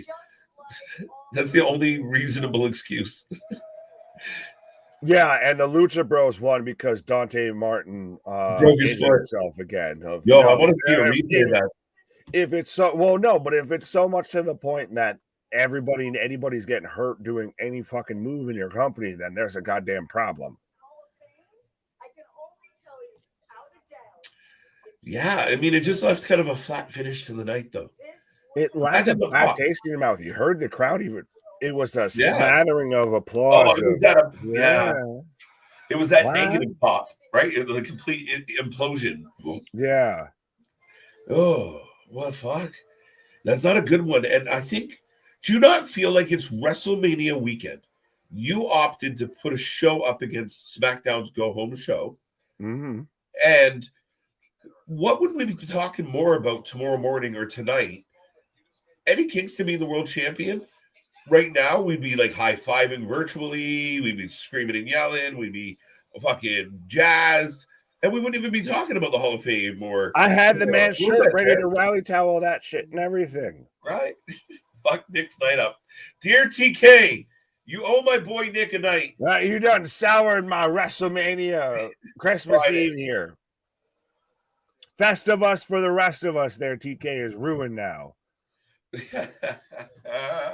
And we go off the air with Ricky Starks chasing out Juice Robinson on Rampage. So we're down to the Hall of Fame. Buddy, the channel that just watches more wrestling than anybody else has literally whittled this stream down to one show. One show, but we will talk about any of the wrestling. You want to talk about Ring of Honor, you want to talk about AEW, you want to talk about SmackDown, the Hall of Fame, WrestleMania. We'll talk about anything, folks. Sometimes we just talk about munchies and you know, pop culture references. I was gonna say, don't threaten me because it's getting long in the tooth in the evening here. Of the munchies are starting to crave in like a motherfucker. I got some leftovers behind me, just screaming my name, bro. I mean, it's the Hall of Fame. How long is it going to be though? Dude, we're 2 out of 5. We've still got Timmy White. We've still got Muda, and we've still got. They all get 5 minutes each, and we're done in 20 minutes. Who's your what? I was hoping like we would get like 5 minutes each, and we would be done in 20 minutes. Bro, have you watched the Hall of Fame before? Yeah, but it's different this year, and it doesn't seem to matter at all. Like it's not like Mark Calloway. It's fucking, Well, no, we're not having the TED Talk, Taker retirement speech and everything like that. That was phenomenal. Oh, it was fantastic. That was the whole Hall of Fame right there. Like, I'll sit there and put that back on. Fuck, listen to this shit. The 10 seconds for a Hall of Fame speech, the only time you're going to get that is with Muta, because I don't know how much English he speaks. Yeah, right. I mean, right? What? Flip a coin. Thumbs up, thumbs down. What's Conan going to be like?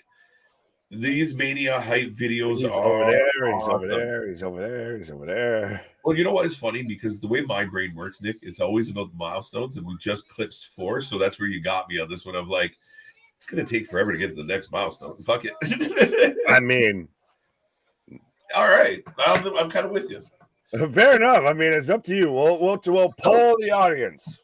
No, fuck that shit. No, you decided. I got to come back for like it backfired on me before. You're gonna ruin it for everybody. We're coming back for 12 hours tomorrow, and we've done 10 hours already between Thursday and Friday. 11, sorry. So sorry, I'm too angry about Eddie, anyways. You said we were gonna leave if Eddie lost. So I mean, I feel like I said I was gonna leave. I didn't say we. I will leave. So if you want to go, that's on you. I will catch you on the flip side. Mick, I feel like you're just rubbing salt in the wound at this point. Right? I feel like this show was a bit of an April Fool's. Like, we'll wake up tomorrow and they'll be like, psych, here's the real taping. Right. Sorry, here's the real finish. You guys actually believe that was the finish of the match? No. Oh, son of a bitch. I'm sorry, that Taker speech was a one-time only watch. If I wanted a sermon, I'd go to church. Fair enough. Oh, man, I thought it was good. And I have so much respect for the guy. It's like listening to a legend. Just tell a story, man. I'm all for it. Yeah, it was your little bit of a Taker podcast there for about a solid half hour. And if anybody gets that, it's him. Right. 100%. Right? If you did that every year, I fuck this shit. Right? But it's Taker. If that man wanted to do a live concert and play the bongos, it's Taker. He does whatever he wants. He's earned it. Absolutely. Well, here, fair enough. We've got Muta's induction right now. We'll ride out through Muta, and then we'll go off into the sunset like Timmy White kept trying to do. Right. See, look at how I segued that all in. Was Muta what to me? Muta was my introduction to a big extent of Japanese wrestling. I don't know about you or about anybody else, but even seeing him in like the WCW and everything, I still remember having the N64 WCW game, and that's a bit of what I learned about Muta and a couple other guys from Japan. Why am I blanking on his name? Hayabushi. But that's when I learned about those dudes, and that's what made me want to watch Japanese wrestling. Like that's him. Part of him is what made me a fan of even Tajiri, the Japanese buzzsaw. I love Tajiri, man. But it just shows how much of an influence this man has had across every bit of professional wrestling. Yeah, and as a young wrestling fan, I mean, he was like who is this guy? His signature moonsault. He hit that moonsault at distance. And the Muta lock. Better than the Meltzer driver. And the Shining Wizard, too. He introduced a lot of people to that. But so more influential non-US wrestler that were both around, I'd say, the same heyday with us and everything. Great Muta or Ultimo Dragon? Oh, Muta, I think by a slight edge, just because of where he was, like where being in that world, like the WCW at that time and such. I don't know. Ultimo Dragon was great too. I was gonna say now I want to go back and play that goddamn Right, like that, slight edge. speaking of Muda made me think of Ultimo Dragon. I don't know. Don't question my brain how it got there, but yeah, a worldwide phenomenon. this is a hell of a. They do these packages like nobody else.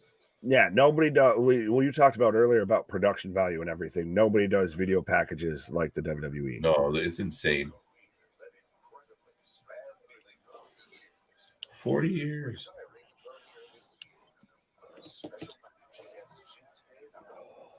Hey, at least they were nice enough to remind us that Shinsuke Nakamura is still a thing. Yeah, because WWE, well, on their TV shows, when Kenny's saying Dana Warrior is like Groundhog Day, we see her once a year. Oh my God! Just turn it into the goddamn Shad Gaspard Award or something by now. Anything but I like, dude. I don't want to. I don't know the lady, but she comes off so pretentious. And then you hear some of the stories, and you read some of the things, and you're like, oof. I don't get it. Ultimo Dragon was so good. Yeah. Well, and then JV's pointing out Tiger Mask. Tiger Mask is a good show. 16 times. So Ric Flair, no wheeling dealing, kiss stealing, limousine riding, jet flying.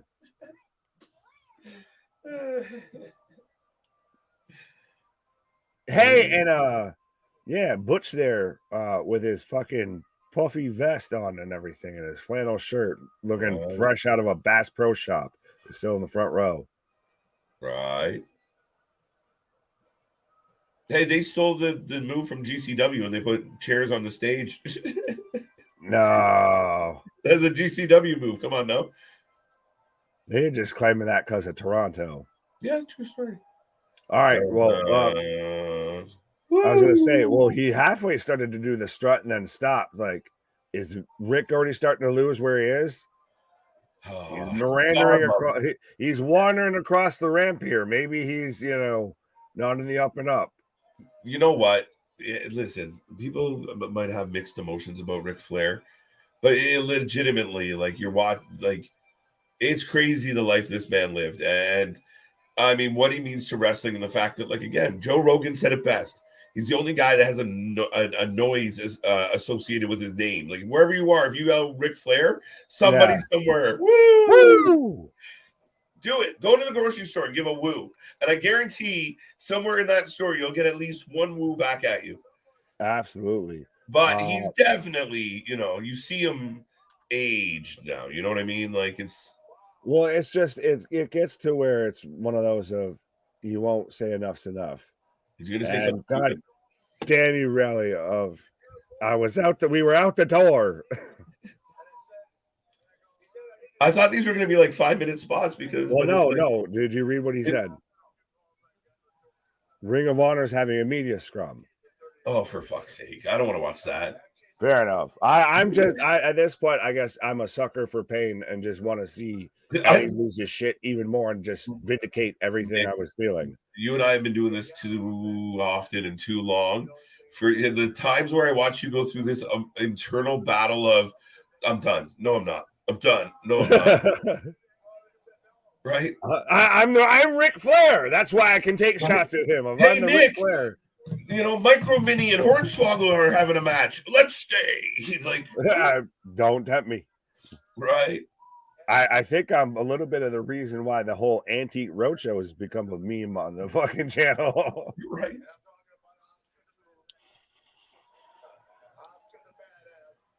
Oscar the badass. Oscar the badass. I love it.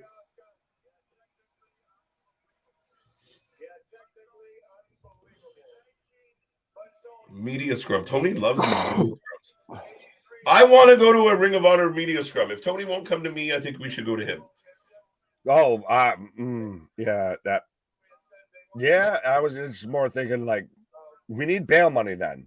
Right, it would last about 3 minutes, right? Like, first question, Tony, Tony, get him right out. over here. Yes, please. Thank you. Listen, I think you and I got a fighting chance against a few on the roster. I mean, then we get to some of the beefy boys, and we might have some problems. Wardlow about to fuck my ass up. Yeah, right. They get all cocky getting through the Bucks and like. This one for Larry. And then next thing, it's Wardlow and Ace Steel sends his regards.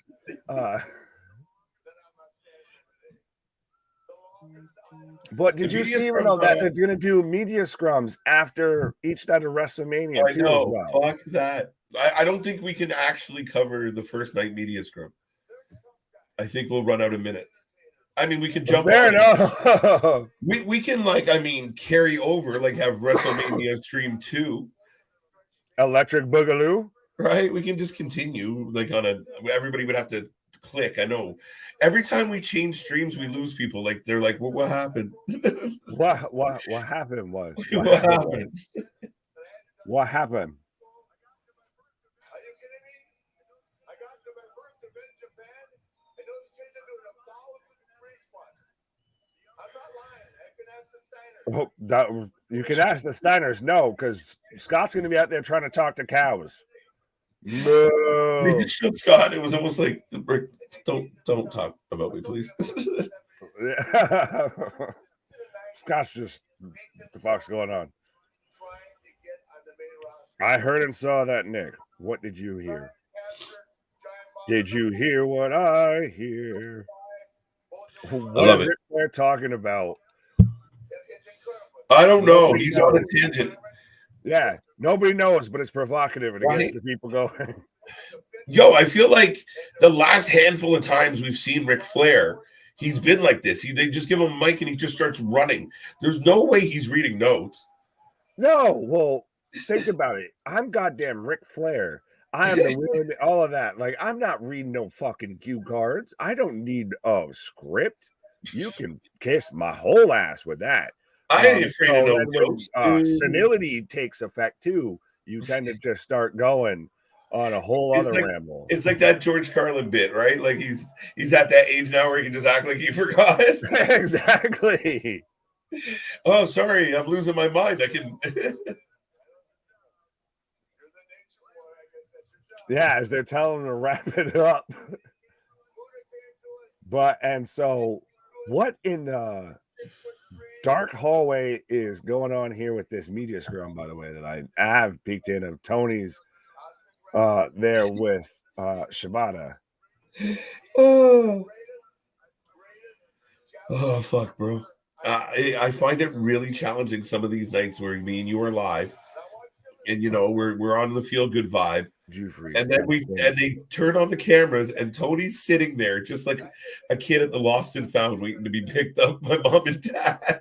Well, like I said, I don't know if I froze there, or whatever, but I was trying to say to me, Tony Khan looks like a dark-haired Mugatu from fucking the Ben Stiller movie there, right? It's the Zoolander, buddy. Yeah, we got there, right? Oh, I love that movie. But that's what. What is this? A card for ants?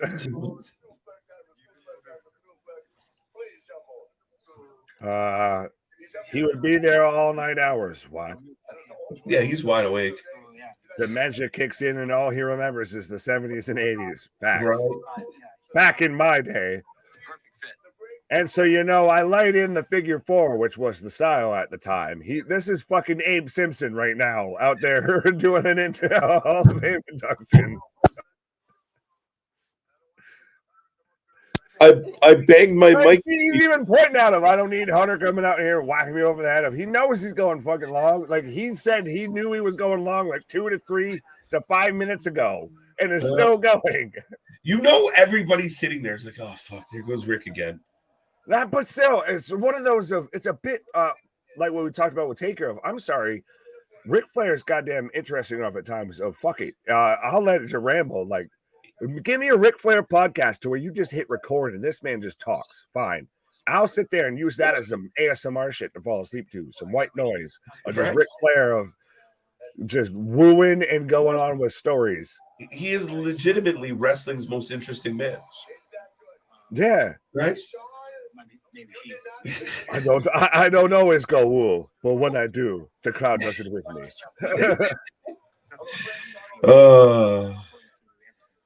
They don't always ride Space Mountain. When they do, it's a smash. Yes, KJ. Yeah. Space Mountain might be the oldest ride in the park, but it still has the longest line. Right. He's got some, it just, Tony looks so fucking funny to me. And he's just like smiling and rocking back and forth. Like, it's the haircut. Get yourself a fucking serious ass haircut, my guy. As Muda coming out right now. With the mask on. Well, I don't know. Would you want to come out at that age for your Hall of Fame with the face paint and everything? I guess if you had to do something, the mask was probably best. Yes. Yeah. Yeah. Standing O for the legend.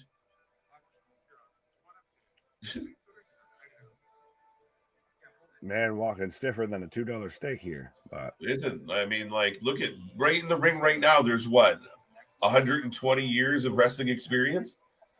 More? 160? And how many replaced in plastic and metal body parts and hips and joints? Yeah, actually. Blood, sweat, and tears for decades left in the ring by these two gentlemen. Absolutely. Oh, absolutely. Literally gave their bodies to professional wrestling. Bodies, lives. Yeah, they really did. Yeah. So nice moment between Flair and Muda. I still wish it would have been Sting, but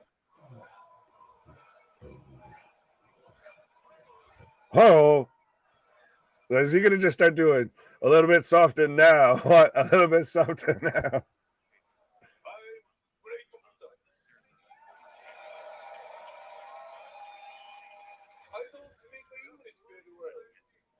I don't speak English very well.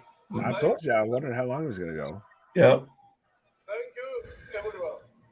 Is it weird though? I don't know if it's a joke or if I don't know if it's a gimmick or if it's real. No, he's being legitimate, but he's being very transparent with it. He's very humble. It's really cool. Right, but with the mask, do you take him fully fucking seriously? I mean, it is interesting. Not quite sure what I'm looking at. Yeah. Right. Where are your eyes, sir? It's hard to get trying to this is so touching. Meanwhile, this mask is looking at me. Right, he looks like fucking Caesar from fucking Planet of the Apes with that goddamn mask on. No, arigato. KJ Muto. KJ Uto? Muto, you fucker. Oh, I thought you were calling me KJ. That's his name is KJ Muto. I know. We go way back. Us KJs. Yeah, of KJs. That's good old Uncle Muda. That's The original. He ends it with the green mist. You couldn't have got a jobber to take that in the face? They did earlier. Remember on SmackDown, you had the PA assistant taking the mist to the face. Right. He does the mist, and the camera switches right to Asuka. Because, hey, see, we got somebody who does that too now, right? Right. See? And you thought she came up with it. Yeah. Oh. All right, bro. I think we're doing it. I think we're parachuting. Hollywood swinging. I think we're going to go out on a Hollywood swing. I'm feeling the vibe of the Hollywood swing. Some good old Earth, Wind, and Fire, I believe. Is it? Yeah. I don't believe so, actually. No, I could be wrong. I think it's close. I'm close.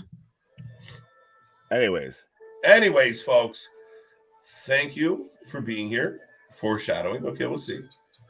But yes, folks, I mean, like I said, we've been on for several hours over the last couple of days. We appreciate you guys being here with us. It's amazing. It's outstanding. Do not forget, this is only where it begins. We are back tomorrow, 12:30. Actually, we're kicking it off at 11:30 a.m. with Nick and the XFL Weekly Update. That's going to pop up. Go check that out. Click that little bell so you don't miss it. Yeah, cool. Good. Right, 12:30 p.m. Eastern Time tomorrow. It's all bets are off. Strap in, strap on. The Mania Marathon is upon us. we are going to sit down in front of you guys and give you the alternative commentary, the live reaction for 10 plus hours. We're going to start with Stand and Deliver. We're going to have some fun, some games, some trivia, go through some other stuff, talk a whole lot of shit, have a lot of fun doing it, and then we'll give you WrestleMania Night 1 and continue to do what we do. Then we come back on Sunday. It's a crazy weekend here, and then we don't stop. We're here all the damn time. This is only the beginning. I can't believe I had enough energy to get that all out. But, folks, we will see you again. Nick, any final thoughts on tonight? Happy WrestleMania weekend. Happy WrestleMania week. Happy WrestleMania Eve. Happy WrestleMania night. I expect to see you all bright-eyed and bushy-tailed kicking it off tomorrow with Stand and Deliver and then rolling right through till WrestleMania Night 1. It's going to be a fantastic time. Trust me. I'm already jazzed for it. So our shit is real. Our shit is raw. Our shit is authentic. When you talk about the wrestling, you better put that for life with it. What? It's WrestleMania weekend, folks, and nobody's got you covered like we do. See you on the flip side. Have a good night. Brunch with the boys tomorrow morning.